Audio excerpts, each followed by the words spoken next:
Hello there, guys, and a very good morning. Hoping that the rest of you guys are fine. The time is 4 minutes past 9 in the morning. So, sorry, we are expecting the committee to continue at around 10 a.m. if things don't change. So, if you are early, just know that we do this always having a build up before the actual session starts. A look at what is happening and what happened yesterday. I mean, one of the things that we need to look at is the fact that, I'm forgetting to say this. In case you can't hear me, please do let me know so that I fix anything early. But I will continue. You'll let me know if you can hear or not. So the picture that you see here happened just after. Well, it's not even after. It was just when Senzo Mchunu was about to wrap up for the first day. And we got the pictures coming from Northwest at the business place of Brown Mokhotsi. So the same way you saw with Sbia, where he was scheduled to come to the committee. Next thing, they were raiding his place looking for devices. The same thing has happened to Mokhotsi, but with him, they did not find him at that place. They went to Northwest to go and check and make sure that they get the devices. Unfortunately, they did not find anything and came with empty hands. But this is a statement to the rest of these guys who are being accused to say that Tammy says increase volume. I'm not sure if I don't want to end up having to hurt your ears. Just let me know if it's okay after here, because I don't want to increase this to the highest. Back to the story. So you have a picture of these police cars that were at the premises, the business premises of Mr. Brown Mokhotsi. Interestingly, I'm going to show you some of the interviews that he did with different media houses. And he speaks about the fact that, well, they're in Northwest, I'm in Sandton. And I'm going to meet them on Friday, which is today. And then we can only meet at a police station. Whatever they need, I will be able to give to them. So it shows that he probably got intel, unlike Sibia, who they got at his house and they made sure that they get the devices. This one made sure that if you want the devices, you're going to have to get them when I present them to you, not when you want them, because who knows, maybe there are things that needed to be deleted.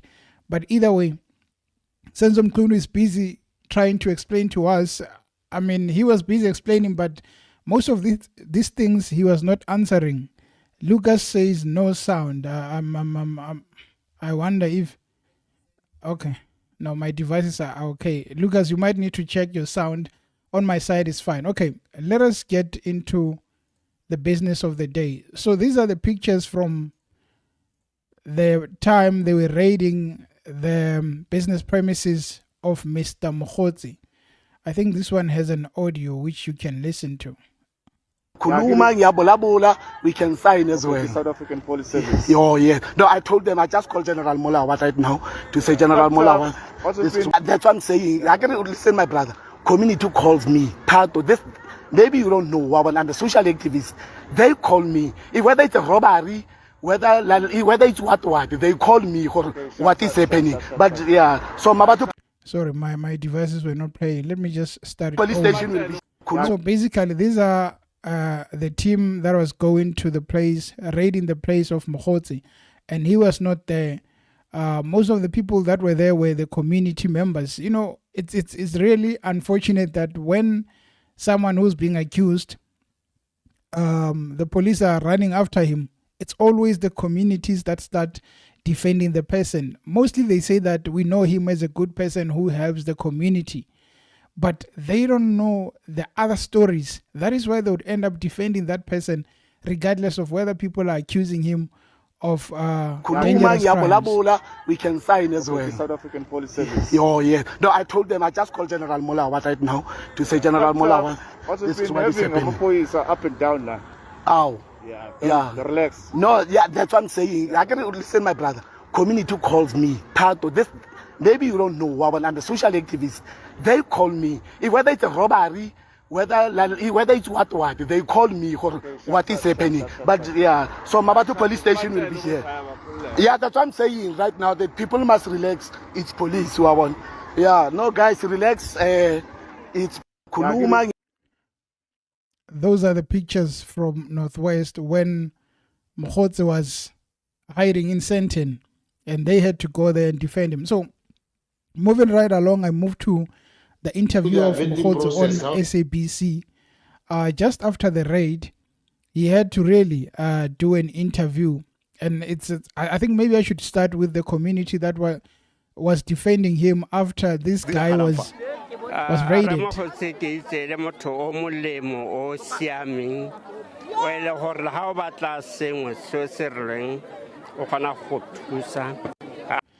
He says Brown Mkhotsi is a good man who does good, and if you want anything, is always willing to help.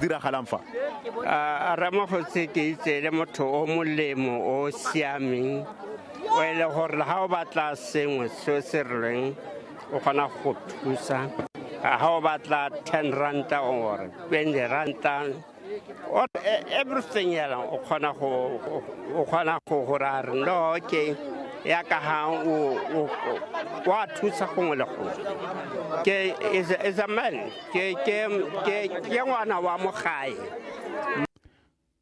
if you want 10 rands, 20 rands, whatever you need, is always willing to help you. He's our home child. I don't know if I'm explaining it correctly. So Ramasadi, Kiana Wamuhai, Wellington, Omulimo okay, get Rogi Maratan Tata. Yeah. Thank you very much. The community members defending Brown Mkhotsi, of course, every time people like these are accused, even if someone kills or does something dangerous, there will always be some people who say, but we know him as a good person. They don't know the full details, but they will still defend. Anyway, this is the interview that was done by Mkhotsi. Just after that raid, he did it with, he did a few interviews, but this is the SABC. How would you justify your relationship? How would you justify your communication with Vusimuzi Ketmatlala, who is a convicted criminal, which you had communicated with, and which one would reasonably suspect you to be well associated with? It's not committed. You see, that's a problem. Masemola and all of them, they must tell us through their vetting process how did they appoint him to a tune of 360 million.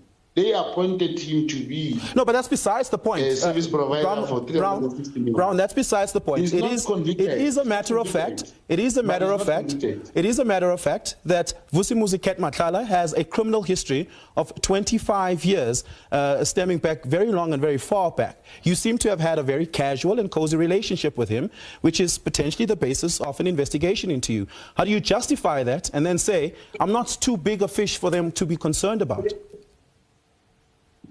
My brother, I didn't know about that. Me and you would never know, even yourself won't know. How can South African police service appoint such an underworld dog? No, I'm not, again, the question around whether or not the South African Police Service and the state chose to do business with Vusimuzi Ketmatlala is not the question I'm asking. My question is about the relationship you have with him. What is the nature of the relationship you have with Vusimuzi Ketmatlala? Business to businessman. My relationship is business to businessman, but I'm saying if South African Police Service could appoint the person to the amount of 360 million, who am I to be a judge whether it's a good man or not a good man? Brown, frankly speaking, that's a false equivalence. My relationship is business to business. Yeah, well, I mean, it's a false equivalence to say just because the state does business with you.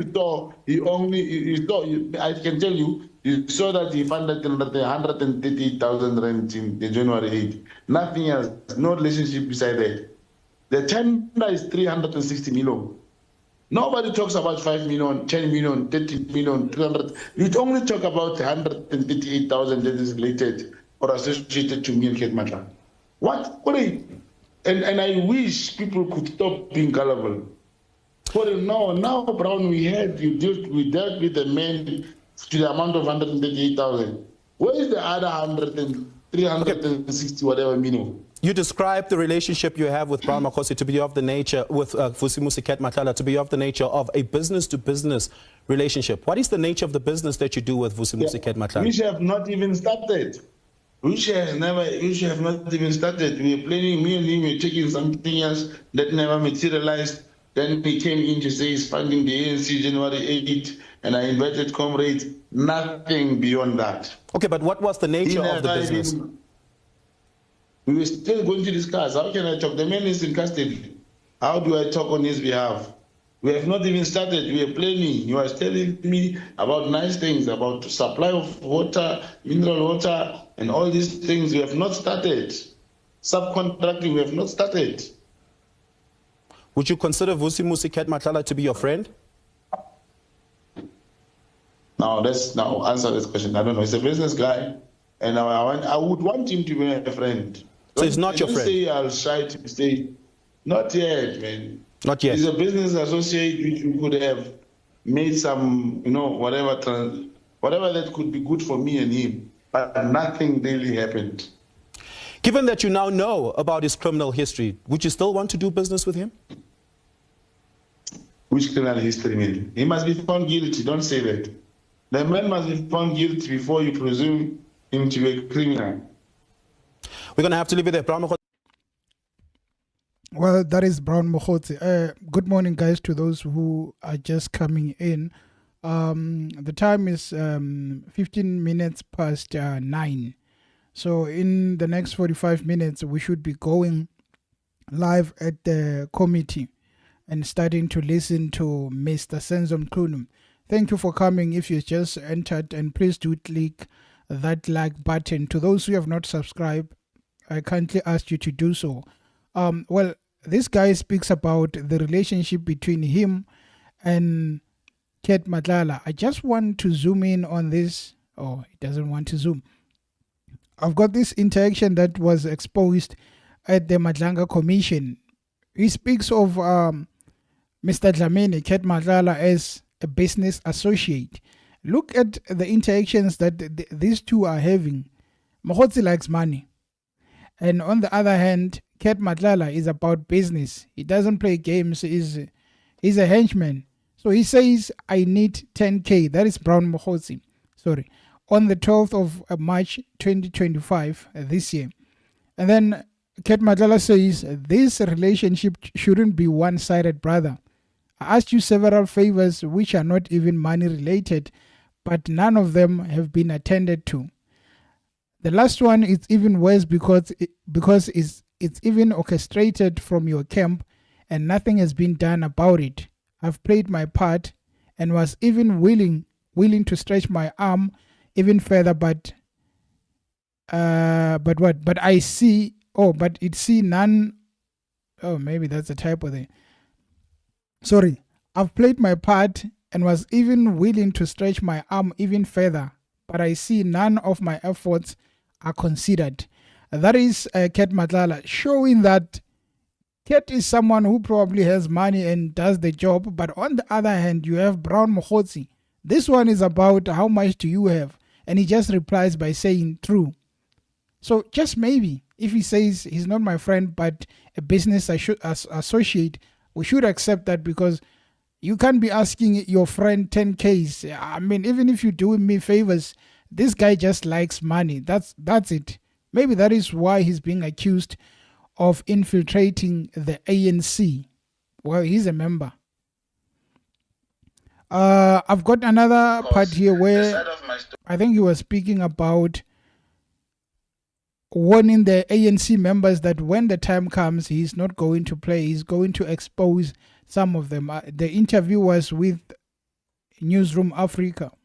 Is going now to come to action, because the side of my story with those messages and everything that you see, I'll be explaining to say is going now to come to action, because the side of my story with those messages and everything that you see, I'll be explaining to say, this is my relationship with Ket Matlala. Didn't you like it when the Deputy National Commissioner said he met in Cape Town and I forgot to pay my coffee or my breakfast. You must just think along those lines. Thank you so much. My view on Brown Mokgotsi is that is moving very weird, and if politicians are involved at some point, if they are thinking that you might endanger their lives, they will take you out. So the way he's moving, it's either this guy, they're going to arrest him or they're going to deal with him in another way, because it seems like he's cornered and he knows that he's not going to go down alone. But I don't think taking politicians with you is going to be a good idea, because those guys, they might not do it themselves, but they're going to send people who are going to eliminate you. So as much as he knows a lot about them, he needs to move very careful. And I would want to see him going there to the committee or the commission and saying that I need protection, but I'm going to tell you anything that you want to hear. Here's another interview that he did with the ENCA. I cannot answer that question back now. Oh. Yeah, but Brown Mokgotsi. I cannot answer that question back now. Oh. Yeah, but Brown Mokgotsi, do you actually deny that those messages are true? Are they authentic? Are you disputing that they're not authentic? You are ENCA. You are not the Madanga Commission to ask me that question. I said let's allow the proper platform that I'm able to look at the messages. I've printed all the messages and transcript. I'll be able to say these are my messages, these are not my messages. And I said again, excuse me, remember that the South African Police Service had the obligation, the duty, to apply for the Section 205 in terms of the criminal procedure, to actually obtain permission to look into this phone. Those are screenshots. Those are screenshots that I cannot. Okay, so I just want to move out of, it's 21 minutes past 9, to move out of Brown Mokgotsi. With Mokgotsi, I believe that all the criminals think that, he's not a criminal. All the people that do shady businesses think that they are wise until the state brings you down and now you have to answer for all the allegations that are against you. That is when you realize that, I should have actually went to university instead of applying for tenders. So someday this guy will have to answer for all the problems, and it is not going to be nice. So yesterday, our minister on leave was on special leave, was going to the committee. As you can see, he's still being protected. I'm wondering if that's the state money or what is happening, but still, he's still a minister. So as you can see, this is the man going there.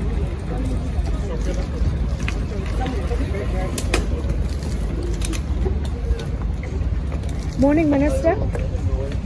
With his Morning, legal Minister. How are you team. feeling today? Yes, and I'm fine. And you? How are you? Well, thank you. Are you feeling upbeat and ready for the day? And how are you feeling? I'm well, sir. Oh, you're well. I'm well as well. Are you feeling upbeat for the day? And you? I am. You're feeling upbeat? Yes. I'm also feeling upbeat because of you. Thank you so much.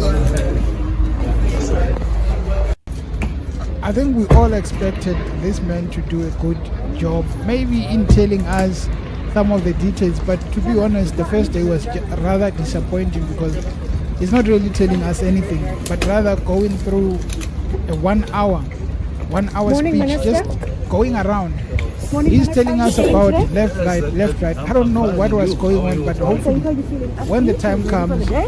And how are you the feeling? members of I'm well, parliament are Oh, going you're to well. ask I'm this well guy as well. questions. It might take 2 days, but he has to answer. And you? There's no way that I we am. are going to You're feeling take up. his version, I'm also which, feeling upbeat. by the way, it doesn't even make because sense. of you. Thank you so much. That is the day when he was going to the commission. The time is 23. Well, the time is not really rushing. So here's another interaction. This was between Malema and Senzo Mchunu on the matter of him not really answering the questions because he kept on going around. They would ask you a question. Do you know, have you ever met Mkhwanazi and Masemola when you wanted to speak about the disbandment? The answers were never clear, but rather he would go around for 1 hour, probably waiting that if we continue, they're going to cut the time before I even tell my story. The question was not answered about whether did you meet Honorable General Masemola, Oh, yes. Khumalo, and Mkhwanazi. Not whether when it was formed, the president met them. That was not the question. The question was, did you meet General Masemola before we go to issuing of a letter? I think there we didn't get the answer there. Now, I'll accept that and then respond by saying the meeting on the 1st of November, where I made remarks or statements of a policy nature. I don't know whether that has since been supplied to all of you. Those minutes, you will see who was there. And you will see which, the minutes of 1 November 2024.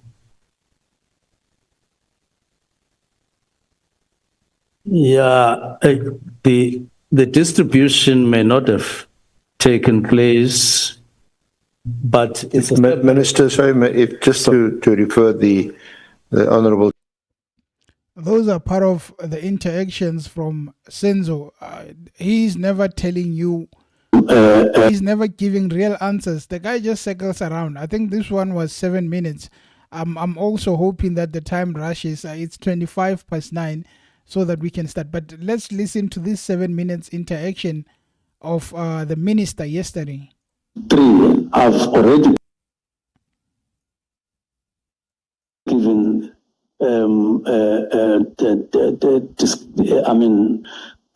given what happened on the 1st and what happened later. But now, give me space to give you reasons why we disbanded. And some of the answers from your question, some of the answers you will get as I move on the matter. I'm saying this to lessen the burden on senior counsel to say, answer this question. I've answered. Okay, can I go ahead? Okay, go ahead. Final. All right. So the first reason is that we get to the department, we do various discussions, consultations, we read, and so on. And then gradually, I get to learn about all these things that were spoken about up to now. What happened in 2019 and so on. The work studies, the establishment, we get to discuss the imperatives of the 7th administration, and we deal with the organogram, and we come up with a new structure crafted on the basis of what had happened before, and we move on with the work. All right. It becomes imperative to me as minister that you can't have a duplicate structure or any other duplicate structures on top of what has already been put in place and what can deliver on the mandate of the 7th administration in the form of this organogram, catering for all that SAPS could do or can do in order to meet the mandates and the imperatives of the 7th administration. And I'm saying I'm convinced that if this organogram is implemented, it will have an impact on murders, on firearms and so on crime in South Africa, based on this, if we go on. So you streamline, you say, I've got the machinery now, as we have signed off now. And it is important to note that there is no one when we did this, we said, put in the organogram the National Political Killings Task Team. It has been there for 5, 6, 7 years. Put it on the organogram. No one said so. Not Commissioner Masimula, not the other generals, including General Mkhwanazi or General Kumar. So we went on with the organogram until it was finalized. But we went on with this understanding that there is no task team that, including the National Political Killings Task Team, it was never meant to be permanent. It was even referred to as a project. In many documents, is reflected on as a project. Now, if it's a project, it tells you that as a project, it would have a particular time frame of starting, particular funding, and particular time of ending. It's not a permanent project. So that's the first reason. Second reason, I began to say I got to interact with a lot of people. Deputy ministers also got to interact with many people. Now, others made written inputs and others didn't. The categories of people who were speaking to us are different. Maybe let me start with the one that even finally made me write on the 31st of December. A number of people who were part of the National Political Task Team sent WhatsApps to me and to the deputy ministers over a long period, shortly after we started working in SAPS. Others, as I've said, would want to see me privately, confidential. And we had talks. And there are quite a number. Now, those people would say, we don't want to be revealed. We don't want to be known. We just are coming here to say there are these particular issues. And let me categorize them. They are in two categories, those issues. They are of an HR nature. The practices within National Political Killings Task Team, the way they practiced HR matters or handled HR matters. Two, they are of a nature that made me feel that if these matters are not attended to expeditiously, they have potential, if not already, of damaging the reputation of SAPS, amounting to others defeating the ends of justice. So they were in two categories. Now, it is really clear that listening to Mchunu sometimes can really depress you. But I've got this other clip. I promise that is the last one, and it's quite interesting because that was the question of coming from Julius Malema saying that you did not really answer the issue of you meeting Mkhwanazi and Masemola to discuss that letter. So I just want to go to that part, and I think by the time we're done with it, we should be closer to starting with the session. Just a second. Those matters, as I've indicated, they were detailed in the conversations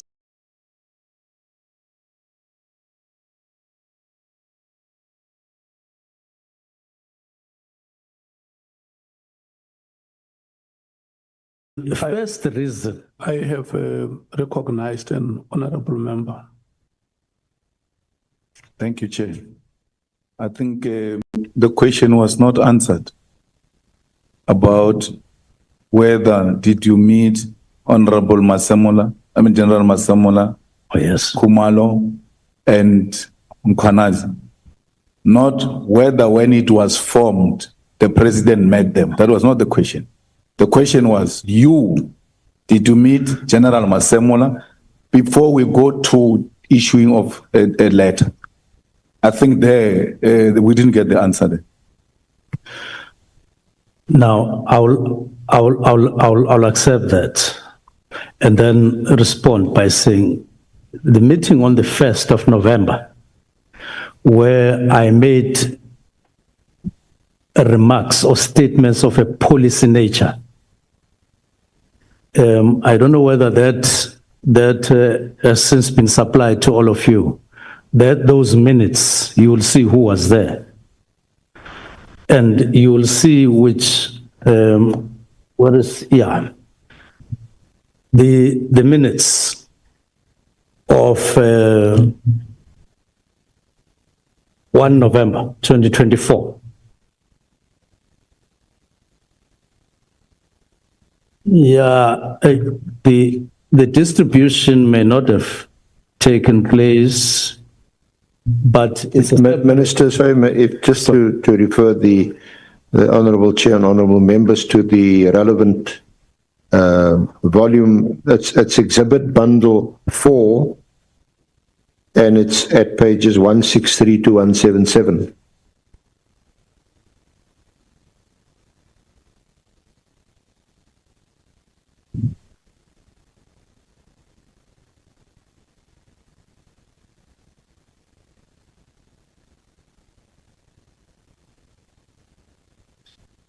So could I go ahead? It was a meeting that was called to discuss the organizational structure. Now, I made remarks on page 3 of 15.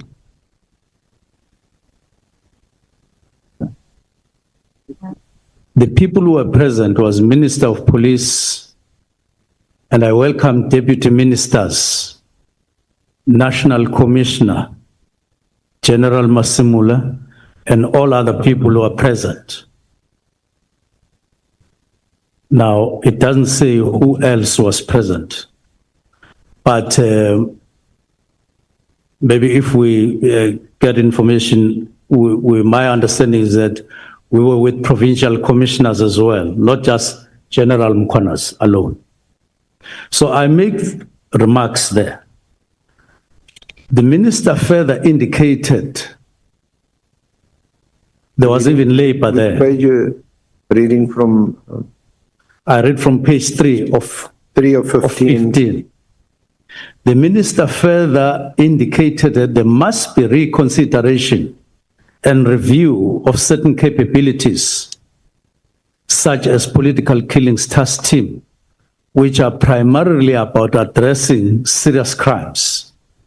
He stated that SAPS should guard against creating structures, units based on specific category, while these duplicate the existing capabilities, e.g. taxi killings, political killing, all being about murders. This is what I said in the presence of management. Now, further down in the same page, you will see what General Masemola said. General Masemola indicated that the matter of the provincial commissioners was resolved some time ago, which was under discussion. He goes on and talk about. So he further stated that in terms of the inspectorate, in principle, management agreed that there's a need to do away with it. That's the first unit that we dissolved. And it's not and this is a unit. It was not even the task team. It's a unit in the organogram. However, there are difficulties with doing away with the unit right away. We acknowledge and accepted that. He gave example of affordability and so on. He further explained that a political killing capability that is in place was in a form of a task team and not a fixed unit established. So these were elaborate statements that were made in that meeting of a policy nature, and they were present. That's my response. But there is another meeting that we held. I think it was on the 22nd. It's just that we couldn't find minutes. It is called policy statements that I made together with the National Commissioner. He made in one of these meetings. Yeah, the minister directed that the presentation should have a narrative in relation to the, so I'm making reference to that to respond to the question. But I never met the three of them to say, General Masimula, General Mkhwanazi, General Khumalo, come, let's have a discussion. But let me then go to the reasons so that you will see that there were ongoing discussions on various aspects, and there are certain things that precipitated the decision to disband. Before you proceed, Minister, are you satisfied, Honorable Member? Honorable Ngola? No, thanks, Chair. Just to check that the minutes the witness is referring to is bundle 4, page 164. And if the witness has actually noticed that the minutes are not signed. Just that, Chair. Thank you. The minutes for which meeting? The 1st of November, 2024. From which he just read now? Yes. Yeah, but the question was whether there was a meeting with the three, and the answer is no. Yes, Chair, I understand that part, but I'm saying if the minister noticed that they are not signed, so it actually touches on the authenticity and the credibility of the minutes. I was just raising that, Chair. It's fine. Now, when you allocate the resources, where do you put that figure, those figures? When you say to the nation, I have the National Political Killings Task Team that is dealing with all these matters in these categories throughout the country that I'm talking, are you speaking the truth? You're a liar. You're a liar to the nation. No matter how eloquent you put it, no matter how you look like in the face, it just is not reality that we're dealing with. You are just talking. Even if they clap hands for you, you are not dealing with reality. That's what I'm talking about here. Now, you are minister of, you are given a job, Minister of Police. What do? You've got to run the country, not KZN. You've got to reduce crime. You've got to reduce murders. You've got to reduce proliferation of arms throughout. You can't deal with it with one temporal task team based in KZN. You will never do it. No matter how you claim, no matter how many times you go to TV, you will never do it. If you continue to have a political killings task team,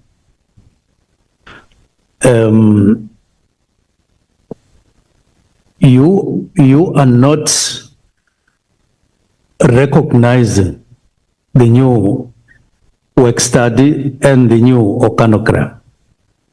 You are denying that there's a new organogram, there's a new work study that gave rise to the new organogram. And I don't want to be in denial.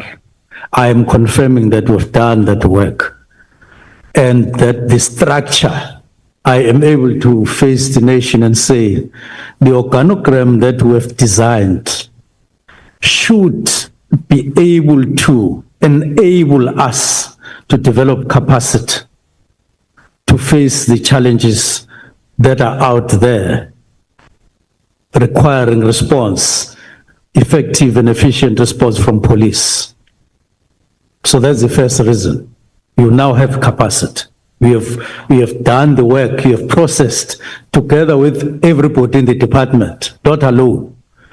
It is there in place. We just have to implement. General Masimbula has signed the new organogram, and it now needs to be funded and implemented and rolled out. It caters even for the political killings, but no longer in KZN alone, all over the country. It is there. It is in place. I've demonstrated that. It has been discussed and adopted, not by me alone.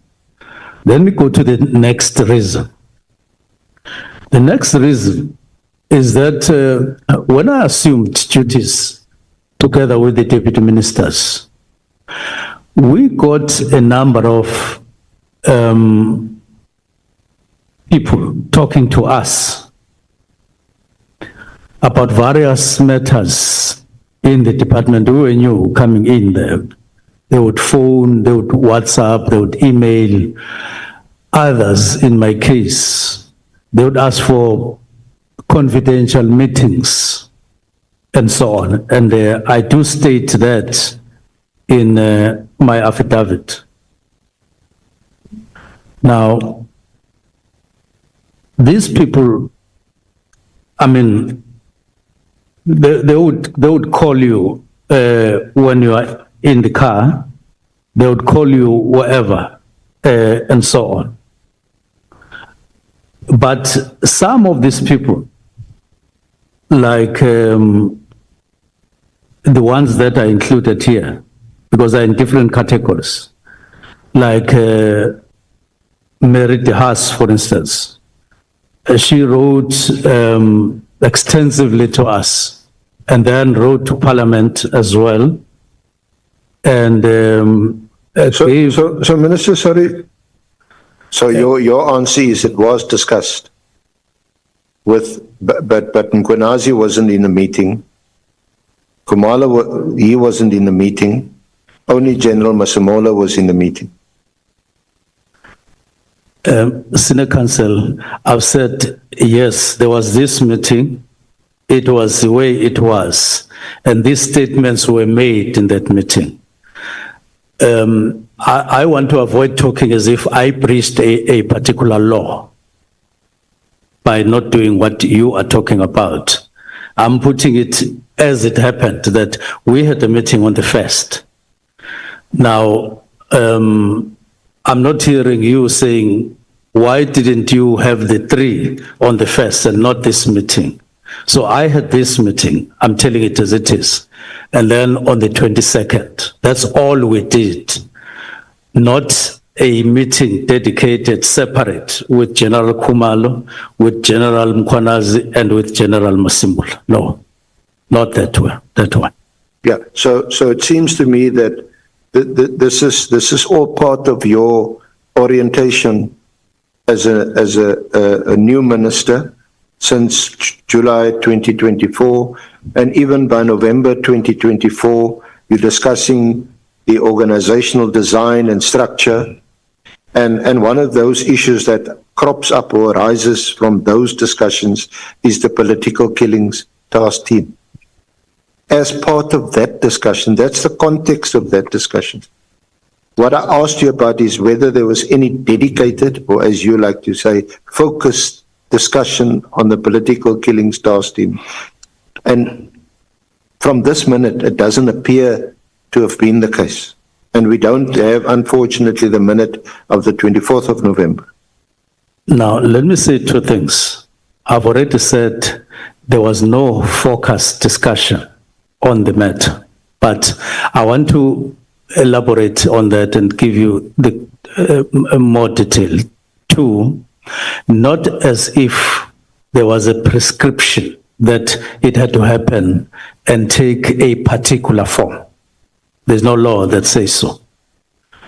3, I've already given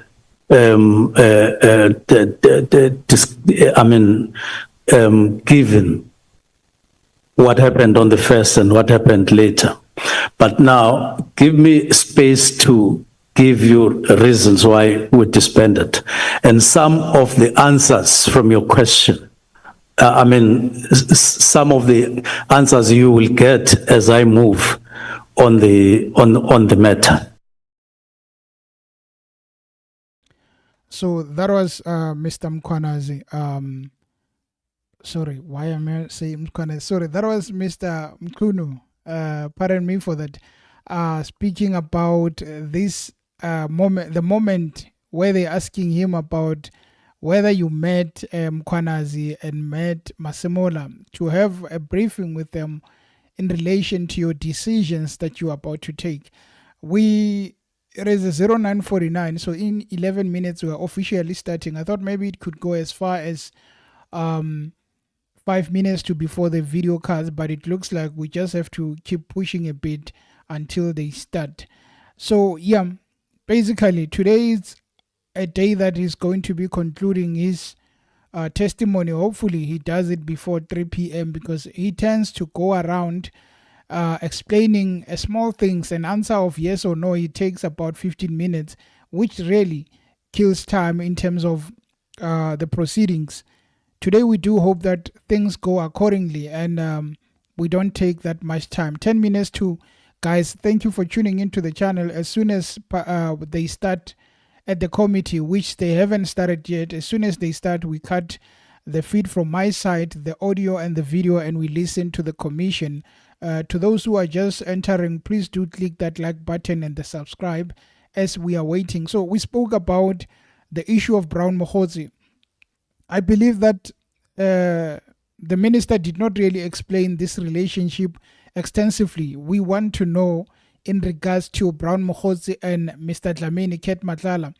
If you remember well with SBIA, they went further asking about their relationship. So I want to know more about the man Brown Mokgotsi. I had this screen earlier in terms of the relationship between Brown and Ket Matlala, and even indicated to the fact that Brown seems to like money when you compare him to Mr. Ket Matlala, because an interview that he made, he was speaking about the fact that me and Ket Matlala are just business associated. There is nothing more to that. Oh, it's not committed. You see, that's a problem. Masemola and all those them, they must tell us through their vetting process how did they appoint him to a tune of 360 million. They appointed him to be no, but that's besides the point. A service provider for 360 million. Brown, that's besides the point. He's not convicted. It is a matter of fact. It is a matter of fact. It is a matter of fact that Vusimuzi Ket Matlala has a criminal history of 25 years, stemming back very long and very far back. You seem to have had a very casual and cozy relationship with him, which is potentially the basis of an investigation into you. How do you justify that and then say, I'm not too big a fish for them to be concerned about? My brother, I didn't know about that. Me and you would never know, even yourself won't know. How can South African Police Service appoint such an underworld dog? No, I'm not, again, the question around whether or not the South African Police Service and the state chose to do business with Vusimuzi Ket Matlala is not the question I'm asking. My question is about the relationship you have with him. What is the nature of the relationship you have with Vusimuzi Ket Matlala? Business to businessman. My relationship is business to businessman. But I'm saying, if South African Police Service could appoint the person to the amount of 360 million, who am I to be a judge whether it's a good man or not a good man? Brown, frankly speaking, that's a false equivalence. My relationship is just business to business. Yeah, well, I mean, it's a false equivalence to say just because the state does business with you. I can tell you, you saw that he funded 138,000 rand in January 8. Nothing else, no relationship beside that. The tender is 360 million. Nobody talks about 5 million, 10 million, 30 million, 300. You only talk about 138,000 that is related or associated to me and Ket Matlala. What and I wish people could stop being gullible. For now, Brown, we dealt with the men to the amount of 138,000. Where is the other 360 whatever million? You describe the relationship you have with Brown Mokgotsi to be of the nature, with Vusimuzi Ket Matlala, to be of the nature of a business-to-business relationship. What is the nature of the business that you do with Vusimuzi Ket Matlala? Which have not even started. Which have not even started. We were planning, me and him were taking something else that never materialized. Then he came in to say he's funding the ANC January 8, and I invited comrades. Nothing beyond that. Okay, but what was the nature of the business? We were still going to discuss. How can I talk? The man is in custody. How do I talk on his behalf? We have not even started. We are planning. You are telling me about nice things, about supply of water, mineral water, and all these things. We have not started. Subcontracting, we have not started. Would you consider Vusimuzi Matlala to be your friend? Now, answer this question. I don't know. He's a business guy, and I would want him to be my friend. So he's not your friend? Say I'll try to say, not yet, man. Not yet. He's a business associate which we could have made some, whatever that could be good for me and him. But nothing really happened. Given that you now know about his criminal history, would you still want to do business with him? Which criminal history, man? He must be found guilty. Don't say that. The man must be found guilty before you presume him to be a criminal. Well, to me, it looks like Ket was the mashonisa or the cash cow of Mokgotsi, because it seems like he benefited more than the other could. He speaks about there were still things that we were about to do. I'm wondering what more were they planning to do, because had they not been caught, had it not been for Mkhwanazi exposing the rot, what more were they planning? From having that 360 million tender to what? But then again, guys, it is about 5 minutes to go. Surely we should be starting anytime from now, and please do hang there, and we are going to start any minute from now. I will be closing my video in about 3 minutes, and then we are going to wait for Senzo Mchunu to continue from where he left off. And I think they should change the rules a bit. The man goes on for a long time. So this is the screenshot between Mokgotsi and Ket Matlala. The person who he says that we were planning to do some other businesses, and that he's just a business associate, he's not a friend.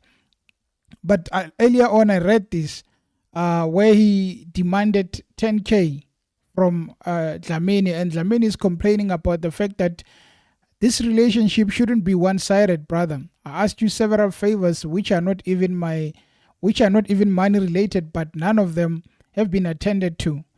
The last one is even worse because it's even orchestrated from your camp and nothing has been done about it. I've played my part and was even willing to stretch my arm even further, but I see none of my efforts are being considered. And Mokgotsi just replies by saying true. So Mokgotsi just wants money. Where there is money, that's where he stays. So surely we should be waiting for Mokgotsi to appear. I'm not quite sure whether it's going to be the commission or the committee first, but either of them, he has to go there, appear, give his version of the stories, and then we can judge from that. Because as of now, we only know from what Mkhwanazi has said and the others, but we have never heard from Mokgotsi. And I'm sure he has a lot to say. I'm really interested in hearing which other politicians were in his pocket, because these guys, even if they earn a lot of money, as long as they can get extra money from the tenderpreneurs, they're going to do it. We are 0957. So in about 3 minutes, we are going to start, guys.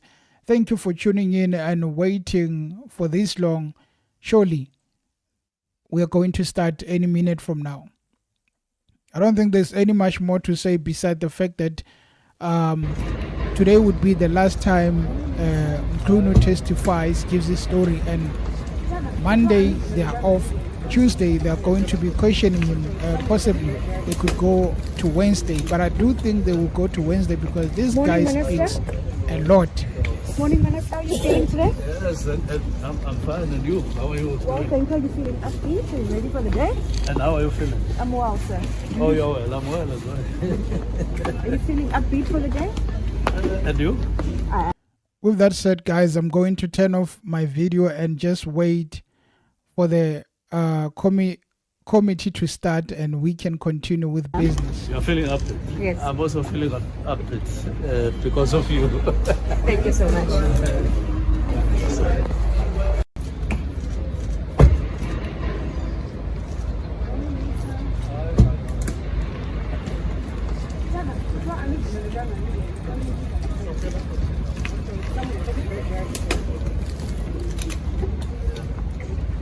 Morning, Minister.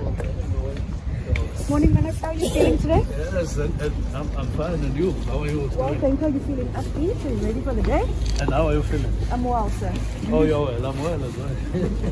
Are you feeling upbeat for the day? And you? I am.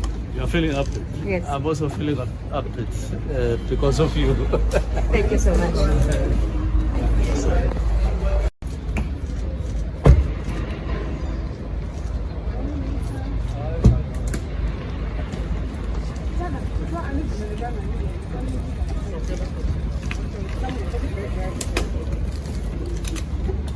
Extend my greetings to the staff of Parliament. Chair, you didn't greet me. I'm hurt.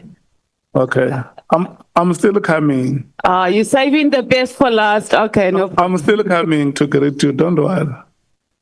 The staff of Parliament, the team that is led by the Senior Counsel, and members of the media, the honorable members that I have not greeted because I did random greetings of the parties.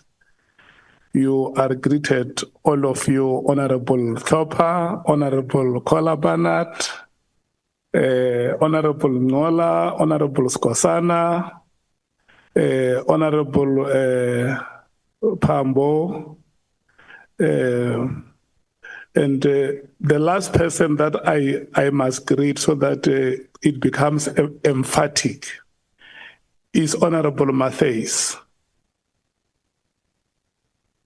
Yeah, the honorable member that is sitting next to you will explain what it means. He will interpret to you. They say, Muja morago ke kgosi.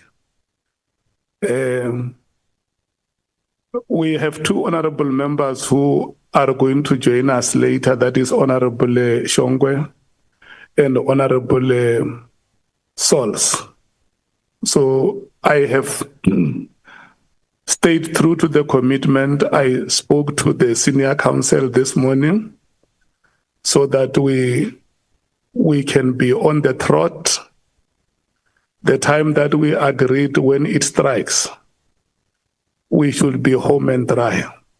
So now I'm going to allow you, Senior Counsel and Minister, to run until 13 hours. Thank you so much. Thank you very much, Honorable Chair, Honorable Members, colleagues, my colleagues, parliamentary team colleagues, media, and Honorable Minister. Minister, can we just perhaps continue from where we left off? And I was looking at your directive, which is EB4. It's in the bundle, exhibit bundle 3, at pages 49 to 50. You have it in front of you. Your directive.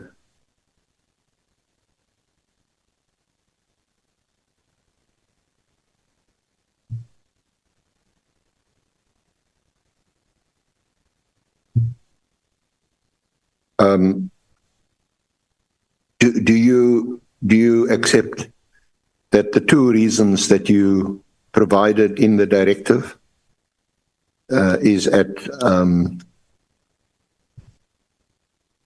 page 50, that last paragraph?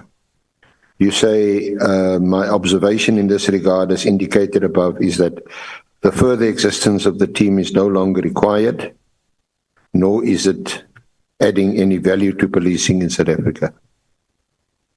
Although those are the two reasons that you gave to the National Commissioner.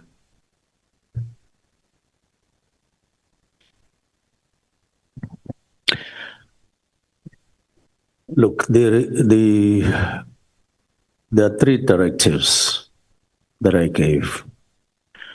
But on this particular one, on the disbandment, I wasn't necessarily getting involved in outlining all the reasons that I had, but this was just an indicator, an indication, if you like, that I could indicate in the letter, but it was not all necessarily, because as you see, this is a very, very, very, on all three, they are similar.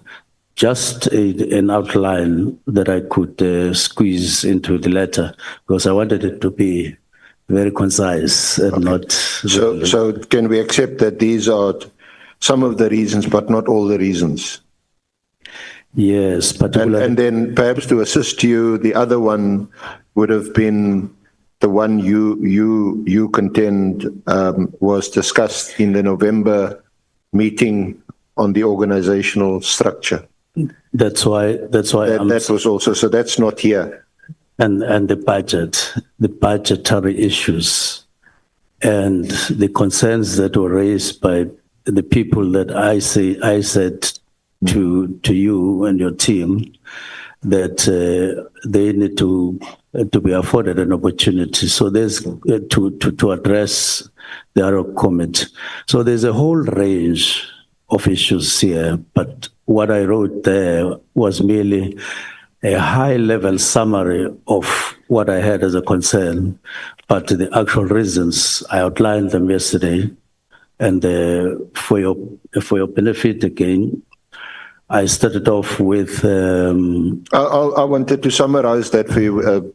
Minister, please understand we do have a time constraint. This is our second day, and obviously you're entitled, and that's the space we gave you yesterday. You spent a lot of time on outlining your reasons. Yeah. As long as we agree that there's a whole range of issues, but I couldn't squeeze all of them there. I was just addressing to what is here and what you wrote, and what may have been in your mind at the time when you sent the directive. You explained yesterday to the Honourable Committee these other reasons. They've heard you. They will no doubt ask you questions on them. So that is part of the record. Just to summarize, you spoke about budgetary constraints, you spoke about the Haas, you spoke about Mashale, you spoke about Fort Hare, you spoke about Fadil Adams, and then on page 64 of your statement, paragraph 140, you also spoke about some other complaints, which you, perhaps to be fair, you either won't or can't disclose. They may have been conveyed to you in confidence or privately. But in terms of our National Commissioner, who, assuming you were authorized or had the power to do so, to direct that the team be disestablished, what you're telling him is the team is no longer required, it's not adding any value, and that is, to use your words, that is my observation. And then there would have been the other communication of in the one and the other meeting we don't have a minute of, the 24th of November. Yes, and I want to remind you of the new organogram that I spoke about at length from 2019, based on the study. Not just the organogram that has just been signed now, but that was agreed. The 2019 one. Yes, proceeding up to the new one the organogram that we built on the studies that had been done in the department before that. Yeah. So those would have been the reasons that the National Commissioner would have been aware of at the time that he received your directive, which would have been, I think, on the 2nd or 3rd of January, a few days after your directive. But he wouldn't have been aware of some of the other reasons that you mentioned yesterday. Would that be fair to say that? No, I wouldn't have been aware of. No, he wouldn't have been aware of these other reasons. Like which one? Sorry? Like which one? No, let me put to you what he would have been aware of from what is in this directive, and the discussion you say that took place in November of 2024, which is before the directive, about the status of the unit and where it fits into the picture. And we discussed that. We said, well, it wasn't an express item on the agenda where the PKTT was discussed, but you said it was mentioned. He mentioned it. So he's aware of that. But some of the other reasons, like the budgetary constraints, Daas, Mashale, Forte, Fadil Adams, further complaints, you wouldn't have shared those with him. You wouldn't have shared these reasons with the National Commissioner before the 31st of December 2024. No, Daas and Mashale, they wrote these things, the bulk of them, last year.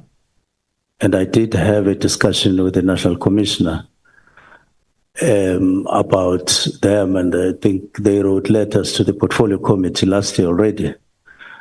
And remember that I also said about Mashale, I even referred some matters, her profile to the IGI to say, I keep on getting correspondence from this lady shortly after I got appointed. So I was aware, and National Commissioner did say, oh, now this lady I'm aware about, she has also shared things with me, but she complains, and we look at what she's complaining about, and so on. So I was aware of all these things including, I was aware, and the department, National Commissioner, would have been aware of all these things. I may not have shared everything with him, but they were aware of them.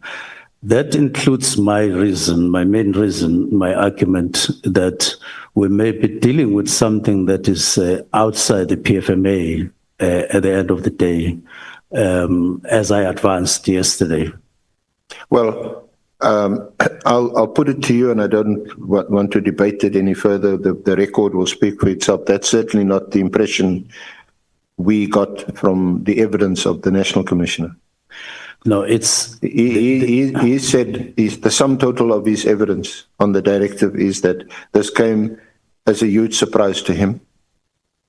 It was never discussed with him. The last time he saw you and you saw him was at, I think it was a parade on the 28th of December, or 28th of December. Sorry, it was apparently, I'm corrected, a funeral. On the 28th of December, you were there. I think it was in KZN, Kunazi was also there. And this, it would seem, would have been a perfect opportunity for you to say to them, although it's obviously not appropriate perhaps at a funeral, but to go aside afterwards or whenever to say, gentlemen, I've been grappling with this thing. I've received all these complaints. I've received these letters from Daas and Mashale. I mentioned it to you in the November meeting, and I am now quite convinced that this team should be disestablished. Now, that was National Commissioner's evidence. I'm here to give my evidence. Yeah, sure. And that is not what I'm saying. I am saying after the 28th, I got more time when I got home to complete what I was developing. After, in those 2 or 3 days, after resting and not going up and down, and I started summarizing in my head and getting to think what I would settle with finally, which then gave rise to me writing that letter on the 31st. I may have, on the 28th or before, and you don't normally go to a funeral and then pull people aside. That's unnatural.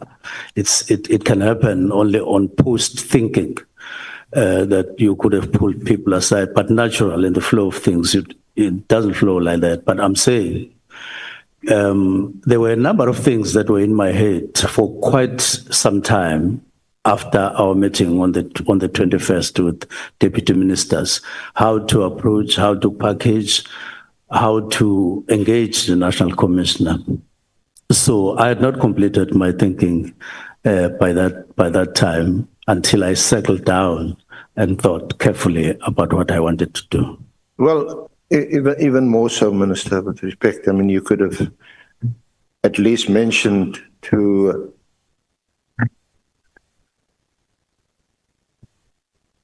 Honorable Mathes. Thank you. Just on a question of clarity, Minister, did you say you engaged the deputy ministers, both of them, during that time, or did I mishear you? You said there was 2 days. I heard you say something about deputy ministers. Can I just get clarity, please? Thank you. Yeah, I'm speaking about a day when I convened a meeting with the two deputy ministers to discuss what we had been receiving since we got appointed, in what form and what we had done about some of the things that we received, and so on. We had a discussion, and the resolution there said, go and engage the national commissioner. But we didn't discuss the format and the details. So it was left to me to think what I would engage him on and how and all of that. And this is what I say. I ended up with the letter of the 31st. as I was about to say, Minister, even more so on the 28th, it may not have been an appropriate moment to discuss the demise of the PKTT when you just buried one of your soldiers. Senior Counsel, there is a hand of Honorable Nomvalo behind. Thank you very much, Chair. Chair, I just want to have a clear understanding of the response that has been given by the Minister to the question about the reasons. Is the Minister saying the Commissioner was aware that part of the reasons that led to the disbandments is what was written by Meridias, or he says the Commissioner was aware that Meridias had written something like that, but he was not aware that that which she wrote was not part of the reasons that led to the disbandment? Because knowing that Meridias had a perspective and that her perspective is constituted the reasons for the disbandment are two different things. So I just need a clear distinction on that. What response is he giving to the council?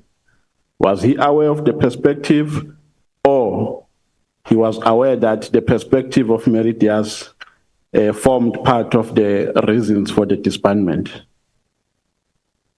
What was the response? I just need clarity on that. Minister. Thank you very much. I am saying when I settled down in those 2 or 3 days, I brought back everything that I had come across since I had been appointed. What do I do with these things? Because I had to weigh them and say, what do I do with them in order? Remember, at the top of my mind is the imperatives of the 7th administration. It is the safety of the people.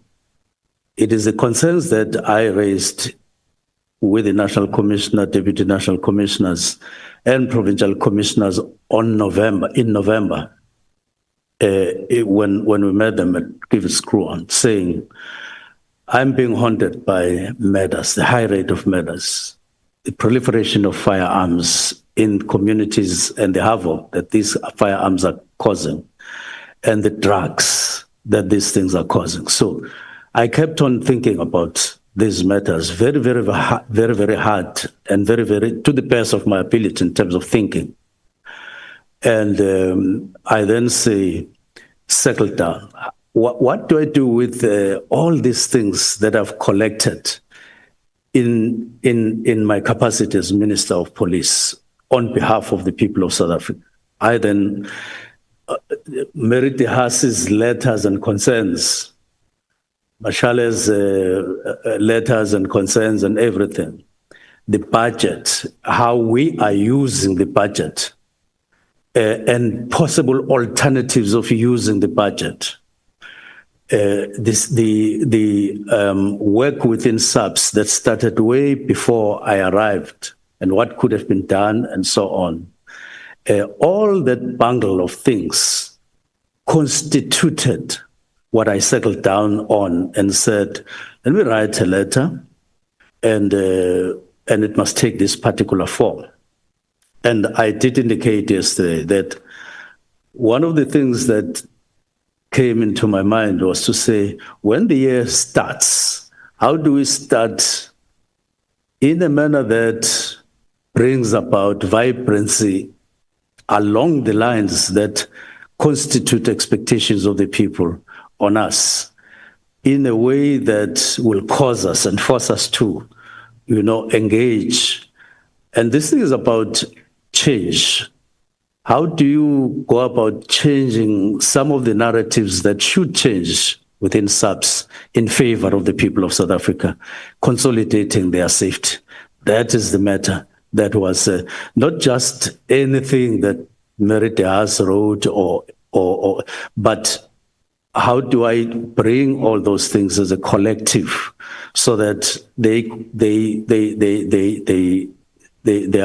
are put in a manner that constitute my reasons when we met. So this is just a high-level summary on the two issues, but the breakdown of those matters is what I have submitted here.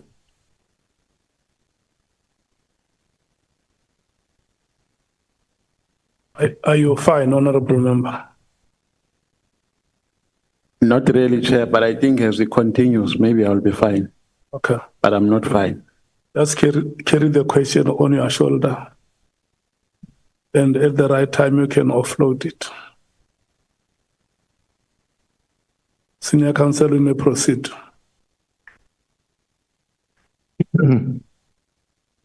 Minister, all these things weighed heavily on your mind. All these factors, you say, they weighed heavily on your mind. All these factors, not just the two that's mentioned in your letter. Yes, all these matters, they constitute the actual material things behind those two sentences that you see, or one sentence that you see in those two terms. Okay, so you don't record that in the letter to say to the National Commissioner, there's a host of issues that weigh heavily on my mind and that concern me. But in summary, I've concluded that the team is no longer needed because it's not adding any value to policing in South Africa. At least one leaves it open-ended for you to come back and say, okay, what were these things that weighed heavily in your mind? We don't get that impression from your letter. Now, we discussed the letter yesterday, and you spent quite a bit of time explaining yourself. So and you also accepted that you could have phrased the letter differently. Not necessarily. You remember, you went a long way yesterday on the tone of the letter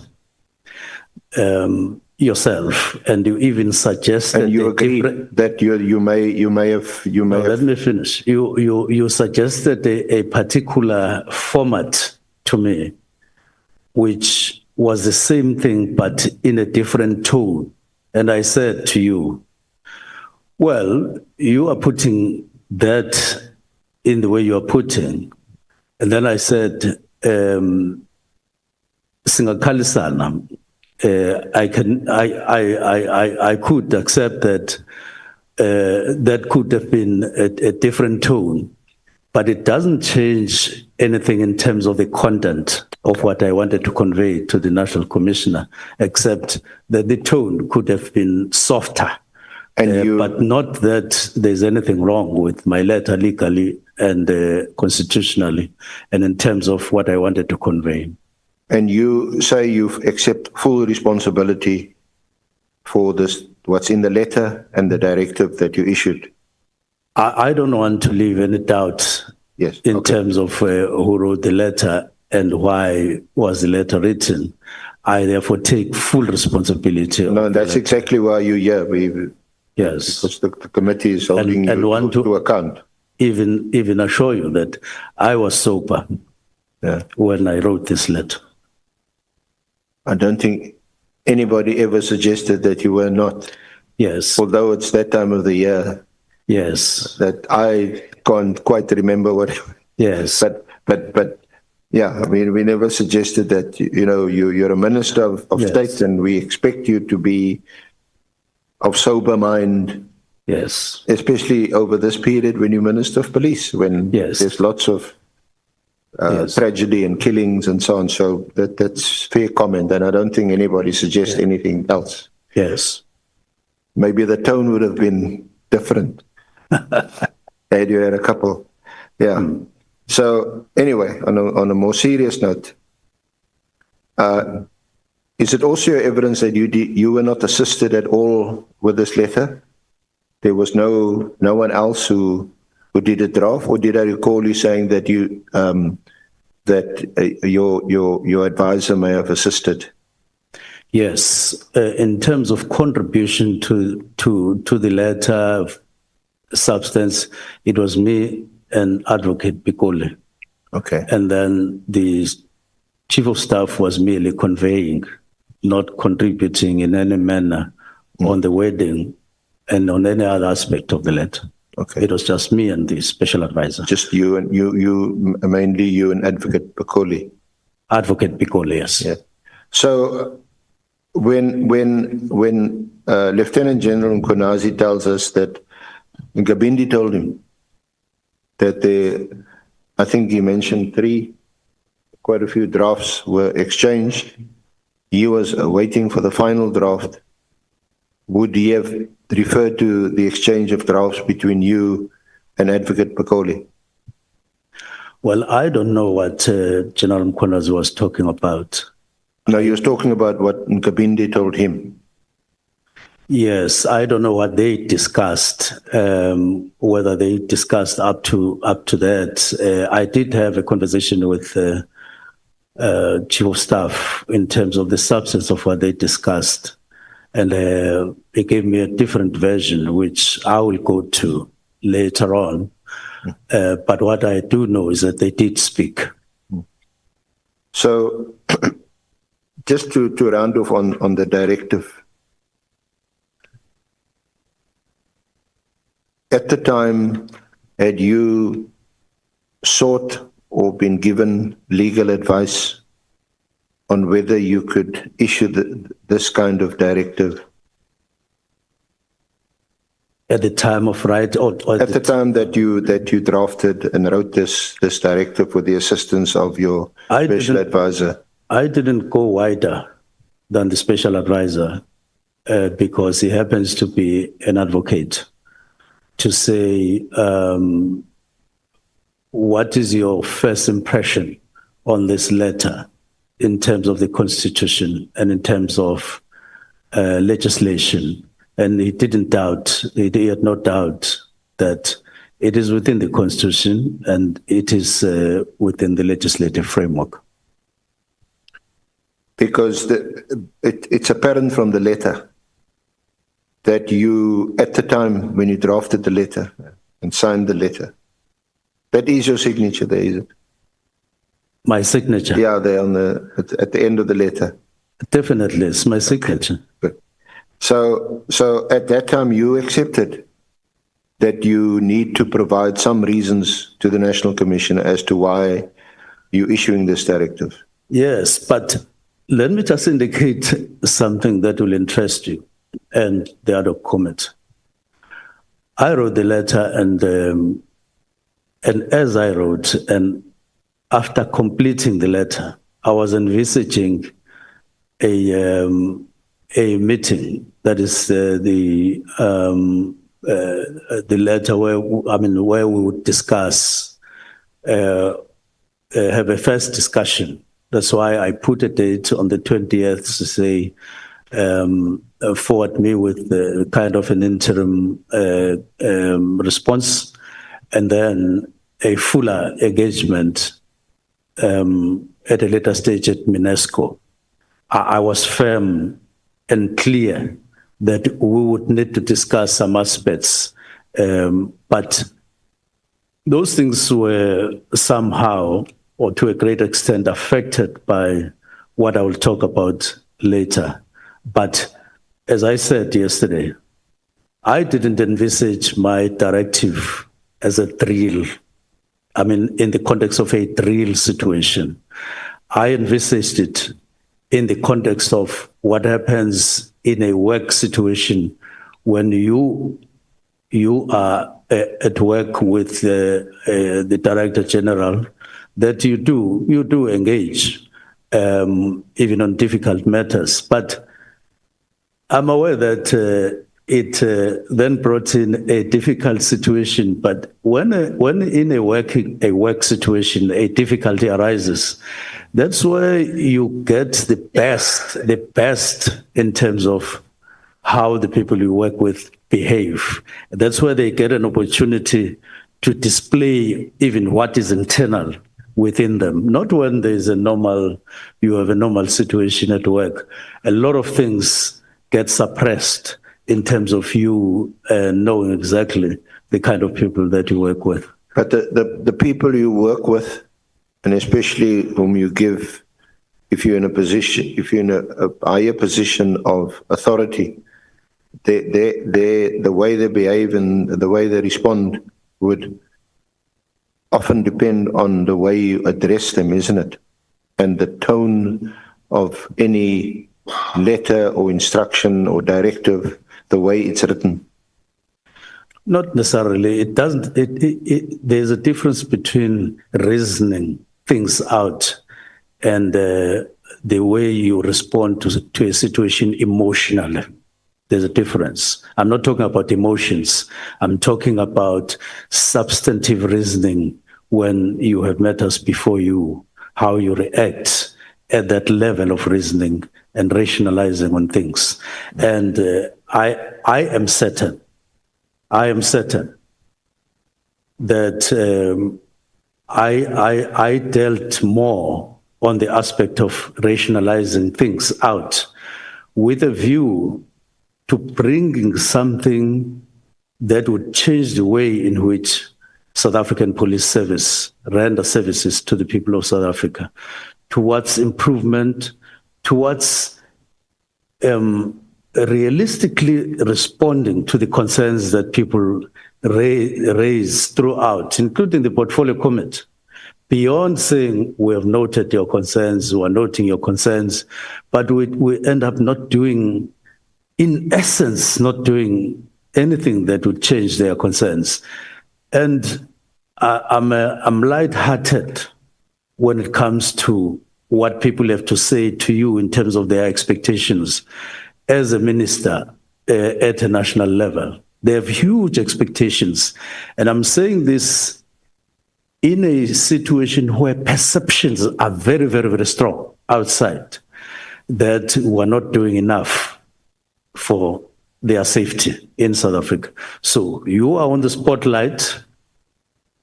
You have to think even beyond what is happening. I mean, you can't just keep on saying, yeah, the budget is small. Yeah, the number of police has been reduced. We should be having 200. Those reasons are fine. You can advance them ordinarily when you talk because they are true. But when you sit down and think and reason deeply about your responsibility and people say, you don't seem to be doing enough. Look at our police station here.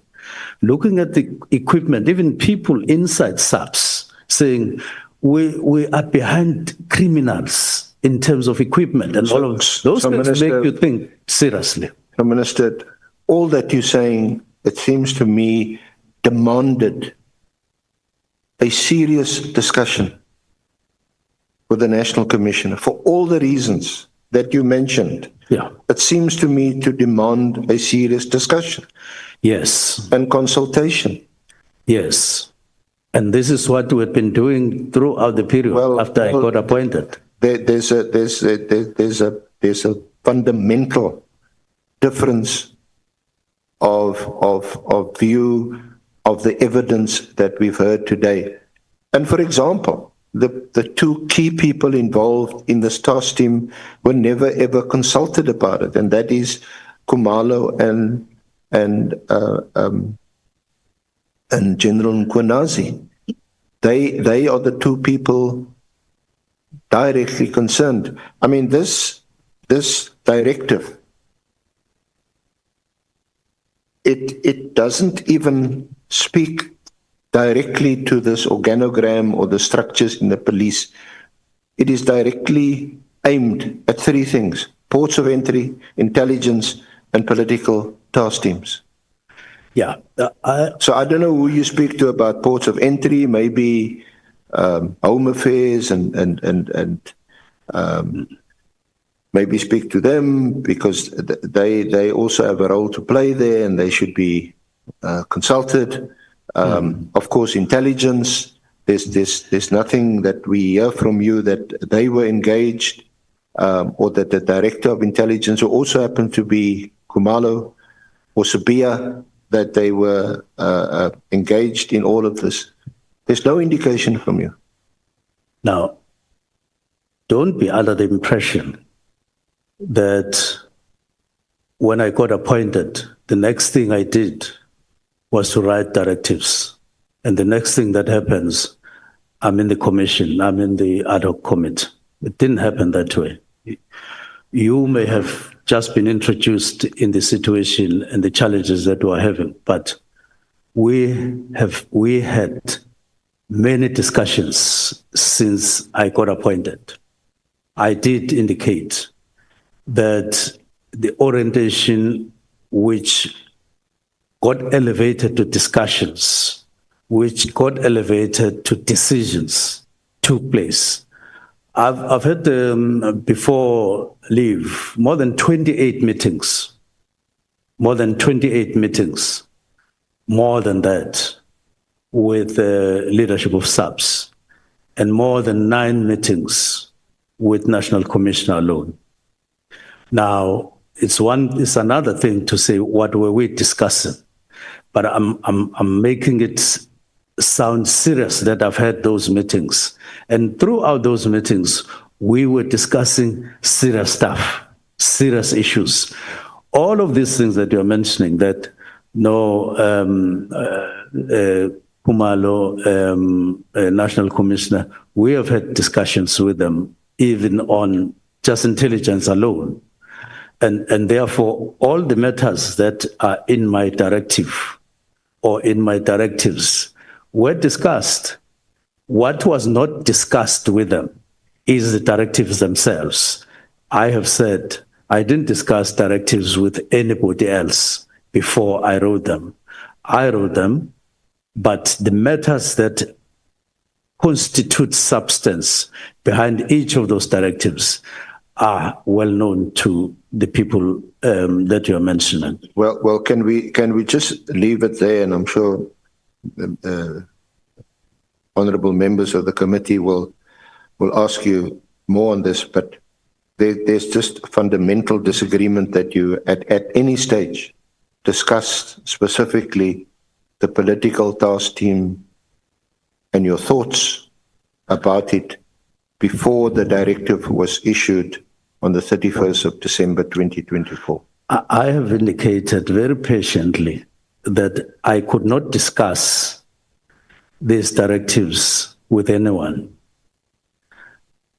for reasons that I've advanced. One of them, I've indicated that some of the people that are involved here were people who raised fundamental concerns with their safety.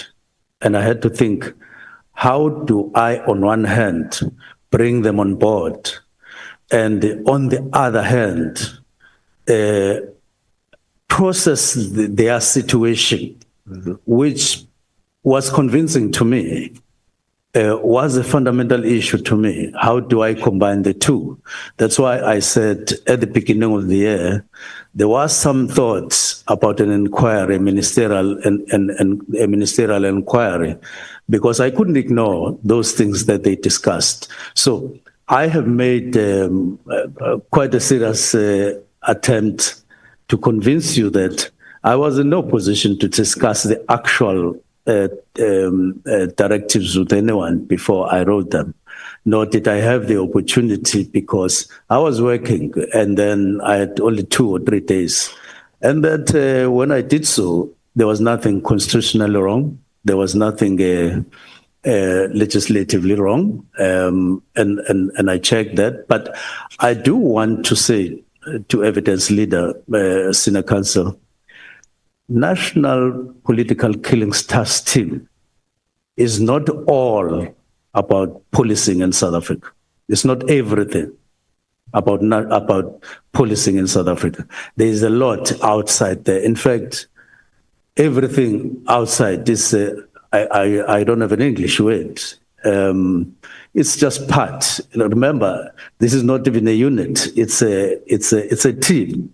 How much importance do you can't say it's a national priority work done by a team, important as it was, and having contributed as they did, but it's not. It can't be made a national priority on policing in South Africa amid the challenges that we have. Now, Minister, your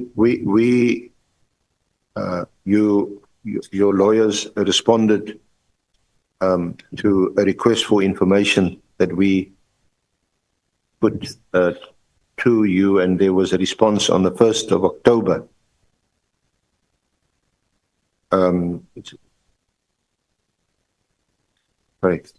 It's the response you'll find, it's at Exhibit Bundle 4, pages 1 to 13.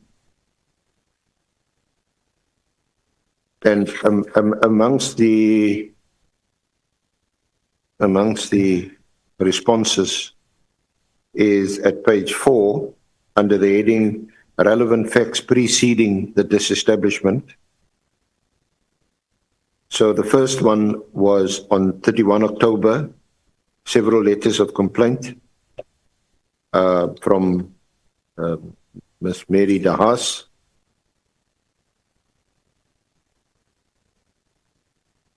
On the 6th, there was again an official complaint that she registered with the Portfolio Committee on Police. Then you referred to the emails and text messages from a former SAPS official, Ms. Patricia Mashale. You also took into account media reports involving, regarding the involvement of crime intelligence in the murder of politician Mrs. Ndisa Motaka.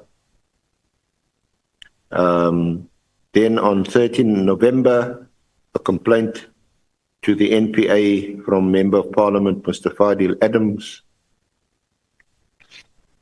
And then you say on November, your Chief of Staff, Mr. Nkabinde, addressed a letter to IDEC regarding the allegations made by Mr. Adams.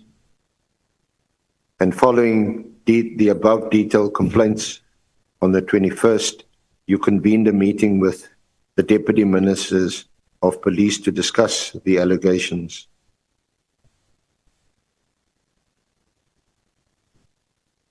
Then further on, you also mentioned on 22 November, you convened a meeting attended by the Deputy Ministers, the National Commissioner, Deputy National Commissioners, and all the provincial. Although you do indicate here, the purpose of the meeting was to discuss the Ministry's deep concern on, namely, the murder rate, escalation of firearms, including illegal firearms, drugs, and GBV plus F, gender-based violence. There's no mention here of you discussing the political killings task team, and then you go on to mention budgetary complaints and the work study. So many of these things mentioned in this information note from your lawyers incorporate some of the reasons that you discussed yesterday. Now, firstly, they're not in your directive, your letter, as some of the reasons. And also, there's nothing in here which tells us that you had consulted or specifically spoken about this to either the National Commissioner or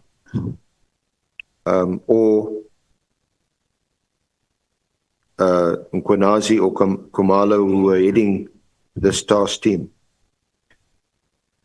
What is interesting in the note, you say a decision was taken at the meeting on the 21st of November that you held with your deputy ministers, that the minister would engage the National Commissioner on the concerns regarding the allegations against the NPKTT. And then there's nothing after that. On the 22nd of November, it wasn't discussed in the meeting. So on this note, can you confirm that you did not discuss it with the National Commissioner before you issued the directive on the 31st of December? That I didn't discuss the directives with him? No, not the directive. Some of the reasons that inform your decision to issue the directive. No, I didn't discuss the directives with anyone, including... No, we accept that. I'm not going to argue with you about whether or not you had the prerogative or the right to issue the directive. I'm discussing what informs the directive, and we've been through the directive. There's two reasons that's apparent from the directive. You then also mentioned that there's other reasons that inform the directive. You've mentioned that you have a full opportunity of explaining that to the committee. I'm asking specifically about discussing your reasons for wanting the task team terminated with the National Commissioner and with Mkhwanazi and Khumalo. Now, I have indicated many times yesterday, I did, that the directives were an accumulation of issues that we had been discussing and things that had been things that I'd been getting to know in the department. In other words, when I was appointed, I didn't just circle on the 31st. There were many discussions. There were many things that I read and that I got to know in the process before. So they were, and throughout the period, I've been discussing with all the people that are involved, but not with the intention that one day I would write a letter of directives. So it's absolutely not correct to say, I had not discussed with this. And on the three generals that you are talking about, right. Now, your assistant keeps on engaging you when I speak. When you speak, she doesn't engage you. I don't engage with anyone. No, sorry. Yeah. My apologies, Minister. You're right. You should be. Okay. So the impression I'm getting is that my response is not important, but what you say to me is important. And I have a problem with that.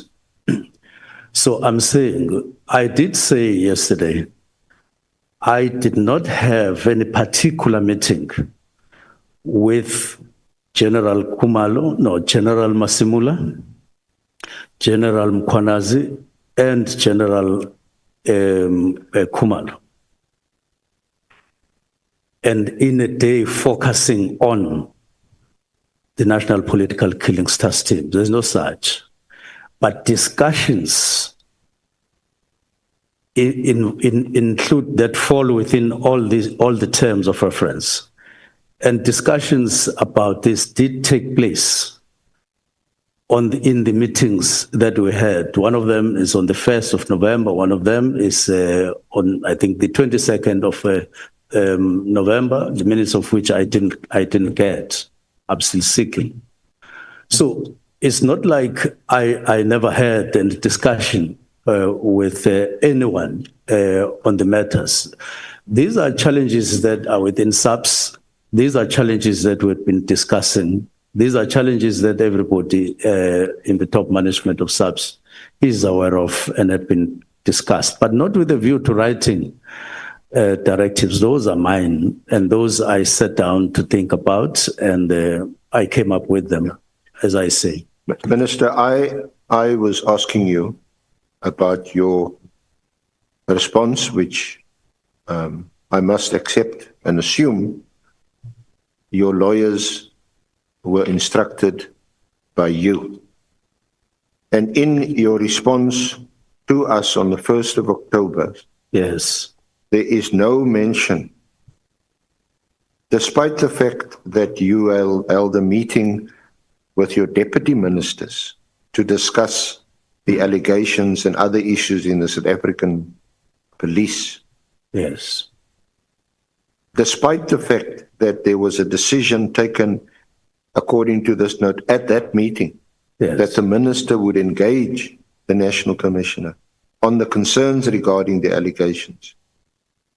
Despite the fact that your lawyers write on the 22nd of November that there was a meeting, yes, between the ministry, the National Commission, and all the senior police, you never discussed the task team. This is is this note wrong? Is there a mistake?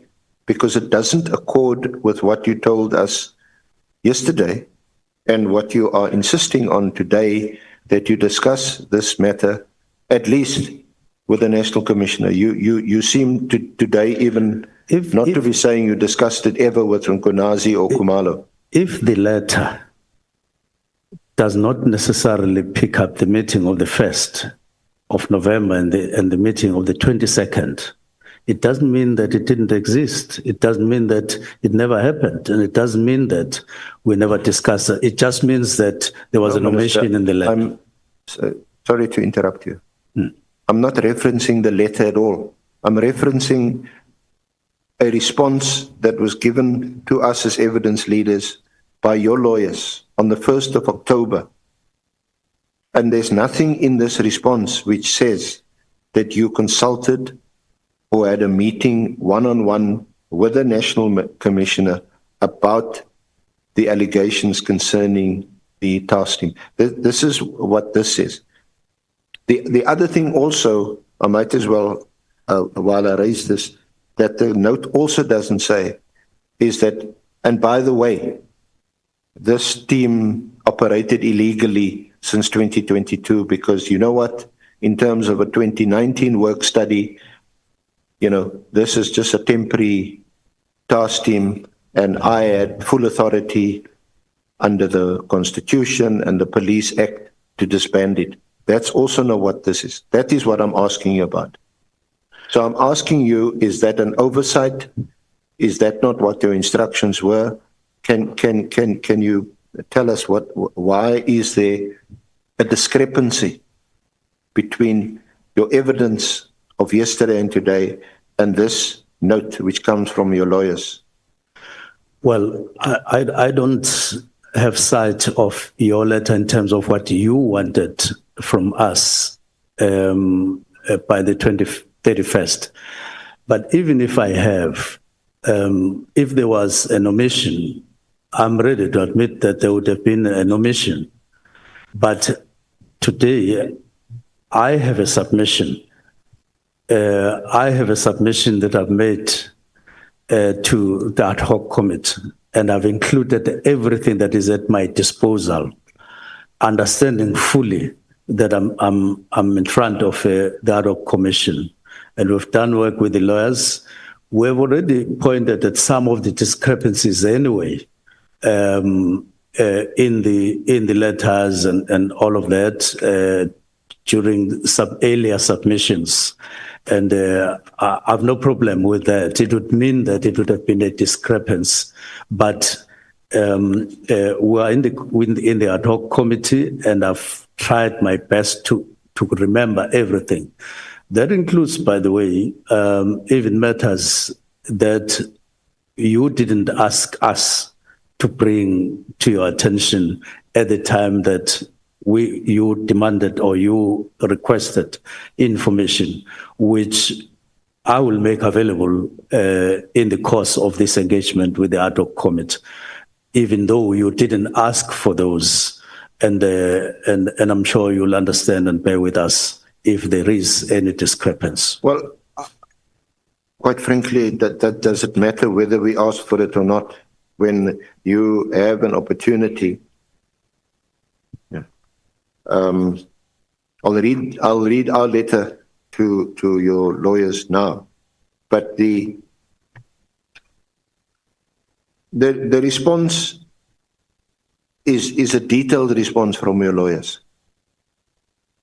It's a detailed response, and you have it in front of you. It's on page 6 of Exhibit Bundle 4. And I'd be, and especially that I also happen to know and have huge regard for your lawyers who are advising in this matter, that they wouldn't mention. They don't mention anything about having a consultation with the National Commissioner. This is what we asked.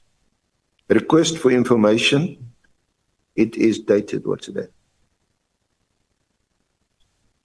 Yeah. It's dated, the request for information, the date, time, and people who attended the briefing or briefings to the Minister on the political killings task team. We mentioned time of the meeting. There was one in it's 21 November, we met with the deputy ministers. The affidavit, the affidavit submitted by the minister to the ethics committee, which we will have a look at in respect to the 5th March committee hearing. The evidence leaders first requested this information on 12 September 2025. Request for written responses. What, in the minister's understanding, is the constitutional role of the Minister of Police as against the National Commission, which has been explained.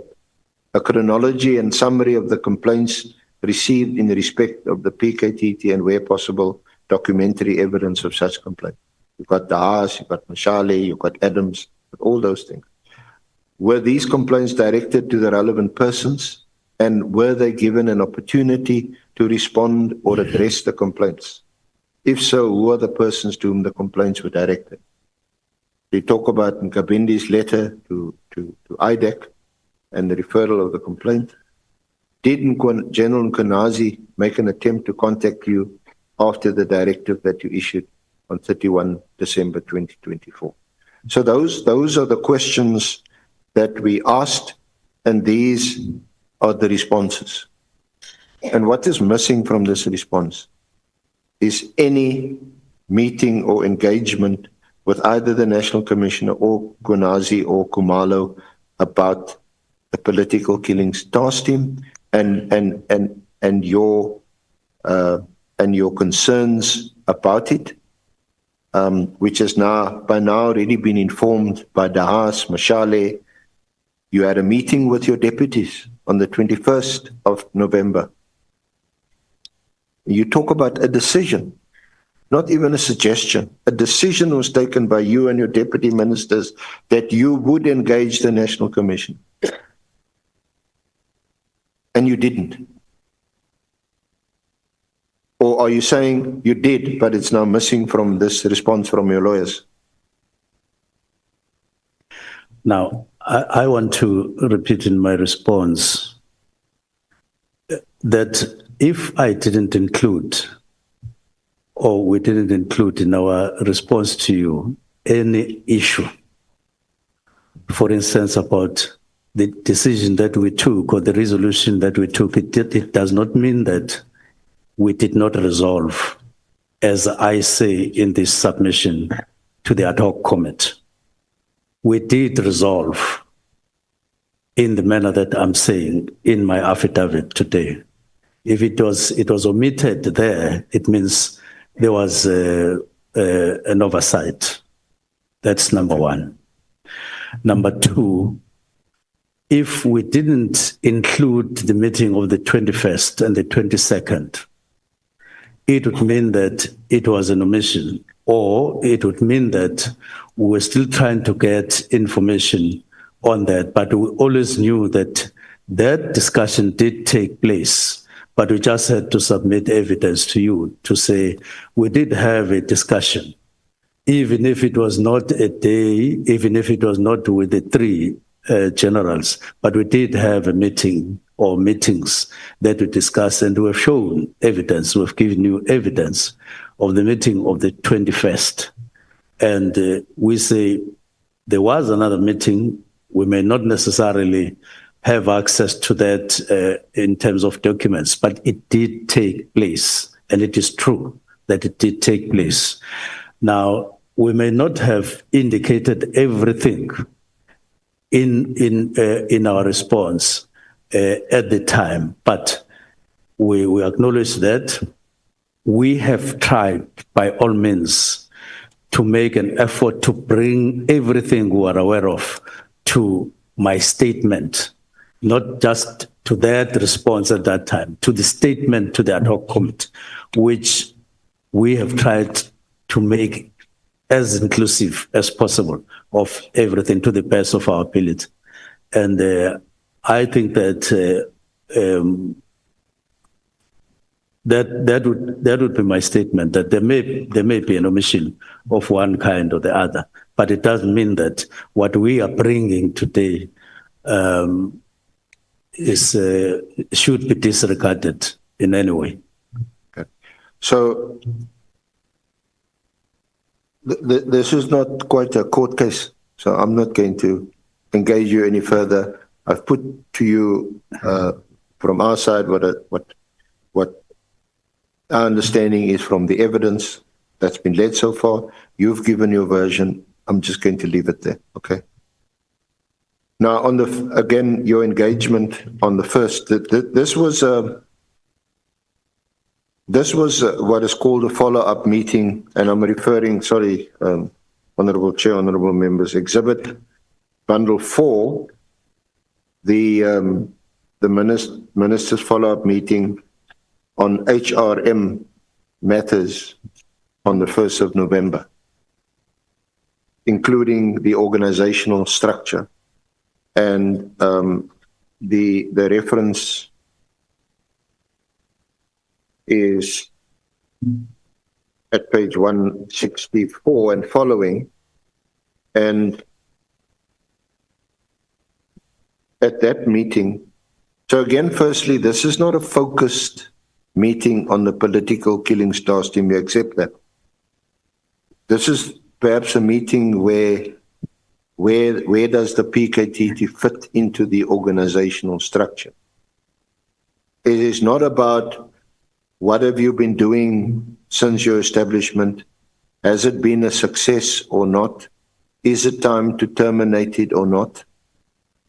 This is just where it falls in. And this is then what you are recorded as saying, and it's on page 3 of 15 at the bottom.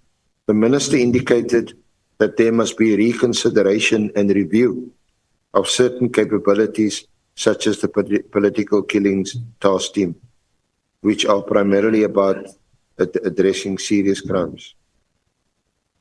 He stated that SAPS should guard against creating structures or units based on specific category, which, whilst these duplicate existing capabilities.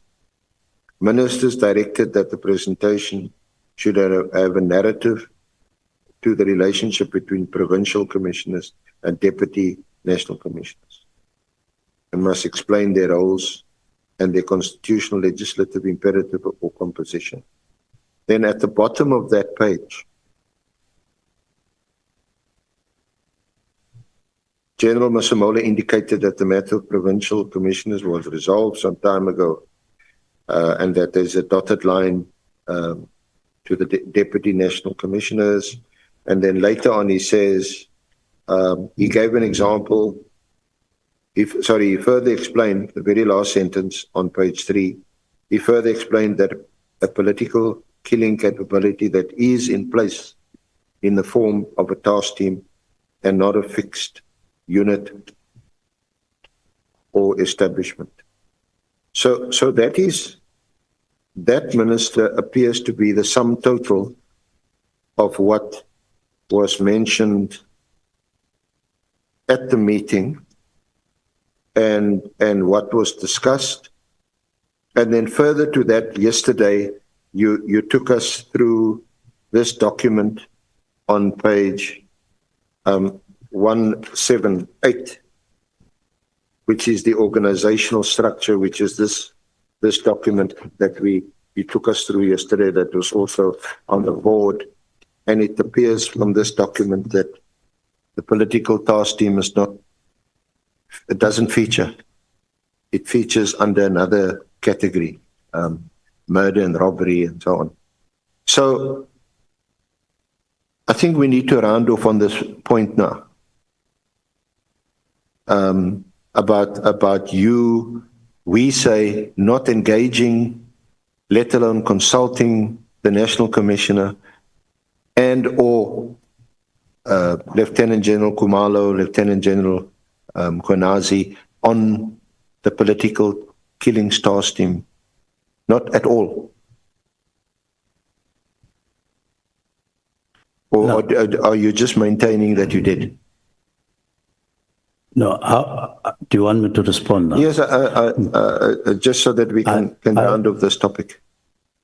I want to contest that, and I've contested that. I am saying there is evidence of discussions and decisions as from 2019 on the political killings task team. That was long time before I came.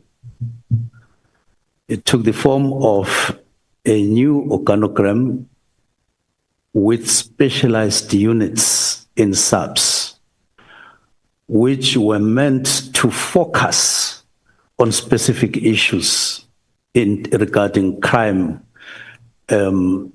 fighting crime in South Africa that was in the offing at that time in the country, and a structure which was a change in terms of subs, was designed and it was put there following a study. It took some time before that study was completed or even that structure could then be implemented. But at some point, and in the process, there were then extensions on the work of the political killings task team. And it took that form.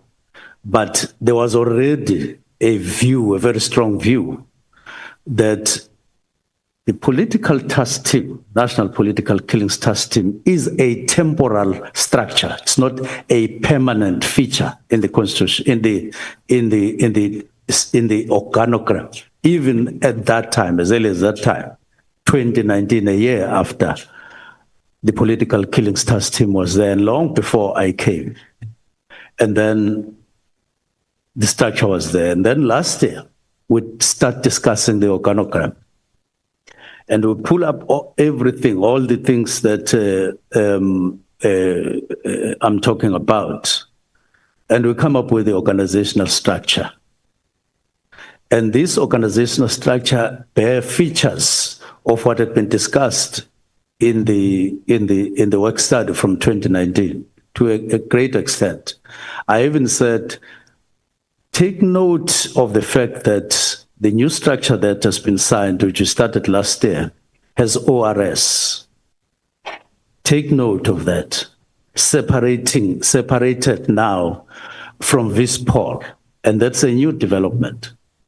But they did say it was at one point there, but they did away with it. And I said, take note of the fact that we have removed the police inspectorate in the new organogram.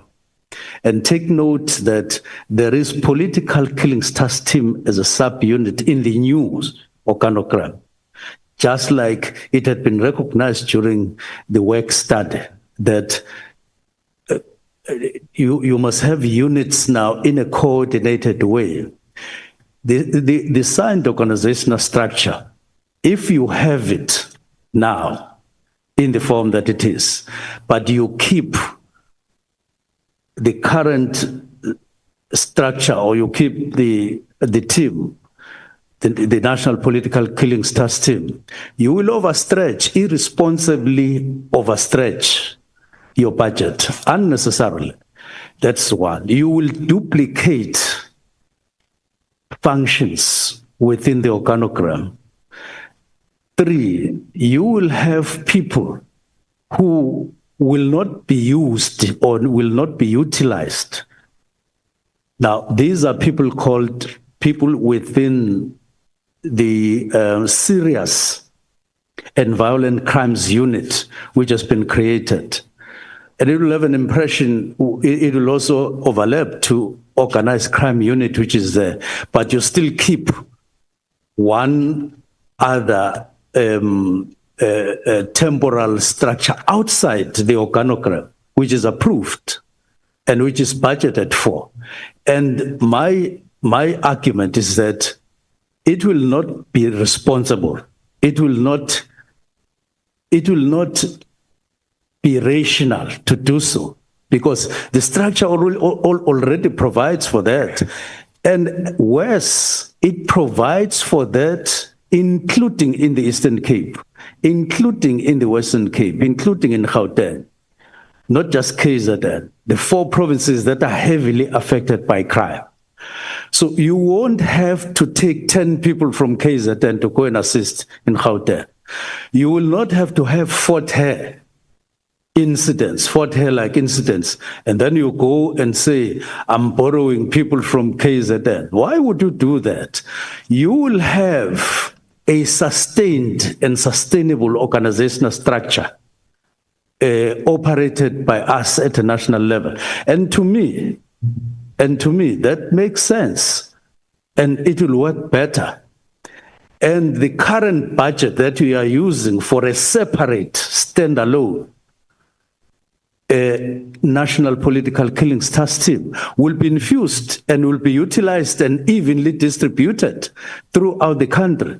To me, it makes absolute sense to do so. Okay. And it is responsible to do so. Okay. And it will cater for our needs all over.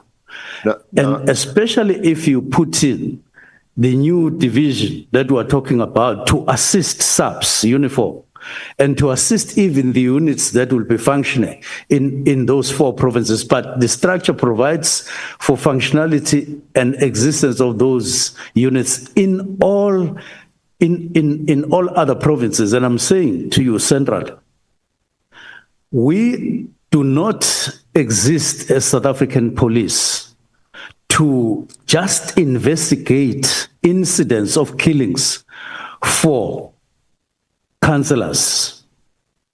We don't. There is no such a mandate. SAPS has to serve everybody.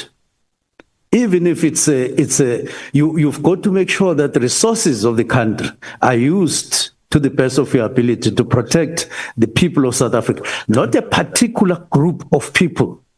It is not like that. And we've got to tackle this particular issue, that there are no better lives than the others who are equal in South Africa. So you can't have a task team solely dedicated to a particular grouping of people somewhere, and not, if you have to have a taxi violence unit, it must be everywhere where there is tax violence. And this structure is designed to have just that. You're not going to have a structure for taxi people in Mpumalanga alone, and you say, whenever there's taxi violence in Western Cape and also, you will borrow people from there. And I'm saying I'm answering to the imperatives of the 7th administration, and that is what it says. and they're different from other imperatives in any other term. So I am here to share information and to the best of my ability, what I've come to understand in terms of my responsibilities, not just to justify what I found there, but to change and make things better. I'm not here to justify that which is there I'm not able to tamper with, even though I have power to do so for the betterment of the people of South Africa. I can't agree to that. But do you accept, Minister, that even if or where you have the power, this huge responsible power, yes, to change things for the better of our country and for our citizens, yes, that you also have to consult with people before you exercise that power, the people who are directly affected when you exercise that power? For example, to shut down a political killings task team that our president thought in May 2018, not thought, he came here.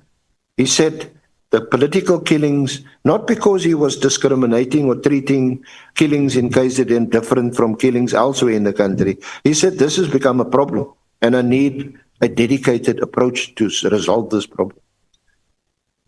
It does so. No, can I now speak? So this problem is addressed by the formation of a political task team. He appoints an interministerial committee. Now, we're not going to debate the legality, constitutionality of whether you could disband it or not. But there is the committee. Colleagues with you in your cabinet. Did you not think it was important to engage with them? There is absolutely no indication from your lawyer's notes, from your statement, from your oral evidence here yesterday and today, that you engage with them to say, colleagues, this is now weighing heavily on my mind. It's already heading towards the end of the year. I feel like writing a letter on the 31st of December. Can we discuss this? You discuss it with your deputy ministers, but you don't discuss it with your other ministers. Key players, Minister of Intelligence, Minister of Defense, Minister of Justice and Constitutional Development. These are the ministers that form this group. So even if it's a political structure, and even if the task team, according to you, were acting under its direction and it was a political issue, even more reason why you should have consulted with them and engaged with them. Why didn't you? Now, I just a question first.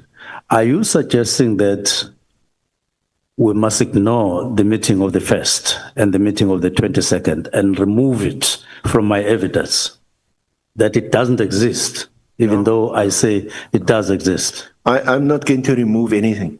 Okay.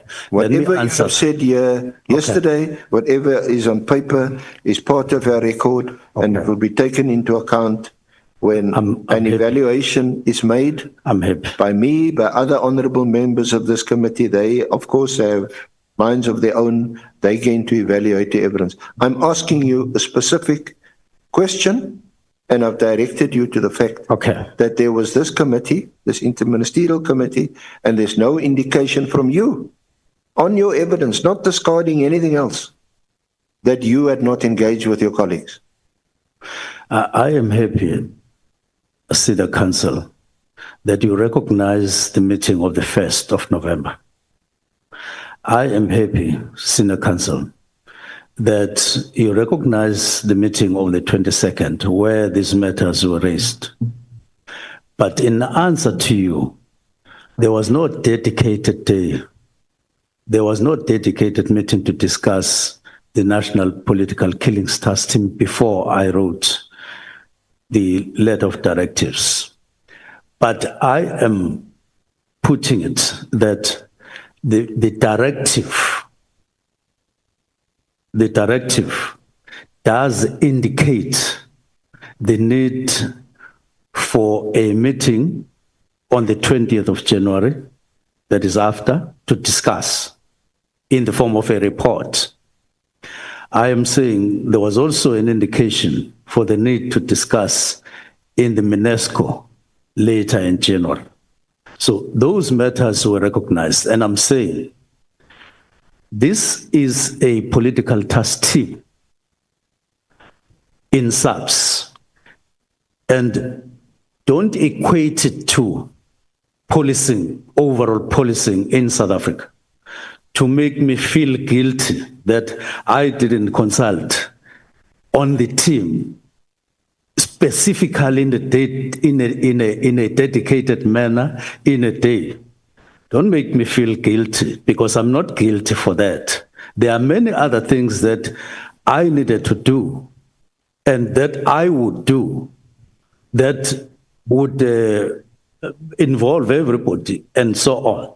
So, and there are many things that I discussed which are fundamental, which involved everybody. So don't create an impression that I don't consult, even though I show evidence that Minister, I do consult. Sorry to interrupt. And we did have meetings. I didn't create any impression. I'm happy with that. A question. I put something to you, and then I asked you a question. I put to you that there's no indication from you, either in writing or in your oral evidence, that you ever consulted, and you haven't, still in your response now, you haven't mentioned the interministerial committee. So that is what I put to you, and that's the question I'm asking you, and you're not answering the question whether or not you consulted with your colleagues in cabinet, especially since you're a relatively new minister in that portfolio. You've got other ministers in the cabinet that form part of that committee who have been in their positions for quite a while, who could assist you, they could make an input, they could guide you. You haven't answered that question. Yes, let me answer. There is no IMC in the 7th administration, like which featured in the 6th administration as a structure that was presiding over the steering committee and any other structure below on the political task team. It doesn't exist in the 7th administration. That is a fact. Secondly, you don't run a department like that. You don't say, just because you have your colleagues, you are going to convene a meeting to discuss any aspect of your department. You discuss in cabinet, you discuss in cabinet committees, you discuss in any other committee or whatever structure that exists. That's how government functions. Now, you can't just convene. You're not president. You can't just convene and say, you are older than me in cabinet. I want you to come and discuss with me some matter. Doesn't work like that. Now, that's number one. Number two, I have indicated that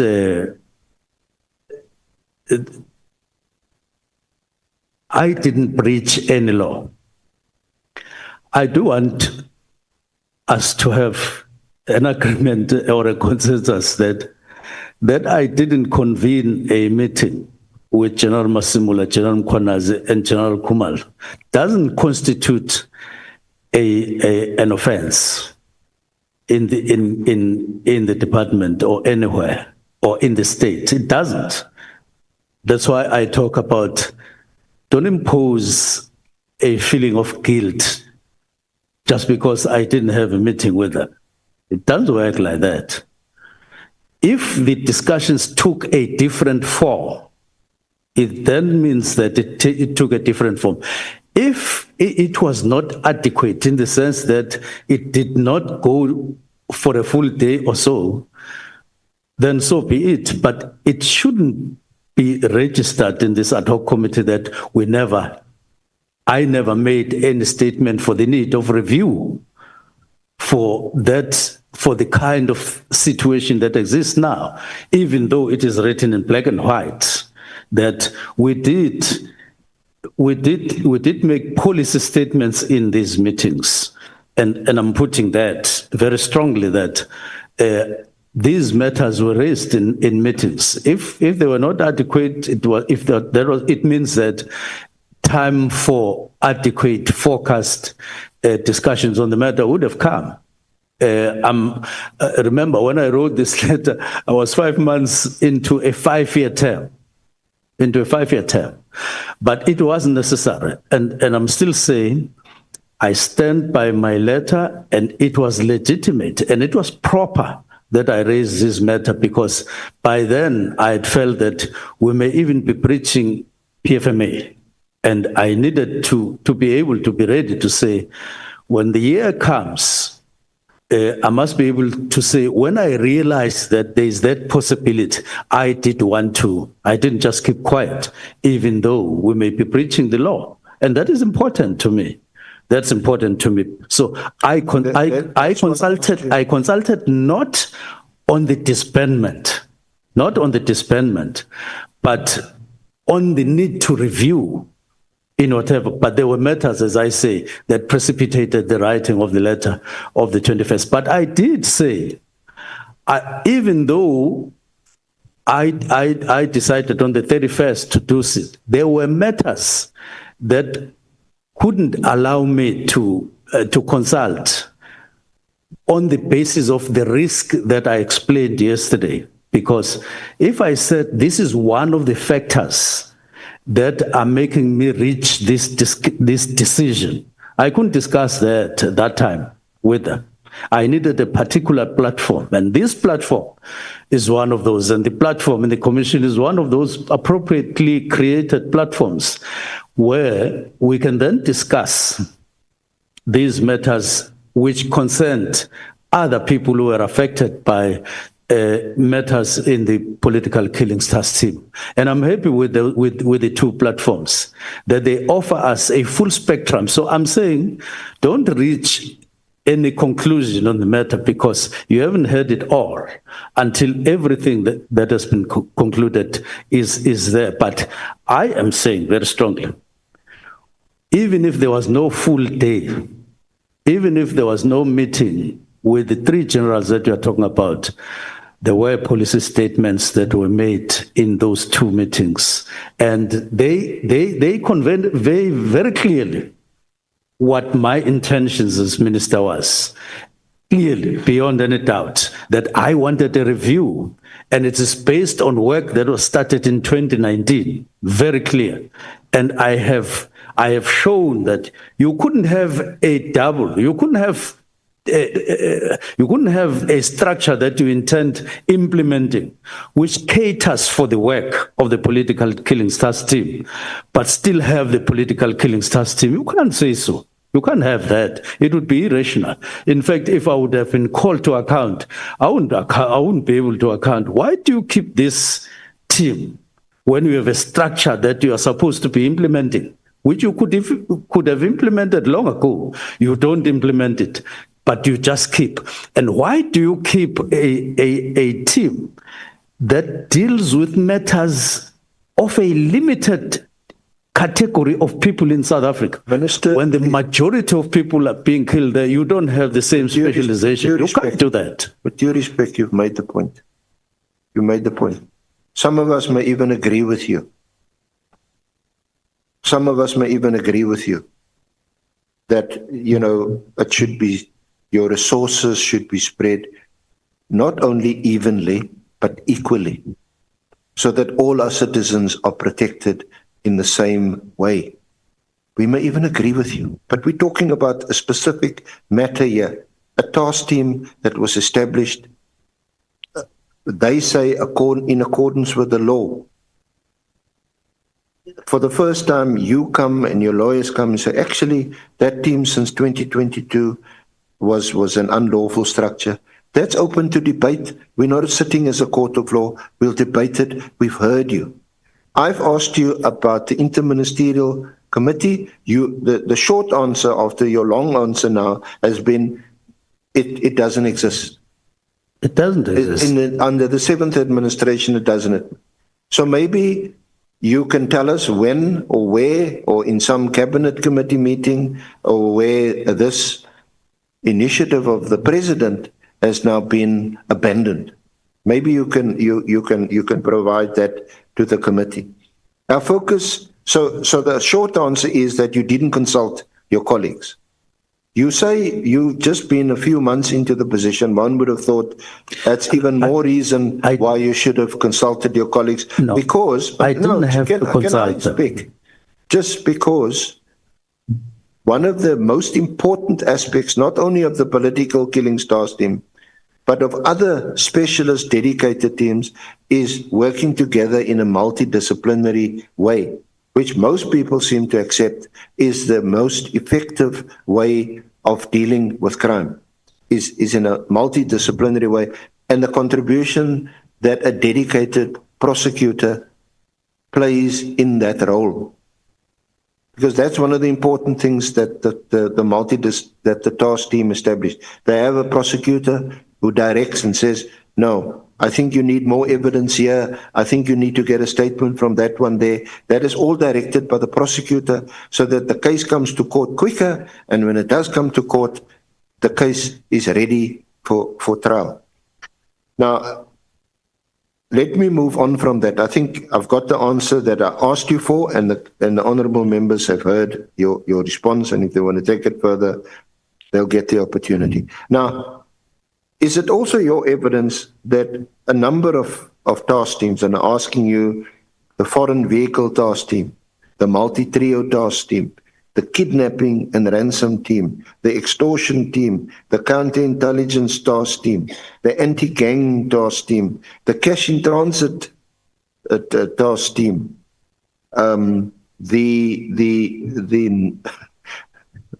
this is called the knockout team.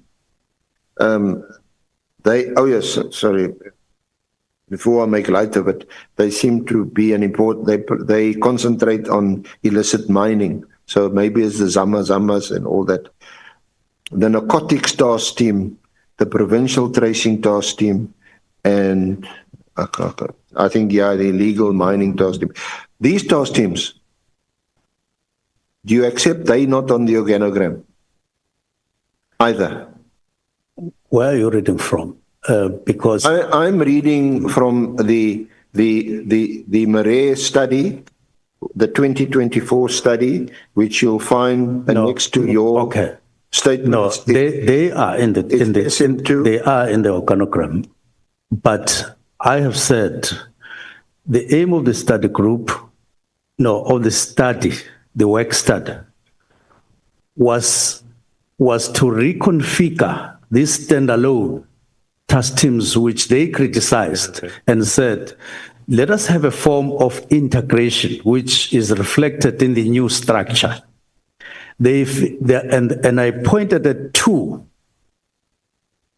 main units. We don't call them, remove task teams, integrate them into units.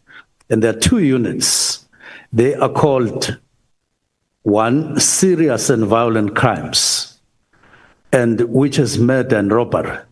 And there's a list there, it's reconfigured. And then there's organized crime unit. We're talking units now. We're not talking series of task teams, this team. It's integrated into units, which get to be part of the organogram, which gets to be budgeted for properly. Okay. Is your answer, firstly, do you agree it is not on the approved structure which you showed us yesterday? This is the approved structure that was on the board, on the screen. Is there no gang unit there? Anti-gang unit? There is, under serious and violent crimes, yes. There's murder and robbery, there's stock theft, there is vehicle crime, and there is taxi violence. That's under serious and violent. Then under organized crime, firearms, economic and illicit mining, there's extortion, there's narcotics, there's transnational, and there's anti-gang. Yes. So my question is there as you read. Yes. So my question was: are all these specialist task teams, are they accommodated in this structure? Yes, but in a reconfigure. I also want to be fair to you. Yes. Are they, because it seems to be your answer also, they integrated into this structure? Yes, that's the answer. Okay. So let me come to the question I actually want to ask you. So does that mean that the only specific task team that was disestablished was the political killings task team? Plus a unit called Inspectorate so far. And I'm looking at the list that is on page 103 of the Marais study of 2024, which is annexure SM2 to your statement. It starts at page 93. Yeah. So I want to go back. Your earlier question, yes, all these teams that you were reading, unless integrated specifically, they are returning. They are in the new structure. They may be called exactly as they were called in what you were reading or called others, but they are now integrated in the main under a unit called Serious and Violent Crimes. That's number one. And the neighbor, in terms of functionality on the ground of the structure, their neighbor is organized crime. It is there. They work in tandem. But I want to add another feature. You know, there's DPCI, whose main core business is to deal with organized crime in South Africa. So we must guard against overlapping into DPCI. DPCI deals with, I think, 4 and 5 degree crimes. That is serious crimes. And subs deal with first degree, second degree, I think, and third degree, and they share. So there's sharing of responsibilities of organized crime between subs in that form and DPCI, which is a subs component, very important component on organized crime in South Africa.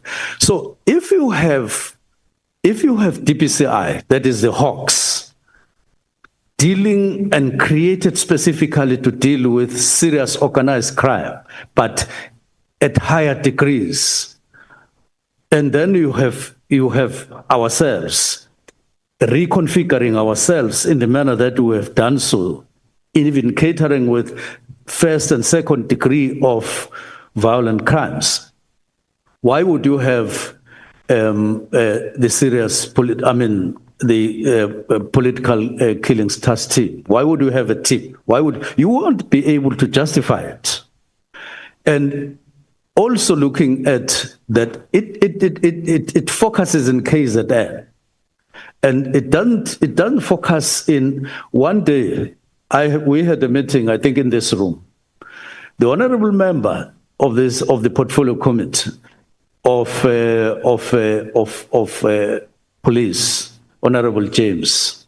For some time we couldn't talk because she raised her voice beyond anything that was alive here, even closing the chair of the portfolio committee. So we had to sit up straight and listen. I didn't treat it as noise. I treated it as a very, very grieving voice, let alone a very grieving voice from a member of parliament. Yeah, no, she directed to me, very passionate, that I'm not doing enough and I need to answer. And this is the way I'm saying I'm answering. And one day she will see that I was serious when I said I'm addressing the matter. It may take time, and those people who are dying in the Cape Flats, they will know one day that we are taking those matters seriously. And we can't do that via the political killings task team. I'm honest with that. We've got to respond in this fashion. And I'm confident that we will respond we are responding properly once this structure is implemented. Okay. Supervised by us. So can I move on from there and ask you, put this to you. After the directive was issued, the National Commissioner responded to you on the 22nd, not quite the 20th, which you required him to respond by, the 22nd, and he responded to you, you wanted a report. And in that report, he still doesn't tell you, Honourable Minister, I hereby acknowledge receipt of your directive of 31 December 2024. I agree with you, I disagree with you, I'm going to close the political task team. He doesn't say that at all. You will remember, I don't think we because of time, we need to go over his response. We've dealt with it in this committee. His evidence is there, what he said. But in essence, what he says is this is going to be not closed down immediately, but it's going to be phased out. To be fair, it doesn't say to you, Minister, I've got a problem with your directive. I don't think you had the power or authority to do so. I dispute it or I challenge you. He deals with it and he says, this is the plan. But he also points out the successes of the team. So that's on the 22nd of January. Then there is the meeting. In the meantime, just for the record, and if you want to respond, you can respond. In the meantime, Mkhwanazi sends you a WhatsApp on the 4th of April. And I think it's on page 51, it's EB5, and it's in Exhibit Bundle 3.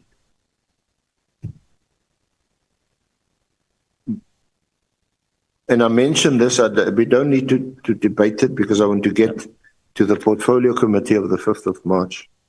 He said on the 5th, have you got it in front of you? You can read that. Sorry, the Mkhwanazi's WhatsApp to you on the 5th of April. It is in Exhibit Bundle 3, and it's EB5 at page 51. Yeah, you can go on. Okay. He says, Sawubona, Minister. You're both from KZN. No, you can move on. It says, Sawubona, Minister.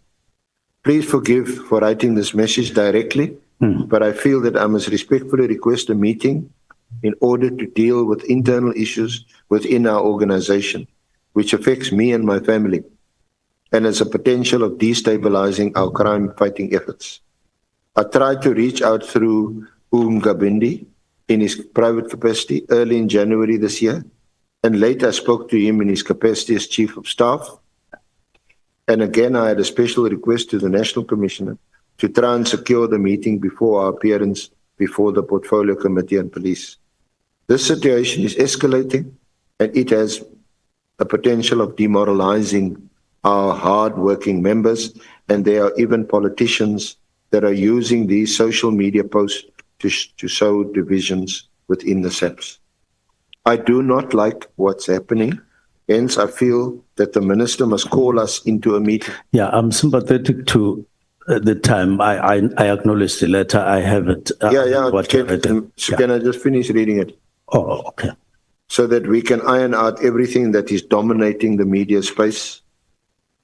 I do not like, it is my plea that the minister calls the National Commissioner, Lieutenant General Sabia, Lieutenant General Kumalo, myself, Major General Khan, Mr. Nkabinde, and Mr. Brown Mahotsi in order to get to the bottom of the problem.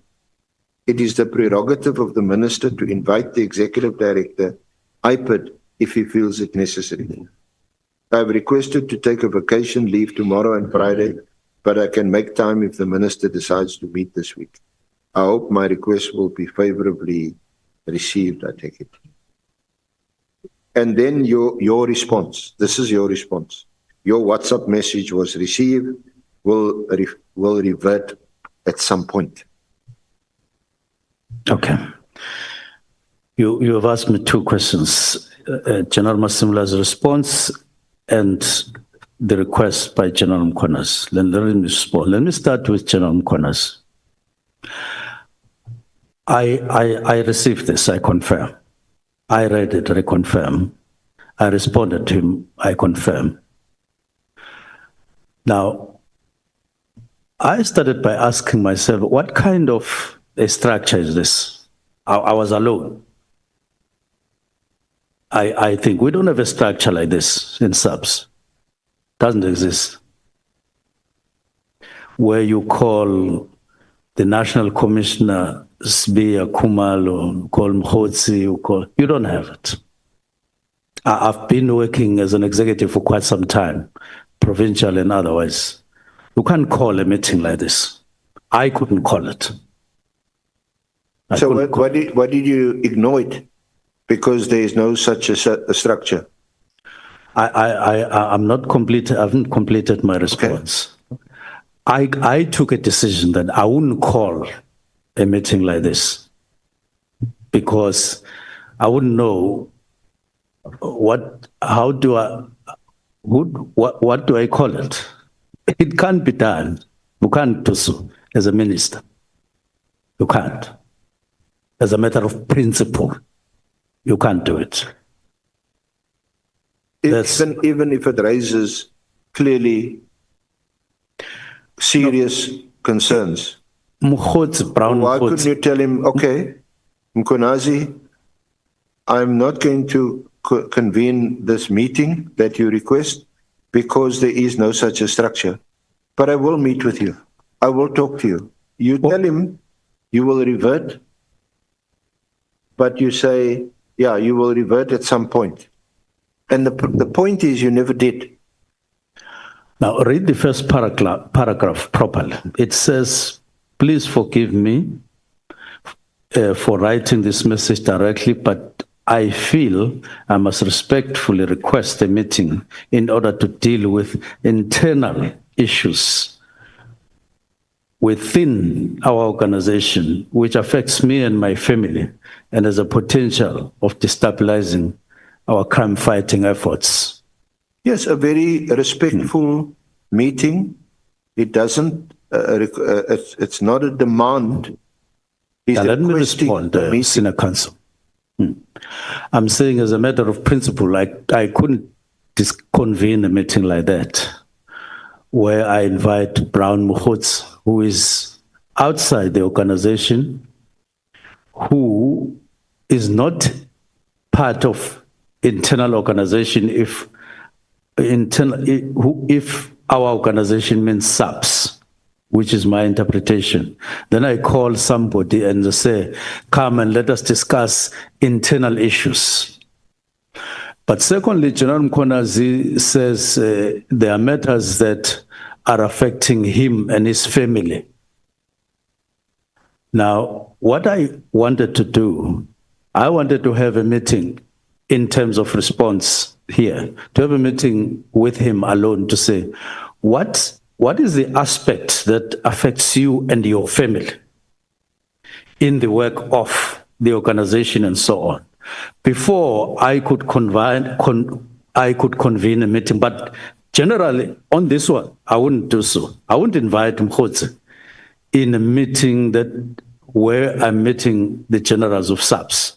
So why, Minister, why didn't you just tell him? I will revert to you, but you should know.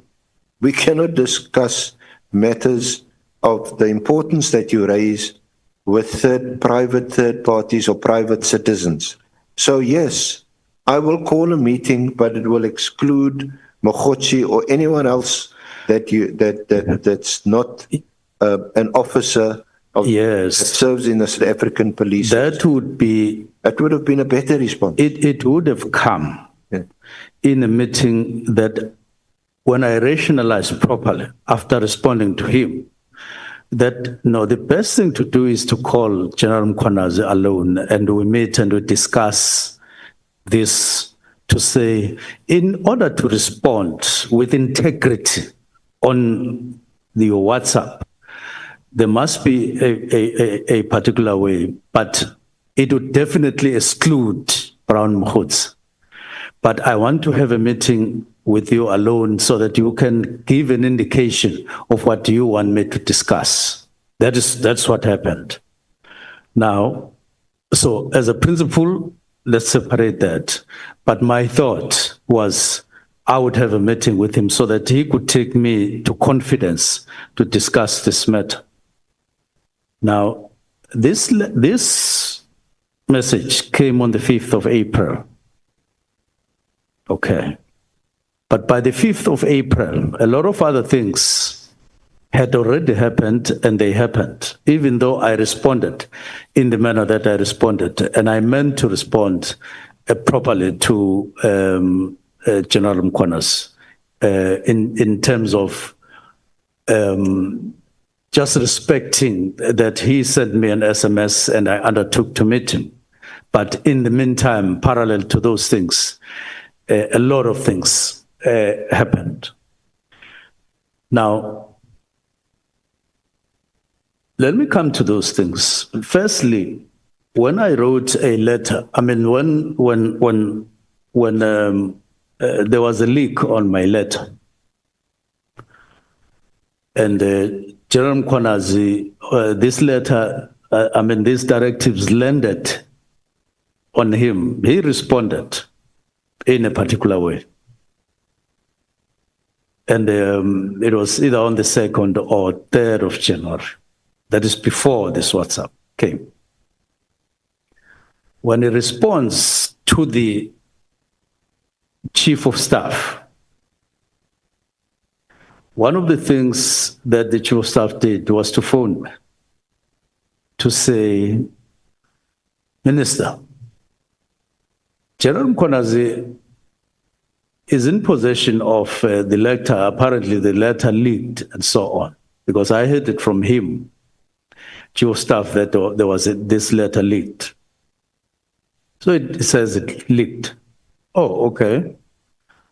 Then he says, hey, but Minister, he's very angry.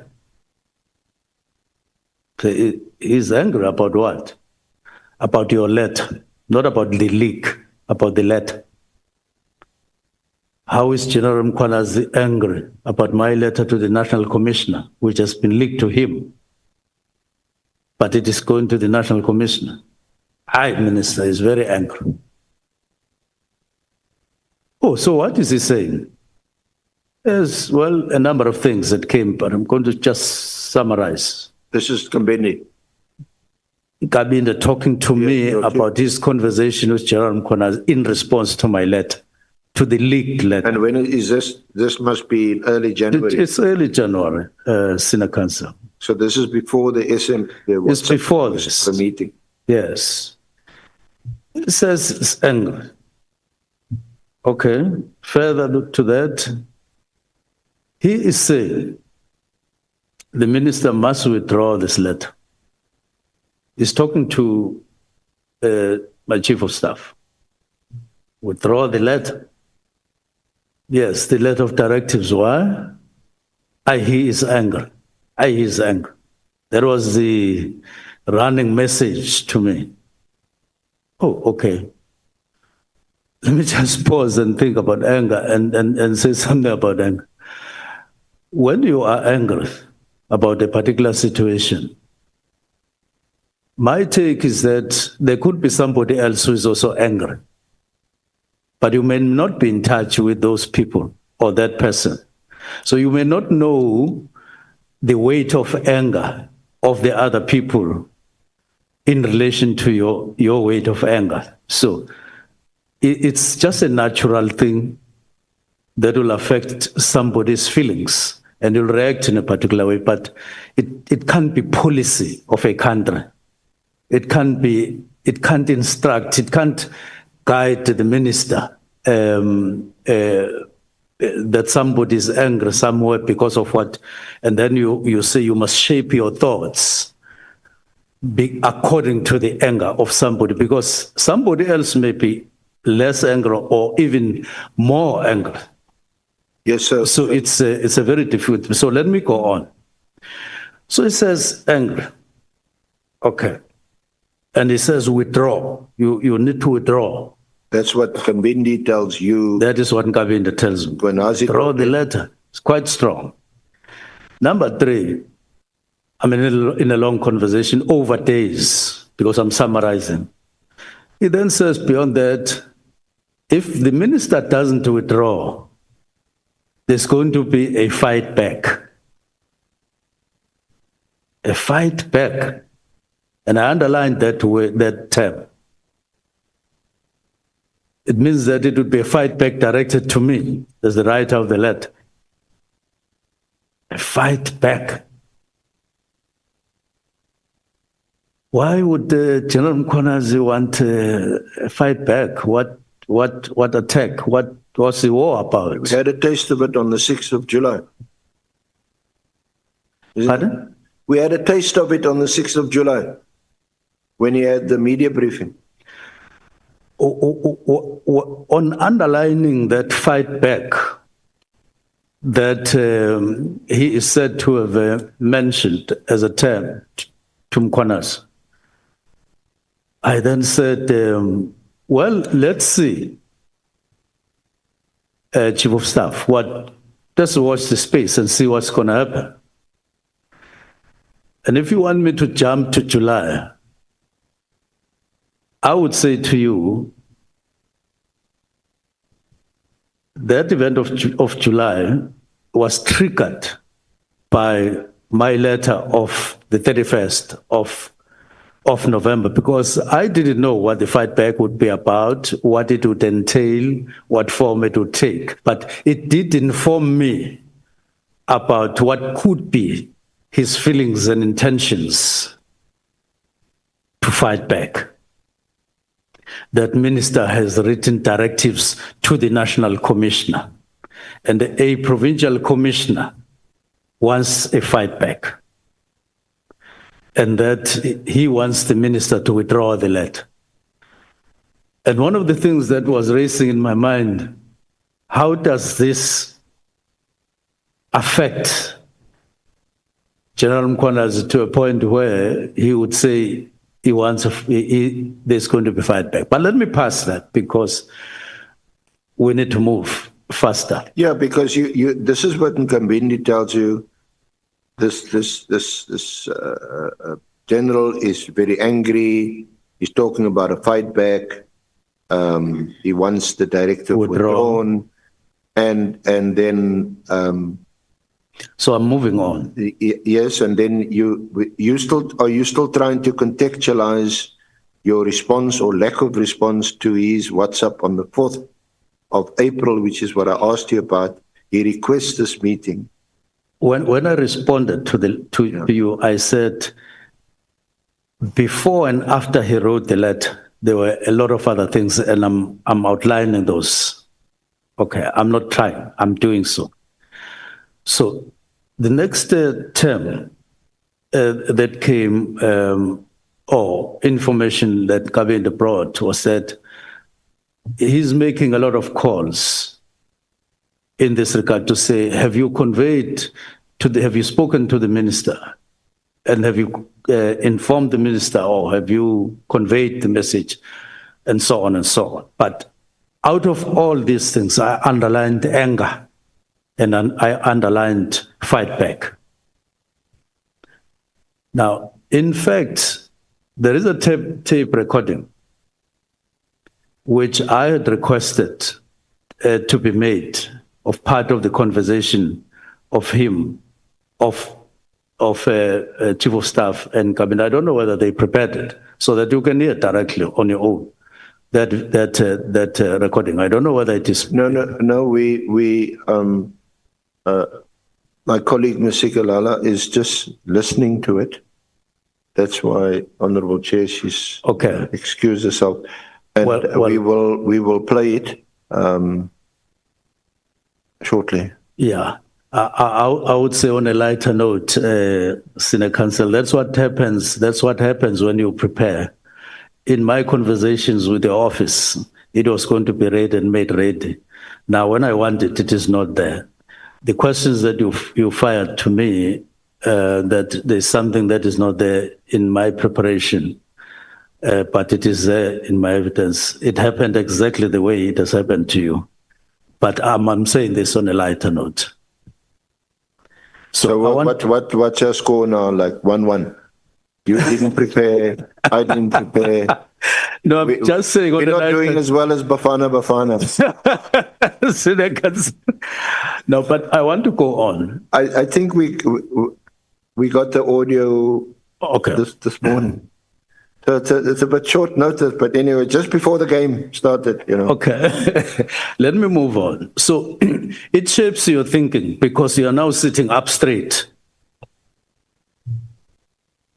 What are you sitting up straight for is a fight back between General Mkhwanazi, who is a provincial commissioner.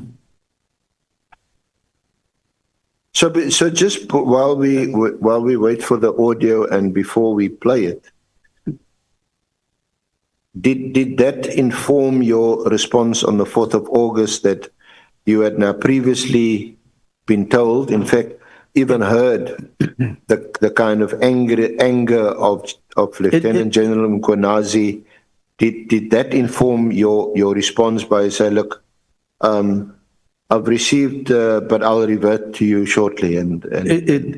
No, it got to my environment, but I can't respond in that particular way. It just got into my environment.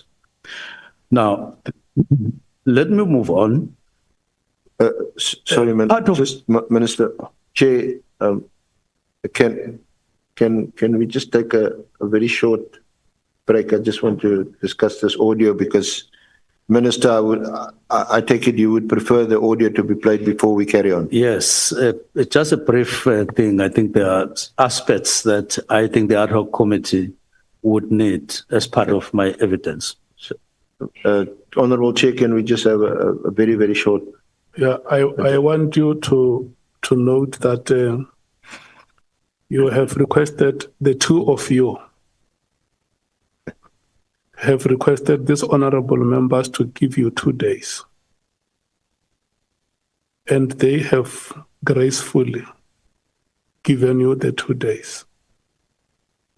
When we come back, we are going to play the video, the evidence material, and then from there, for sure, 20 or 30 minutes later, we are going to take a comfort break. When we come back from break, you should be moving towards concluding today's session. That is my request to you. So to break now for 30 minutes, which is inclusive of preparing. If we break now, it means you will no longer have another break. It will lead us to the end of the session. So the session that we are going to have after break cannot go beyond 2 hours. Okay.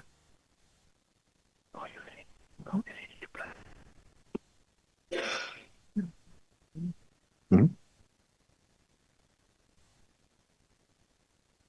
Yeah. So sorry, Chair. Shall we just break now for half an hour? Look, and then from there we're going to whatever arrangement you want to go into is between you and the witness. Make that arrangement that is in the interest of these members who have given you 2 days to do everything and conclude. So perhaps let's just have the half an hour break, and when we come back, we will continue until 2:30. Yeah, you know why I'm saying this. Yourself and the minister must help us. We have taken a lot of time on this PKTT matter. if you can help us, where you just need a short answer, let's get that short answer and move forward. It's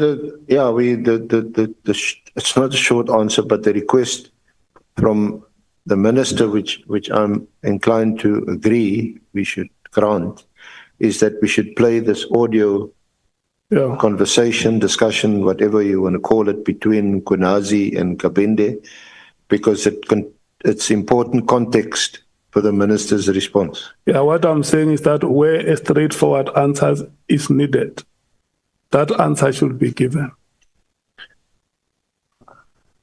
Well, maybe you've got the power to direct. You can give a directive. No, I can't. I can't. That the minister must give short answers. I can't encroach. You are the one who is leading. Yeah, no, I've invited the response, and the response from the minister, which I entirely think is reasonable. What I heard from you is that now the score is 1-1. So may you please announce what you want to see happening now, so that when we come back, we know that.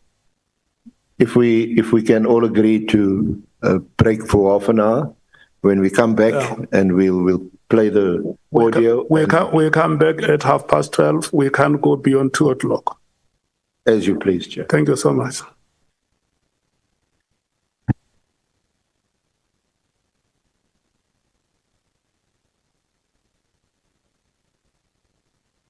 Honorable members who are taking a 30 minutes comfort break.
Good afternoon, once again, honorable members.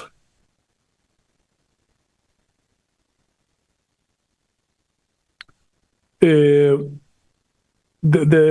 evidence material that is going to be played here was received this morning around between 10 o'clock and between 10 and 11. So our language services were not aware that they may be required to come and provide certain services to you. But we got an official who is available, who is going to join us online. And the material has been sent to the official to go through it before it is played. So the official has requested 5 minutes more. So we will be alerted when the official has joined for showing the next 4 to 5 minutes. And then we can go ahead with the proceedings. Thank you so much.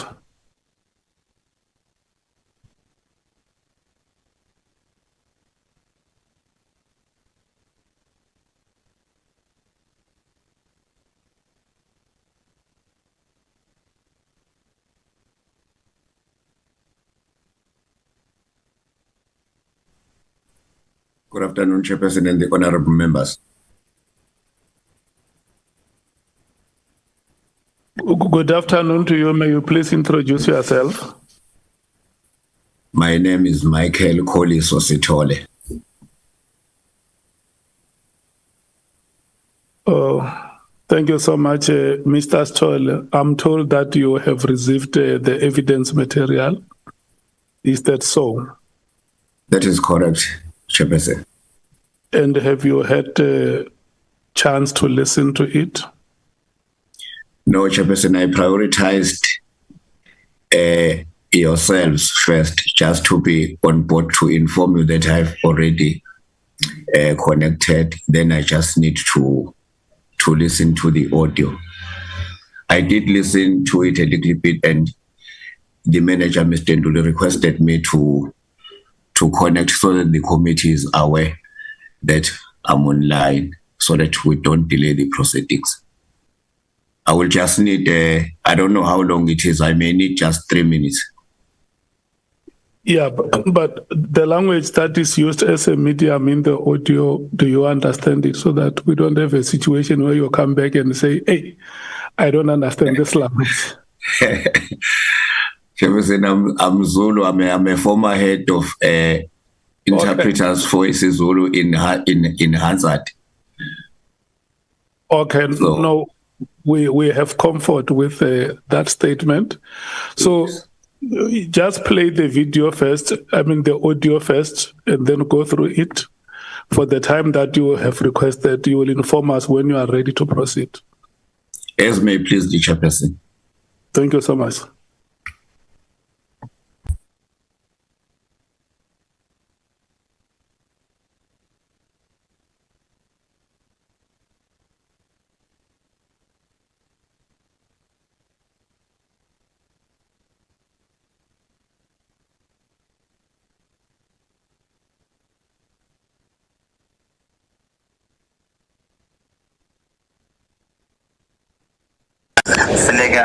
Away of my dynamics organization.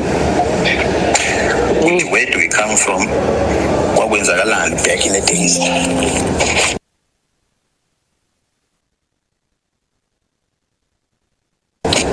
And what is going on now?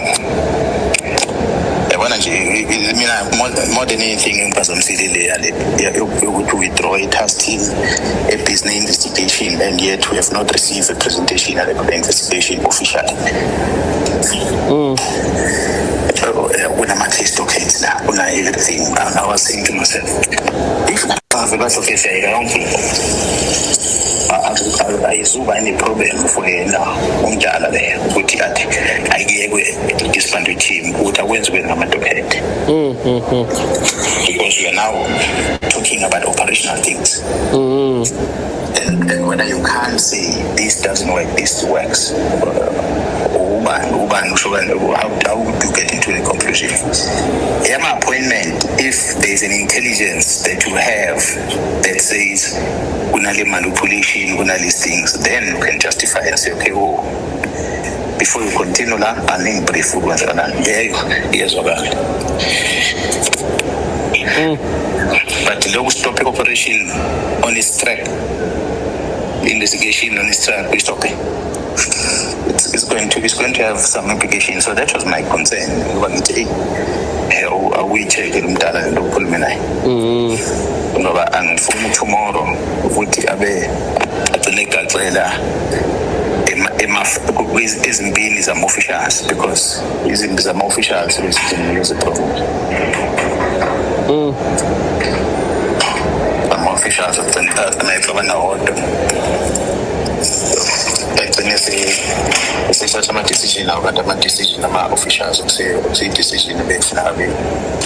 Some way 30 apply this mind on it.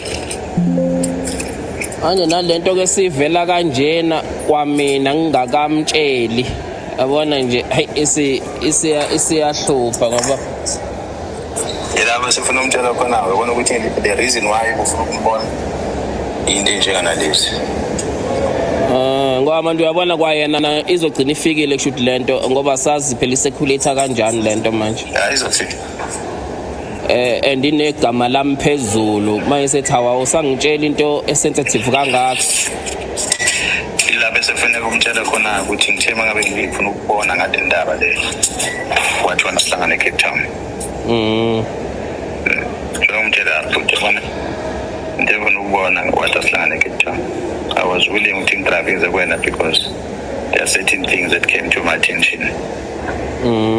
But when what was in the Cape Town, so within the Cape Town. Hey. Sengombona kusasa ngimtshele sengomkhombisa nayo lento esibhalwe kanje la. Ngaphela esizana esayidini manje izinto na isikhuluma yonke into lena as much as nawe kade uwonisha ama fight back nani kodwa leke ngathi kuya exaggerate. That's what is going to stand up. Ngoba yabona nje angikhumbuli uthi small boy and manje into exakayo the real facts angwaboni lana yabona nje mekuthiwa mhlambe bekulalelwa ifoni amafoni ethu kufanele ngabe ubhalile la ukuthi akayiyeke lento mengabe clean noma me ukuthi akakaza athathe lutho kumuntu into ezikanjalo kufanele ngabe sibhaliwe la exactly mekuwukuthi lo muntu belalela amafoni conversation ngoba yabona lokho bengeka kushiya ngaphela ku inline ngalezi zinto ayishoyo yeah ngoba lokwe warrant awukazi ukusho imagine kazi ukusho uyichazile impela nje ukuthi fight back nje and I'm sure now umuonisha phela ngoba uyamazi awuqala ukumazi manje ukuthi kuzoba ne fight back la mawuzazi uclean amaphoyisa azokujijibeza. Yeah, because that's what they're going to do. But must be to survive and they can't go down again. So that is my only worry. But I not long enough. No, ngizoma explainela mhlambe ke mayise yithola nazo lezi zinto mhlambe uzokuthinta. Hayi, ngizozwa ngaye mina. Soza ukuthi uthini. Then lama sengimbonile mhlambe ngizokubrief. Yabona namanje ngisasho ngithi the biggest thing that I've been talking about angekho umuntu ofuna ukuyilalela kuze namhlanje eyokuthi abantu be-crime intelligence manje batholakala benze into wrong akumelanga bathathwe departmentally kumele basuswe kwi-crime intelligence bawubekwa somewhere else because they are used to all these dirty things that is going to create a problem for the organization. For instance, bantu access secret state as an example. Whether Ukan, whether Umuji, whether Ubando Cape Town. Oteyo. Kunezinto ababa involved ngazo during their line of operations. Othola ukuthi zi-involve the leadership political. Izinto abangathi masibe desperate ukuthi thina we can't go down alone. Bagcina sebeze exposed. Bayisho kudala le. Amanje ngisayisho ukuthi akasuswe abasuswe one moment ethi umuntu wenza into wrong then iqhama ku-IPD le recommendation yabo khanda ayiqhama ku-IPD okay IPD siqhame nento so ndoda sekususa sokubeka somewhere else by so doing even though the departmental thing yakhona must just die umshifta kwi-department emaphoyiseni umsuke kwenye or umsuse emaphoyiseni ukuze kwi-department yazi ukuthi umdluli ngaba endishela kanjani lekhona wenza kanjani kanjalo usithola lokungena nje umdluli kunale standard esikhona nge-SPL yenza so lo muntu utown president umthatha ukuthi akaresign emaphoyiseni umarengele kwi-state security ukuthi kumfake secret operation in state security. I was serving as an agent.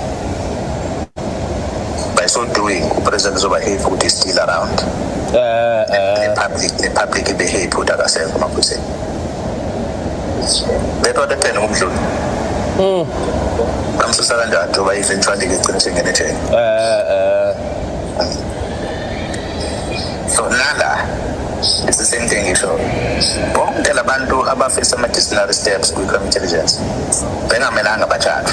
Bengafanele ukuthi mase kuthola evidence ukuthi kune-misconduct so to umuntu akasuswe. Angaphelelwa umsebenzi asuswe nje. Whether ususelwa la emaphoyiseni or usuka kwi-defense intelligence usuka kwi-state security. Laba abasamdinga bangamthoba sangamsebenzisi in another field.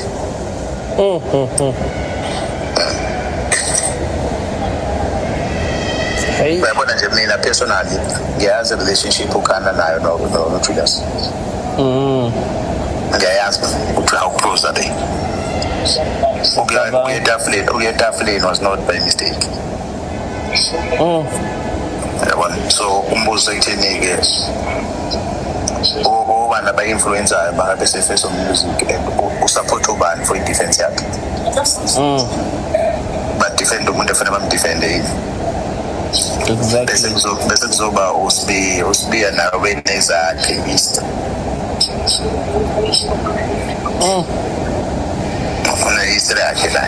Kwafa abantu eZimbabwe lapha kuthiwa rendition. Ngemva yabo usibiya. Hayi ngengane. So ziningi inkinga ezikhona. So into ebalulekile nje ukuthi mina okwami ukuthi boss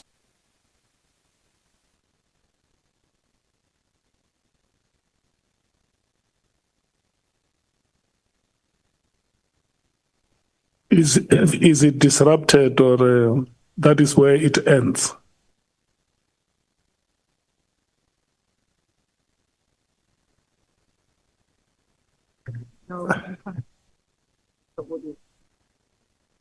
Honorable Chairperson. Yes. Chair. Mr. Stoller. Afternoon, Chair. Yes, is that where the material ends? Yes, Chair. I've listened to the audio. I think I should give you and the honorable members two options. Yeah. You choose either I interpret it consecutively, which I do not recommend for you. Consecutively, it would mean I listen to a particular portion, interpret it, replay, listen to another portion, interpret it, replay, listen to another portion, and interpret it. The reason being that this is a two-way conversation between two people.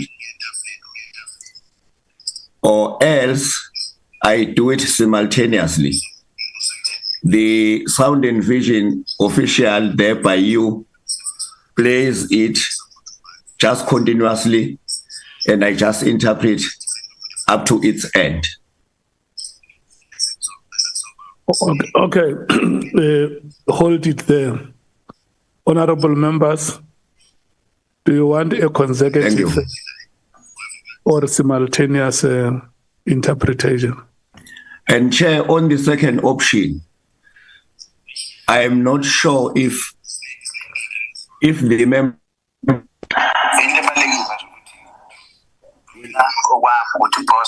will be able to hear me and the audio at the same time, because one might override the other. Sometimes it causes frustration. Okay. Did you hear what Mr. Stolle is saying, honorable members? Mr. Stolle is giving you two options. The first option is that the video is played, the audio is played in parts, and then followed by the interpretation of what would have been said or of the conversation. Or we allow him to say, you have listened to the video, I have also listened to the audio, I have also listened to the audio. This is what is being said. So he wants to know from yourselves, which option do you prefer?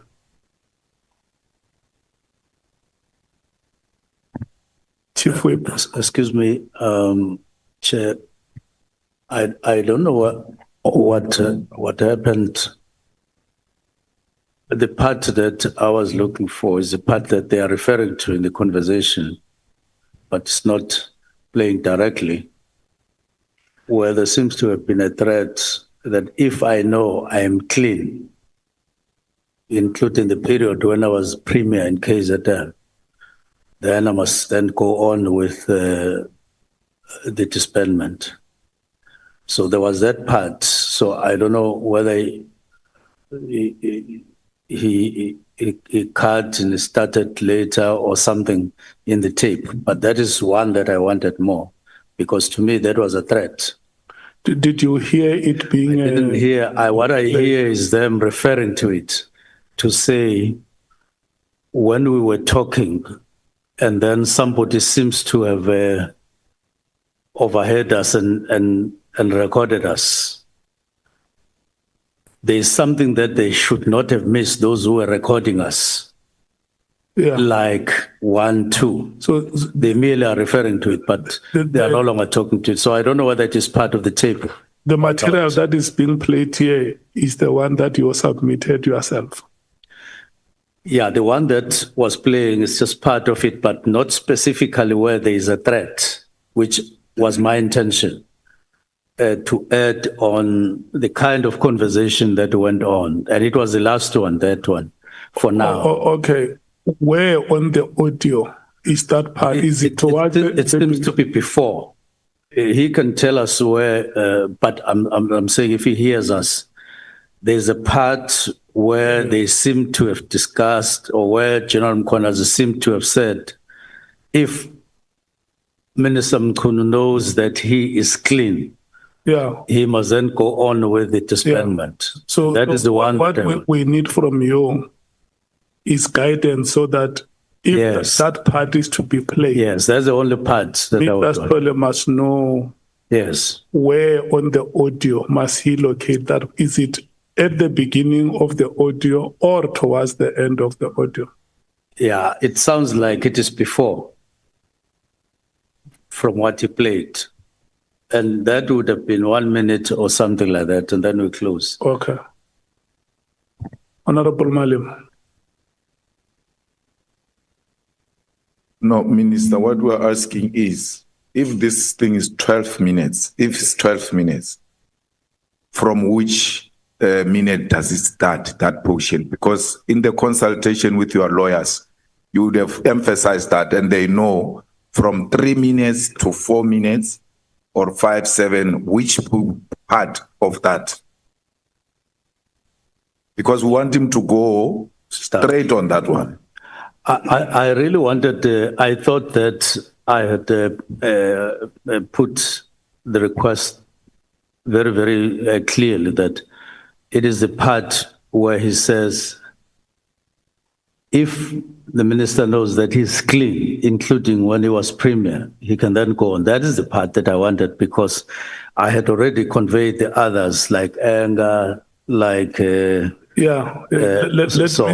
part. Let me stop you. I think it is before this one. It will be less than 3 minutes. The guidance that we need is that the video, I mean, the audio has played for a particular amount of time.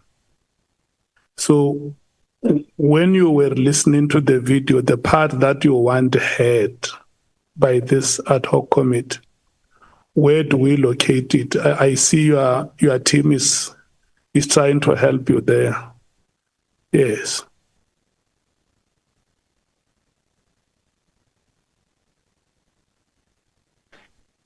Yeah. What I'm saying is, when we were consulting with the lawyers, I said, this is the part where there seems to have been that threat. So between them and people here, I don't know where they are missing each other, but they say it was not sent to them as lawyers to listen whether that is the part. The part that played is just part of the conversation, but not what I wanted. What I wanted is where I was told there's a threat. So it sounds to me like it is before what to play. Okay, no, it's fine.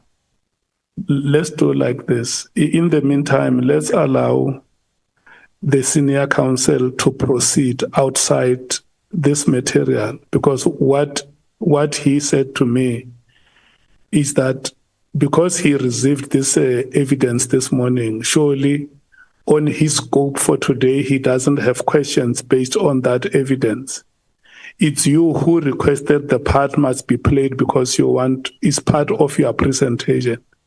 So we're going to allow Mr. Stolle to listen to that part which you want. And once he's ready, he has located it, he will give us a bell, and then we can come back to it, so that we don't spend time debating where that part is. So, Senior Counsel, may we proceed on? Okay, Honorable Nomval.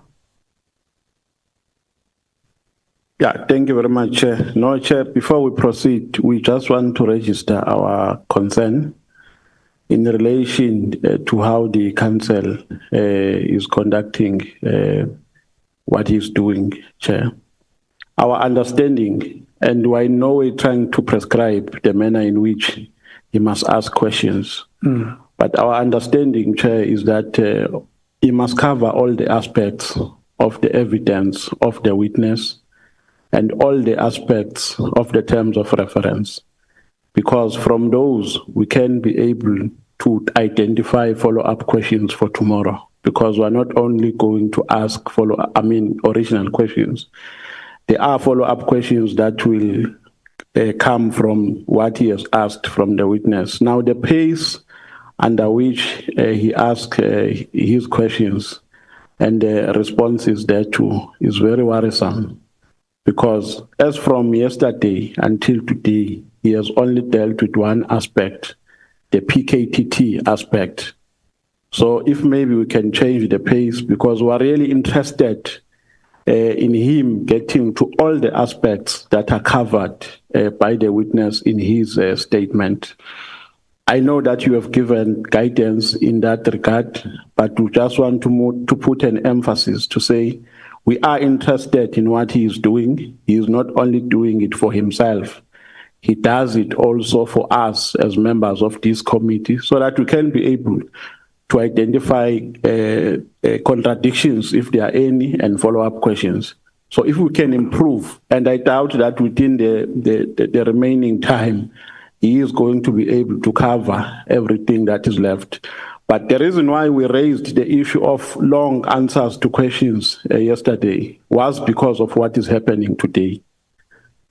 Yeah. We just wanted to register that, we request that you also play a role, Chairperson, of intervening from time to time.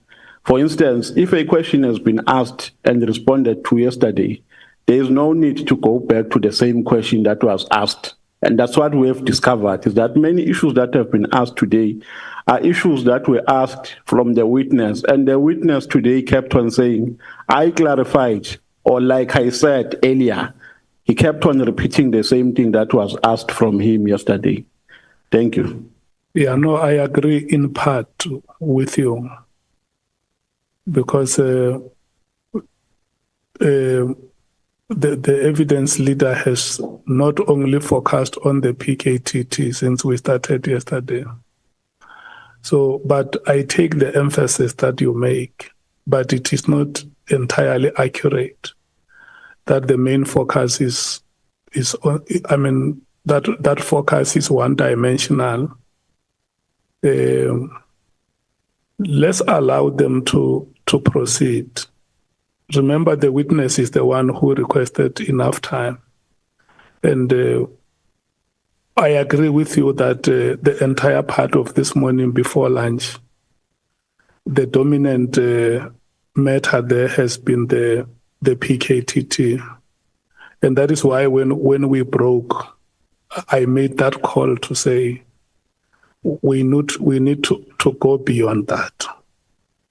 So may we proceed, honorable members. Are you ready, honorable minister, to proceed?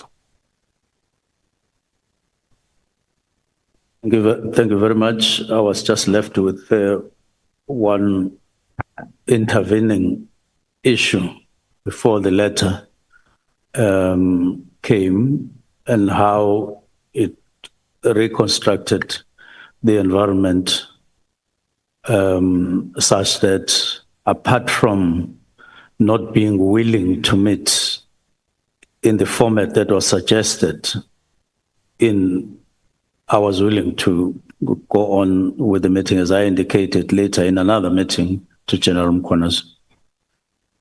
But let me just complete that, even though the recording doesn't capture it. So part of what they discussed was what I thought was going to come here to say, if the minister is clean, knows that he's clean, he can then proceed with the disbandment.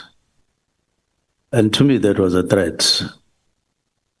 And it was also a promise that somebody is going to go back and say, what did I do wrong while I was MEC, while I was Premier, while I was in water? And I have no problem with that.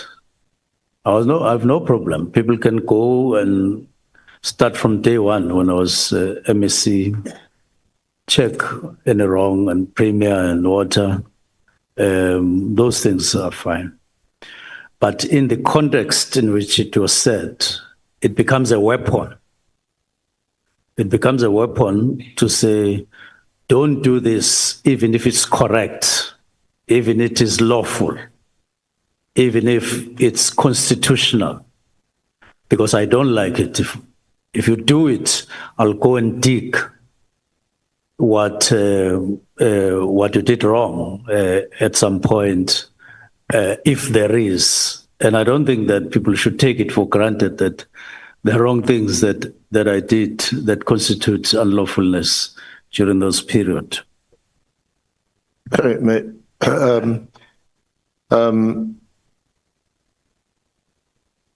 You and I have now seemingly been criticized for taking a bit too long. you've made a request that you want to be heard. I don't know if the Mkhwanazi smell is still on you today. Maybe it's a bit off now that you've had an opportunity to give your side of the story. But we do need to move a bit quicker. But I'm not in a position, this is not a court of law where I can make an application or whatever. You must be given whatever latitude you need to fully respond.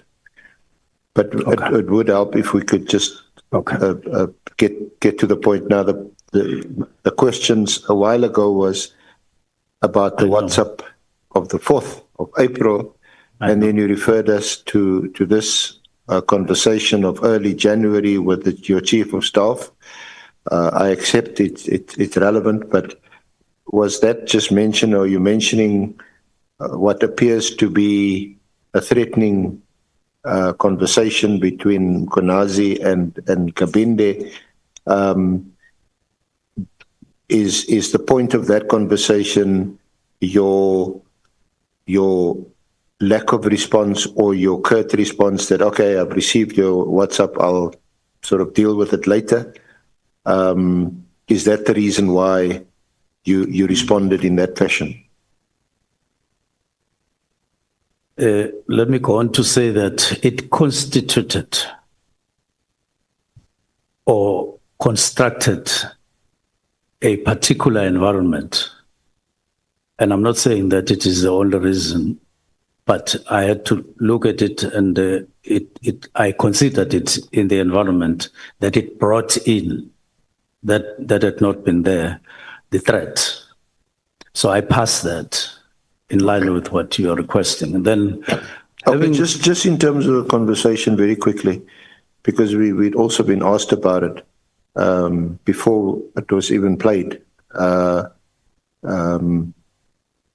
Whether is this the way conversations, telephonic conversations or other online conversations with your chief of staff was handled, that they were recorded, apparently without the consent of in this case, Mkhwanazi, and Mkhwanazi, I think, mentioned in his evidence that some version, a bit distorted apparently, appeared on social media, and he wasn't happy about that.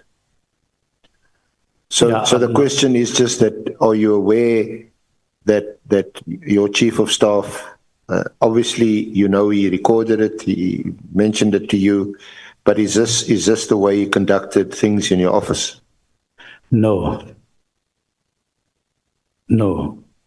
Okay, then maybe we'll ask him for a reason why he recorded Mkhwanazi without his consent, or is there a legal reason that you as a minister and your chief of staff can record conversations with people under the Cyber Act or some legislation?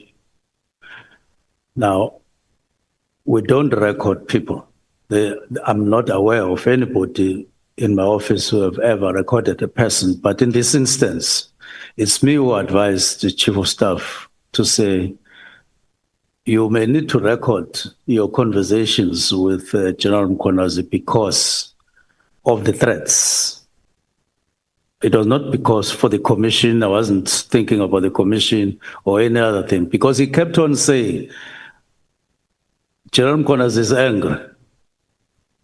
When a person says so-and-so is angry with you, you take it serious. So can we just understand that even before this recording, Mkhwanazi had phoned Gabinde and spoke to him in a threatening, because who decided that his conversation must henceforth be recorded?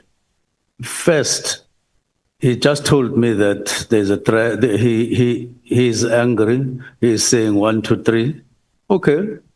And then he came back, I think third time in one day, as they continued to talk. And at some point I felt that the way things are developing, it looks like they're developing fast and they've got anger inside. but they now have threats inside. Now, when he mentioned this one of if the minister knows he is clean, no, I think it came before that one that I said. Now we may now need to record. It was after he spoke about fight back. I don't think fight back was recorded, but I think it was at that point when I said, being experienced as I am, I felt that this may develop to something else. Then I said record, but that one of threatening on what I may have left in the Premier's office, when he mentioned that, I felt that, so there's a threat here. Okay. So we are discussing, he is wanting to meet me and so on, to discuss the disbandment, which is fine. Okay. I'm fine with, but so when it says, it sounded like a compromise. So you want to compromise me on things that I, as a matter of principle, I have to consider in my work. But because you don't like it, you then issue a threat and you date it back where it worked. It constituted the environment. Let me move on. So Kabinde decided, he took it upon himself to record this discussion. I advised the chief of staff. You told him to record it? Yes. Yeah. I said, you may need to consider recording, because okay. I don't normally have a discussion with a person and then you get threats in your work environment. And I didn't understand why. Now that WhatsApp came on the 4th of April. Before that, you would have had the meeting with the portfolio committee on the 5th of March. Yeah? Yes. And you were in that meeting, Kwanazi, and all the senior management, they were in a meeting, your deputy ministers. The transcript of that meeting is in bundle 4 at pages 22 to 162.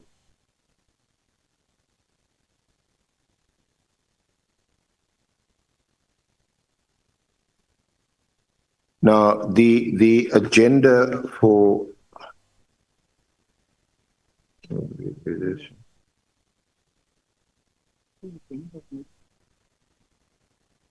the agenda is not on the transcript, but what was required by the chair of the police portfolio committee, who's part of the ad hoc committee here today, was a report on the political killings task team, an update. So it's clear that as far as the portfolio committee was concerned, there is such a committee, and they want to know what's happening with the committee, what are they doing, and they also wanted to know what the plans are going forward. And as you will recall, that presentation was made by Lieutenant General Khumalo. Did it's not apparent from the meeting, from the transcript of the meeting, that the directive of 31 December was referred to or debated in that meeting at all? Would that be correct? That's not correct. It's not correct. It was referred to by General Khumalo, if I'm not mistaken, somewhere when it started or during the presentation. Yeah, but there wasn't any debate or questioning from the portfolio committee members about the directive. I think there were some comments that were made down the line when members of the portfolio committee started talking. Yeah. So, Kamalo, can you just get the start of the transcript? Where Kamalo.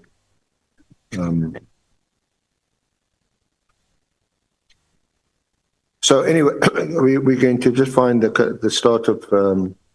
Yeah. You may be right. You may have said that the presentation is done in accordance with the directive that has been received by the minister, but we'll find. Yeah. The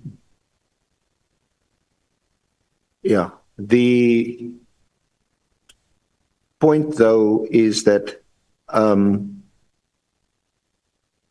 the directive itself and your authority or power to issue such a directive was not debated or discussed. So was not debated and discussed. Where? In the portfolio committee meeting. So this is what he says, and it's at page 68 of the transcript. 44 of the transcript, but 68 of the bundle 4. So he says, is this commander or the minister?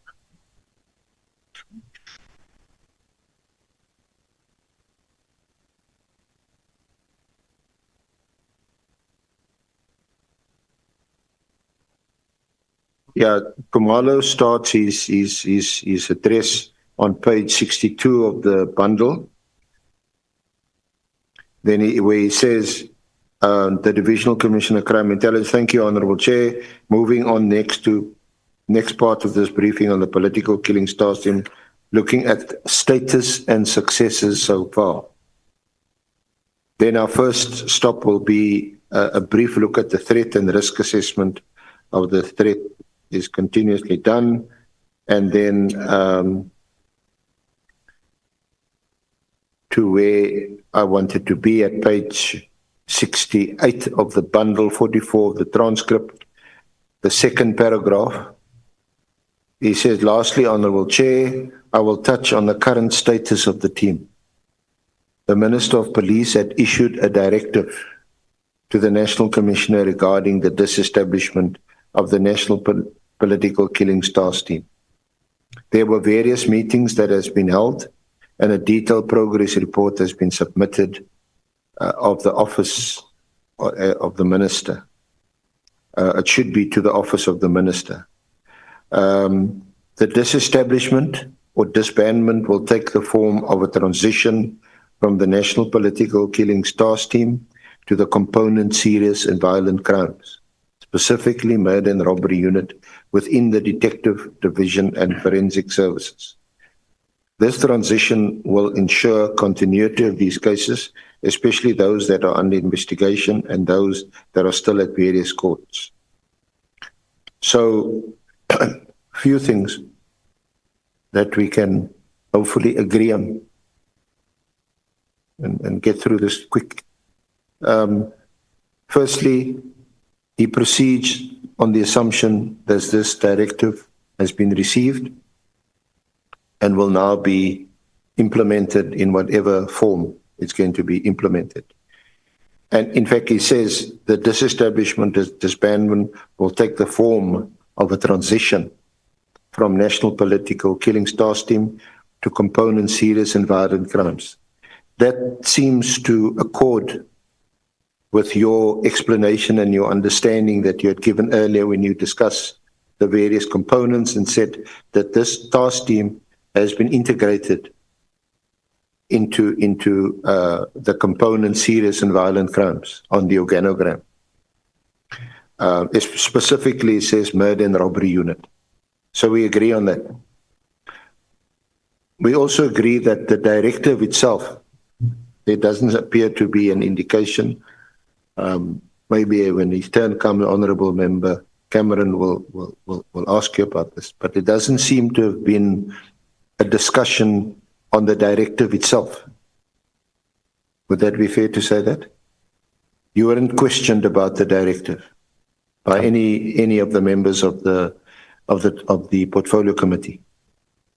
So the point about raising this is that there was a presentation by Khumalo. He talks about the disestablishment, but the disestablishment will take the form of a transition. And the significant thing about this meeting, the National Commission is in the meeting. And Mkhwanazi is in the meeting, although it's an online meeting, but they registered as present in the meeting. And although there are comments made, before we get to Mkhwanazi's comments, you say at page 86 of the bundle, 62 of the transcript, from line 20 onwards. Yeah, your address starts at page 75, 51 of the transcript, and I'm referring to page 86, 62 of the transcript. And at line 20, this is what you say. I am saying the team was established for a particular purpose. There needed to be a time frame, and there wasn't any time frame. And we have discussed the matter with the President of the Republic, because while it was not a presidential task team, it was his initiative to do so, but became an administrative committee in practice, and therefore we had the discussion with the President of the Republic, and we are in agreement that we can look into the matter the way that we have looked at it currently. So again, that accords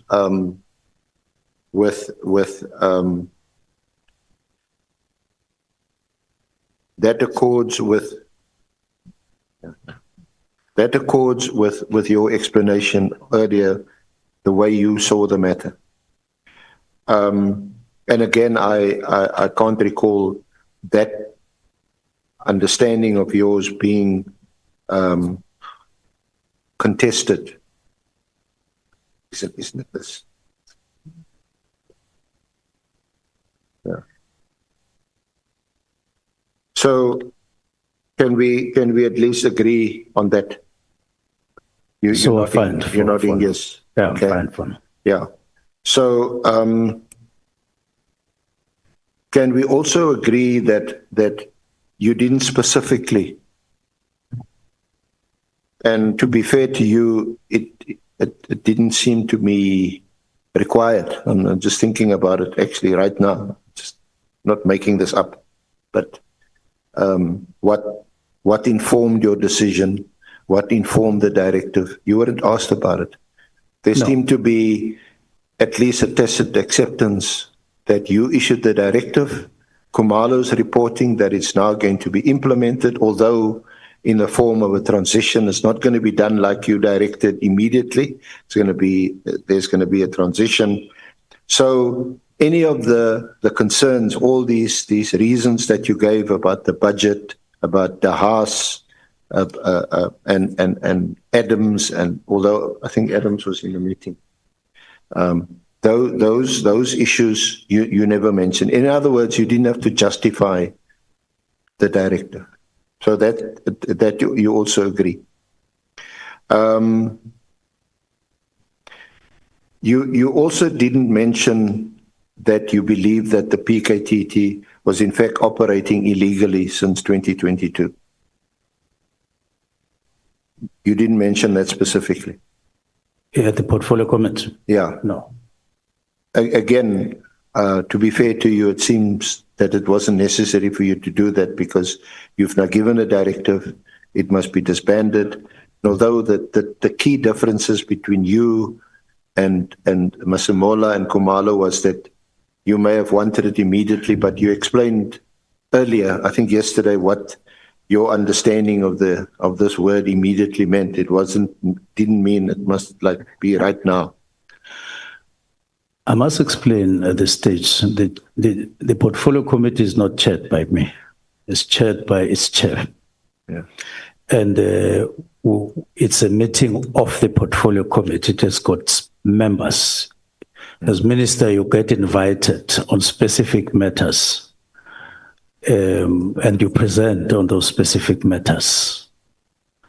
But because you are recording that I didn't do this, I didn't do that, I do want to, maybe at some point, maybe at this point, Chair, to request the evidence leader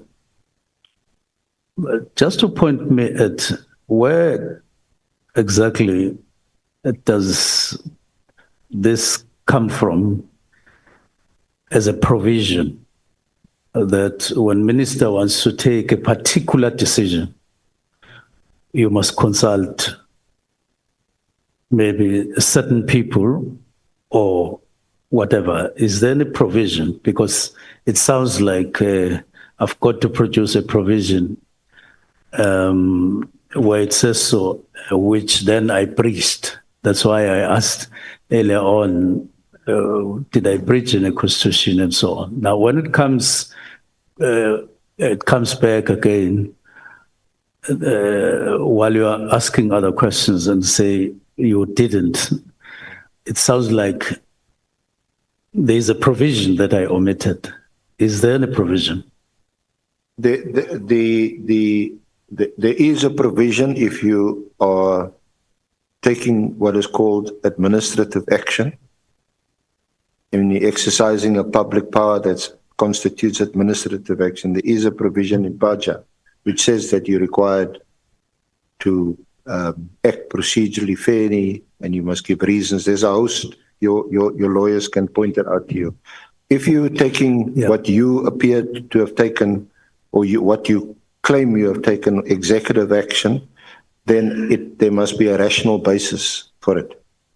In other words, you can't in the morning wake up and suck your thumb and do something. You've got to have a rational reason. Doesn't have to be the only reason. A rational reason could be a range of reasons.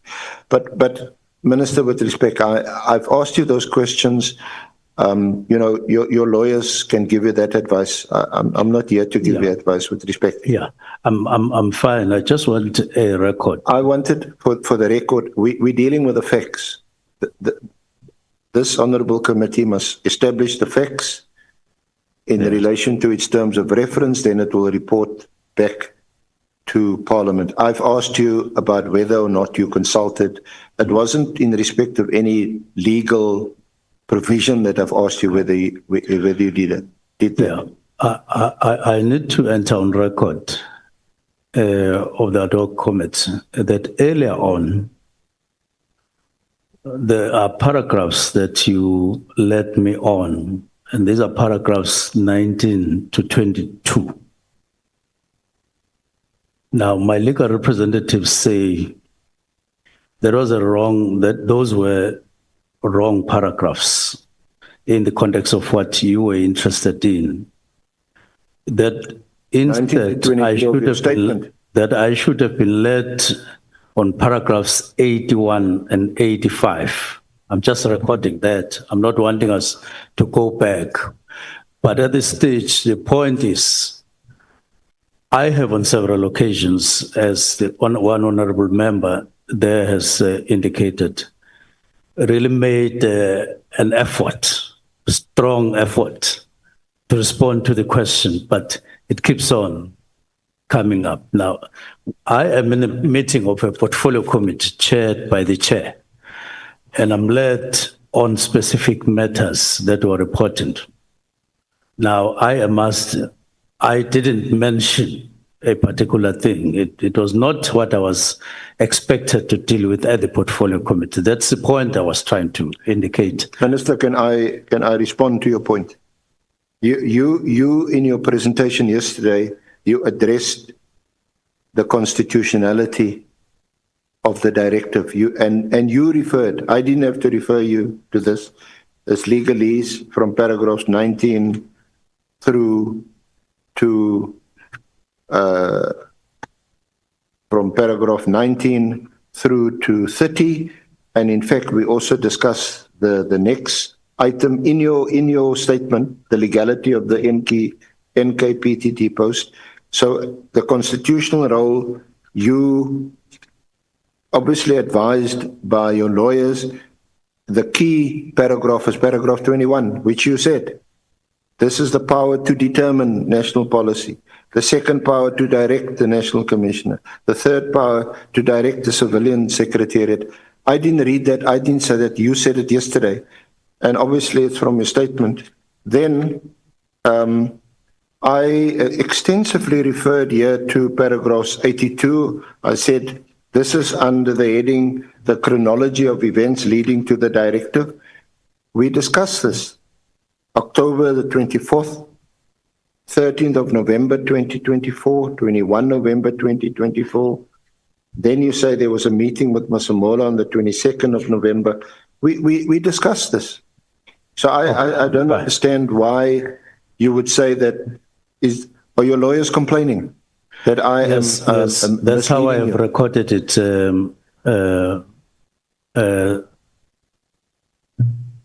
Senior counsel, I've said my legal representative is saying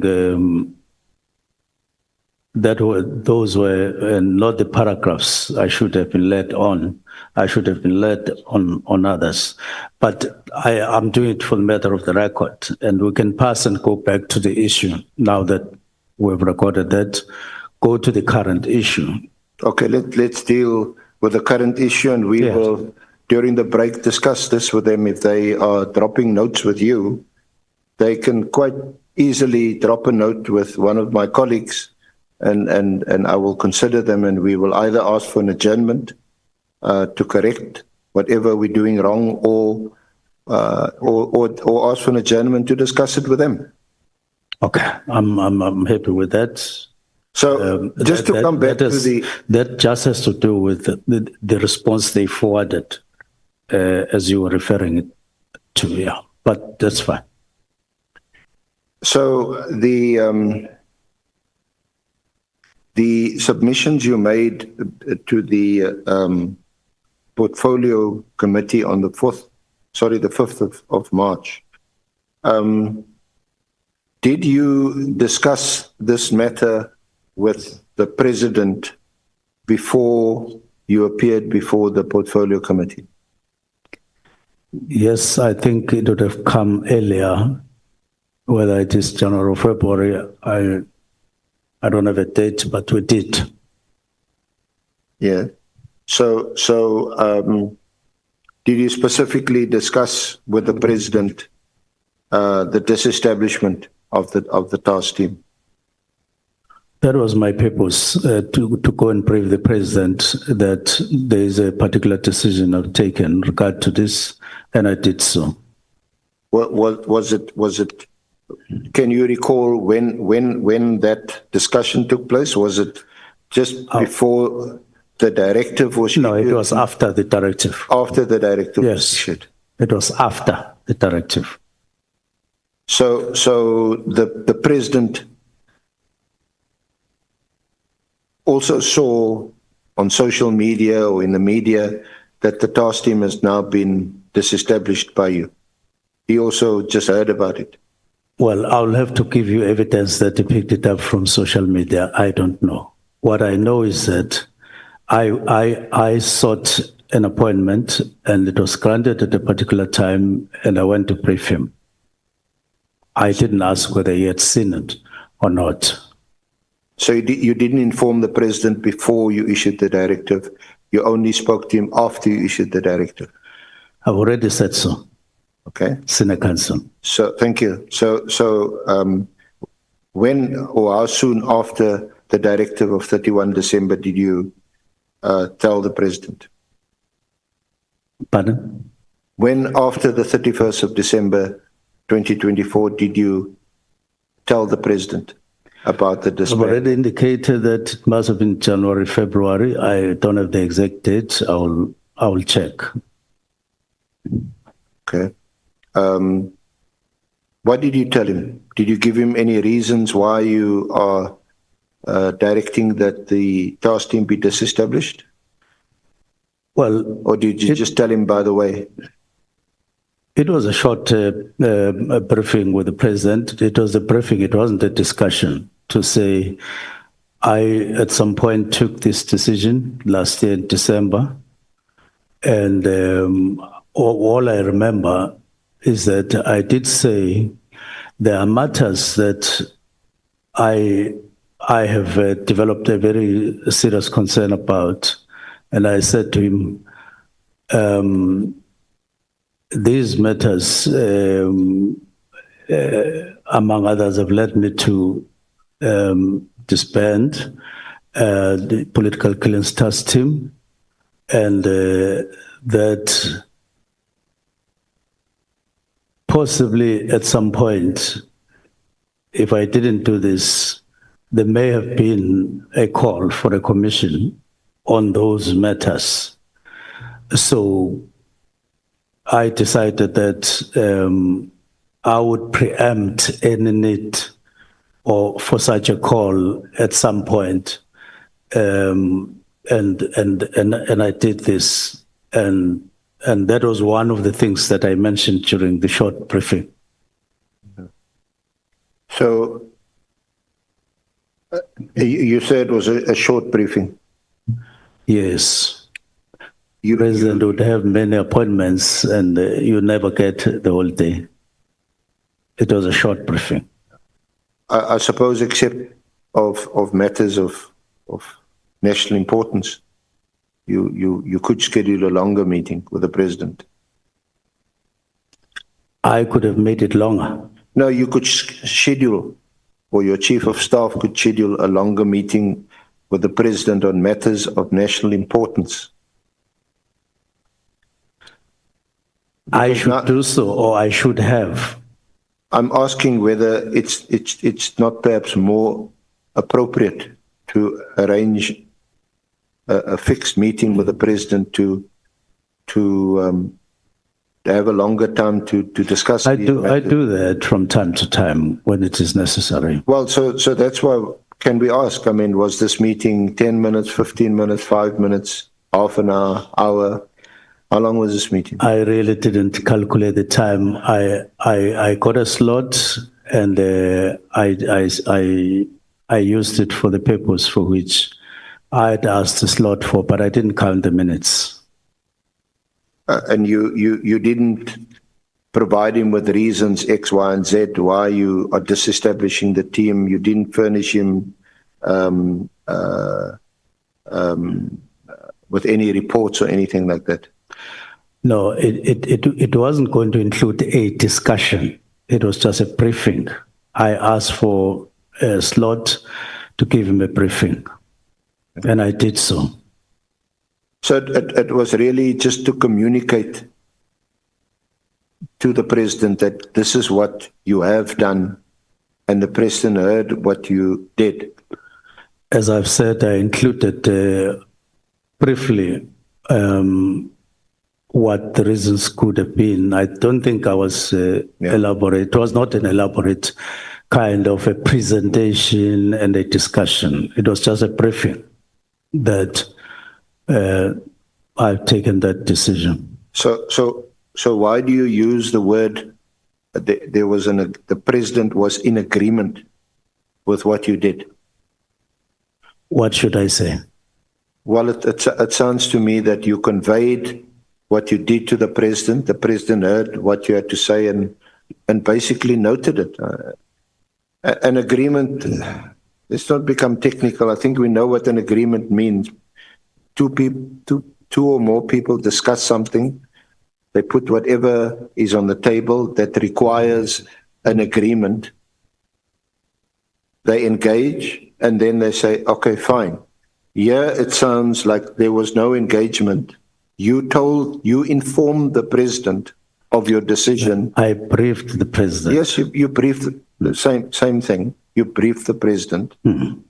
But the president didn't engage you. He couldn't. You didn't give him any reasons.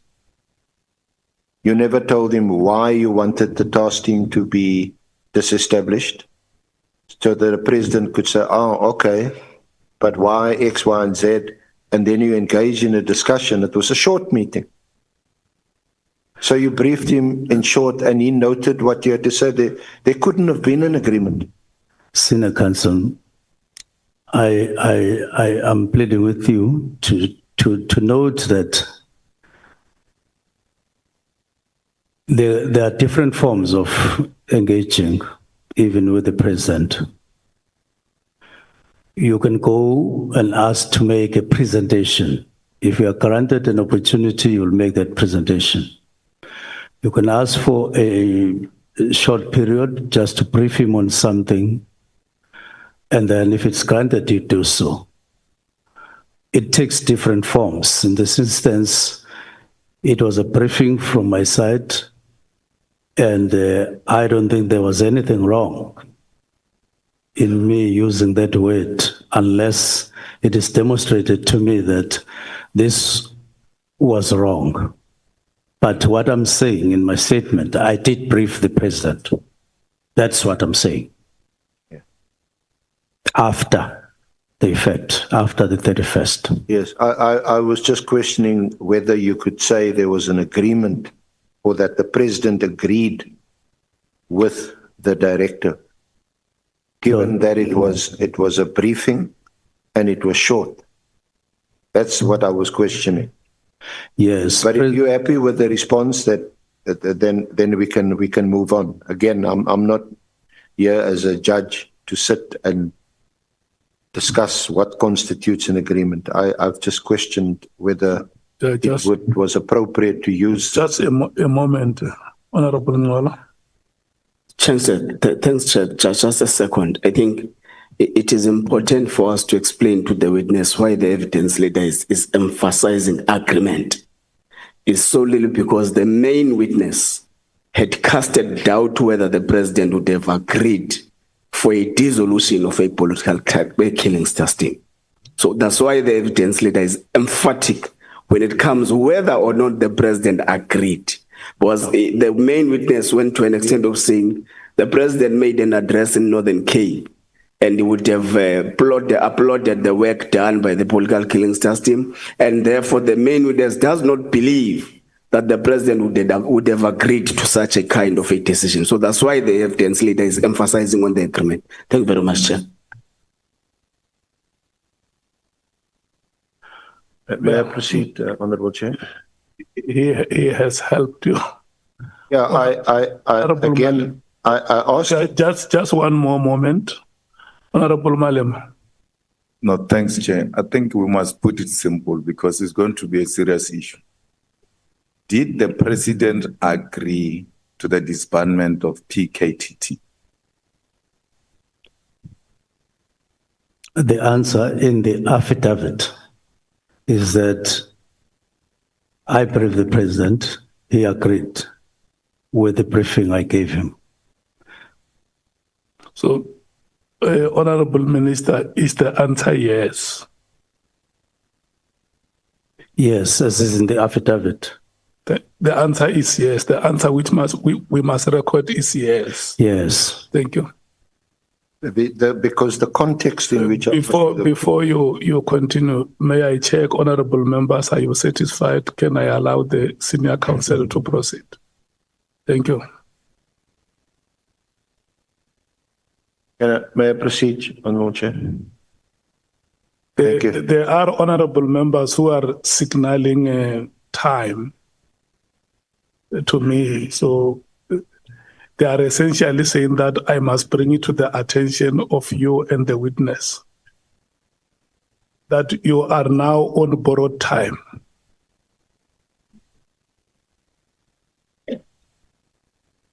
And I must indicate there were two questions, Chair. The first question was on General Masimula, and the second question was the one that I then chose to start with. So I still owe you my response on how General Masimula responded to the So just before we get there, just to round off this issue of an agreement, and this was the context in which I asked you. I had read to you what you told the portfolio committee on page 86 and page 87, pages 62 and 63 of the transcribed minute, where you told the portfolio committee, and therefore we had a discussion with the President of the Republic, and we are in agreement that we can look into the matter the way that we have looked at it currently. That's the context in which I asked you about this. But perhaps the honourable members can draw their own conclusions, or can ask you questions about it. My job is to put these facts before the honourable committee. And that's what I've read to you, and that's the context in which I asked you. So you say this briefing, discussion with the President was in January? Yes, it was in January or February. I need to check the exact date. Yeah. And before the March meeting, were you aware that General Masemola also had a discussion with the President? I wasn't. Okay. Now, in the same meeting, we also know that General Nkwanazi,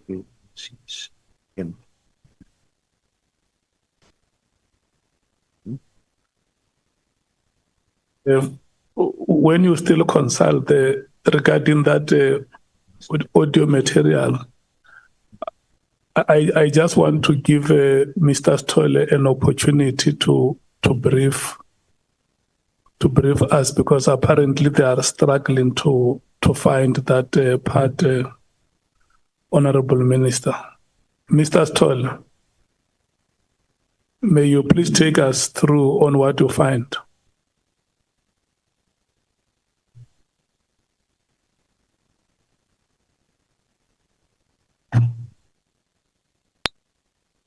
Chairperson, my apologies. I was responding to Mr. Ntuli because I was explaining to him some small technicalities around the audio.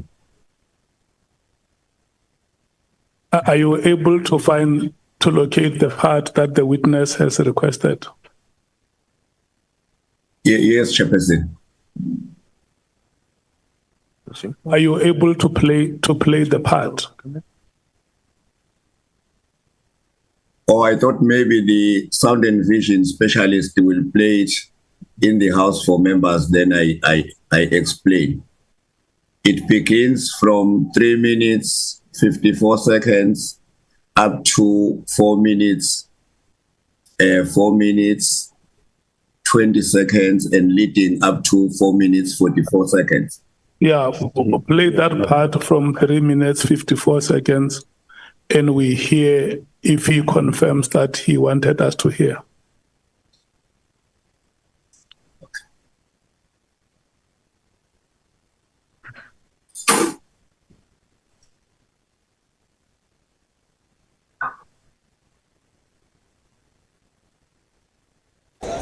Fanele ngabe ubhalile la ukuthi akayiyeke lento mengabe clean. He should have written it down herein. If you said he should stop this thing if he is clean. And if he never took anything from anybody. So such information is very crucial. He should have written those if he was listening to our telephonic conversations.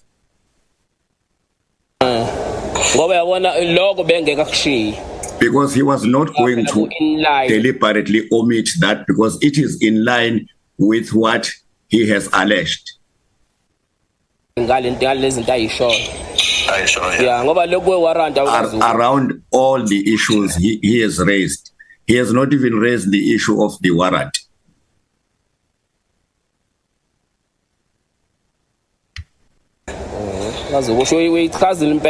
fight back and You have correctly explained it that all this is about a fight back.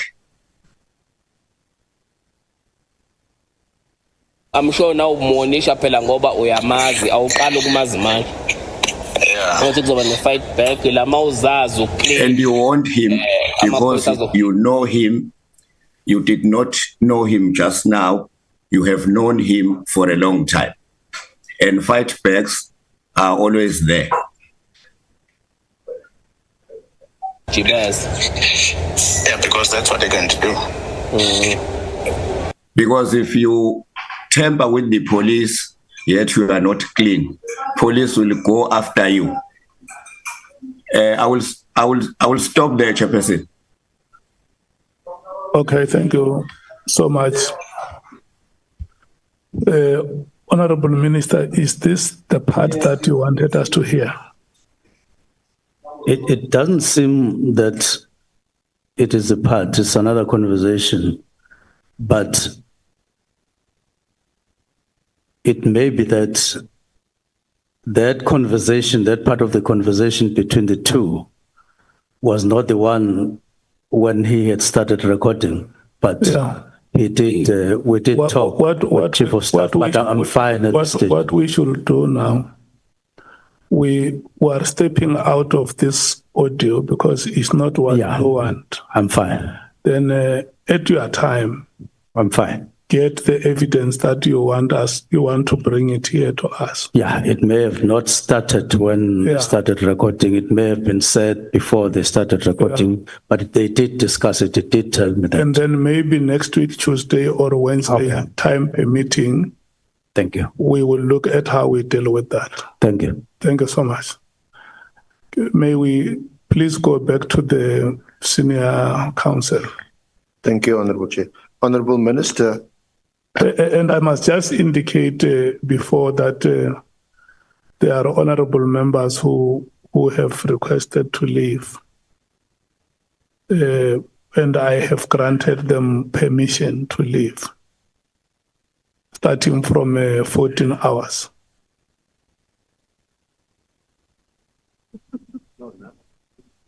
No, I'm saying, Chair, and I will remain here in the chamber again. Okay, no, it's okay. May we proceed? Honorable Chair, we are not going to finish today. We have also, I have requested you in private conversation that we resume on Tuesday. There is space open on Wednesday. I don't think we have scheduled any witnesses for Wednesday. So in the event that you do run over on Tuesday, we can continue on Wednesday, but I've asked that we continue on Tuesday to complete our leading of the minister's evidence. We're not going to finish today at 2 o'clock or even 3 o'clock.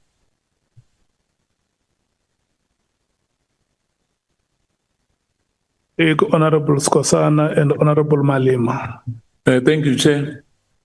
I'm a bit lost, Chair. I'm not sure whether before lunch you said to us, in fact, before lunch, you said to us that this session is going to end at 1300. Then we said it's 1400. Now it's like there's an option of staying, there's an option of those who are going. So I'm not sure, I'm lost. Can you clarify that, Chair? Okay. Honorable Malema. No, I was saying to the minister, on Tuesday, he must come with that part because we need to hear that part. It's very important. Not those things of where the minister is being threatened, that conversation, because, and the legal team must help us there, his legal team, just to cut that portion and then come and play it on Tuesday. Whether we're proceeding with the SC or it's our turn, either way, we'll need that. Yeah. No, to come back to your question, Honorable Skosana, I have given the legal team until 14 hours. Yes, so when it strikes 14 hours, my intention is to call off the proceedings. So I was bringing to their attention that there are already honorable members who understand that at 14 hours we must finish. But I hear Honorable Ngola says, no, there is an option that we can go beyond 14 hours.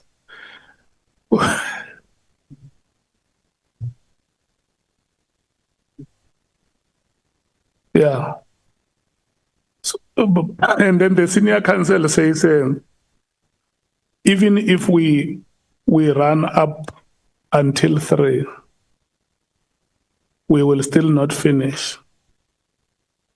And so it means next week, Tuesday, when we resume, we may have to start at 9. So that we give him 2 hours between 9 and 11. Is that, will that be okay, Senior Counsel? From 9 to 11? Yeah, on Wednesday. I mean on Tuesday.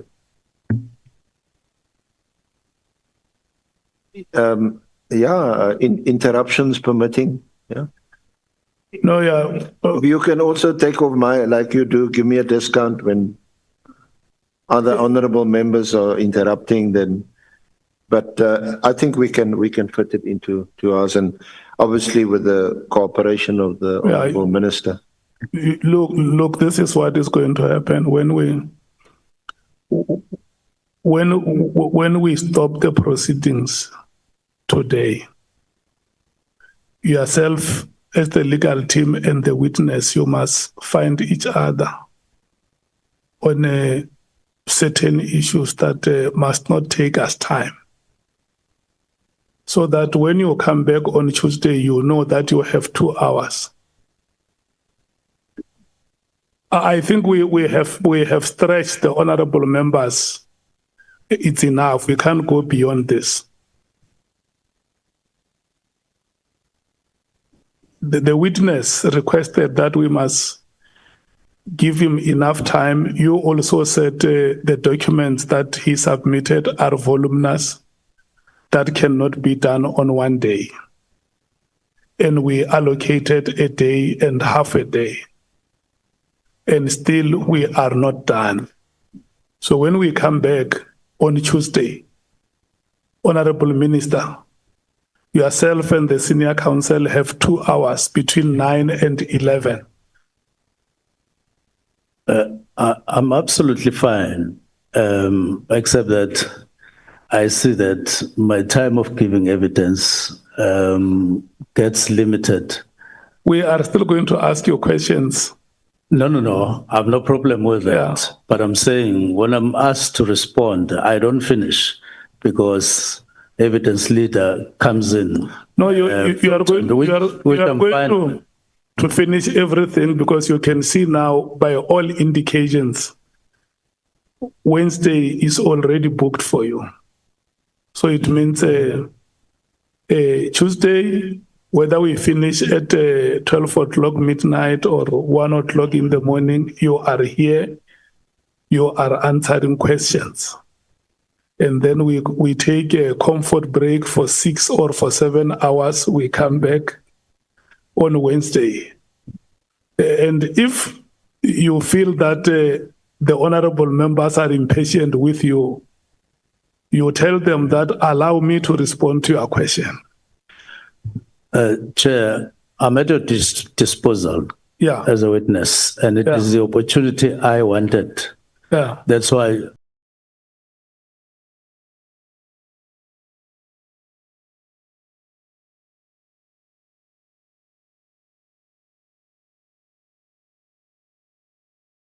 As a witness, and it is the opportunity I wanted.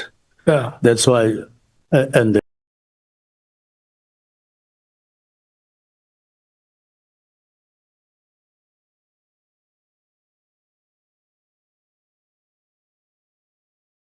I will expecting that. Honorable Palema, Honorable Skosana, amongst you members who want to speak. After the two members, we call off the president. No, I was saying to the minister that wait, we are coming. The questions are coming. Proper questions are coming. Don't worry. You're going to have enough time to answer proper questions. I'm fine with that, and you will get proper answers. Honorable Skosana. Thank you, Chair. You know, I want to thank the minister because anyway, the minister is on leave, so he has to be available. I thank you, Chair. I confirm that I'm available. Yeah, it's not that he's on leave.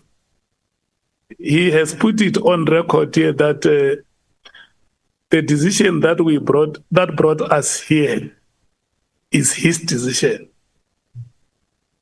Honorable members, I want to thank you, all of you, for your commitment to the work of this committee. And we should release you for the weekend. You are leaders in your communities with social responsibilities. Go and perform those responsibilities in your communities. We will come back here on Tuesday, 9 o'clock in the morning. Thank you so much.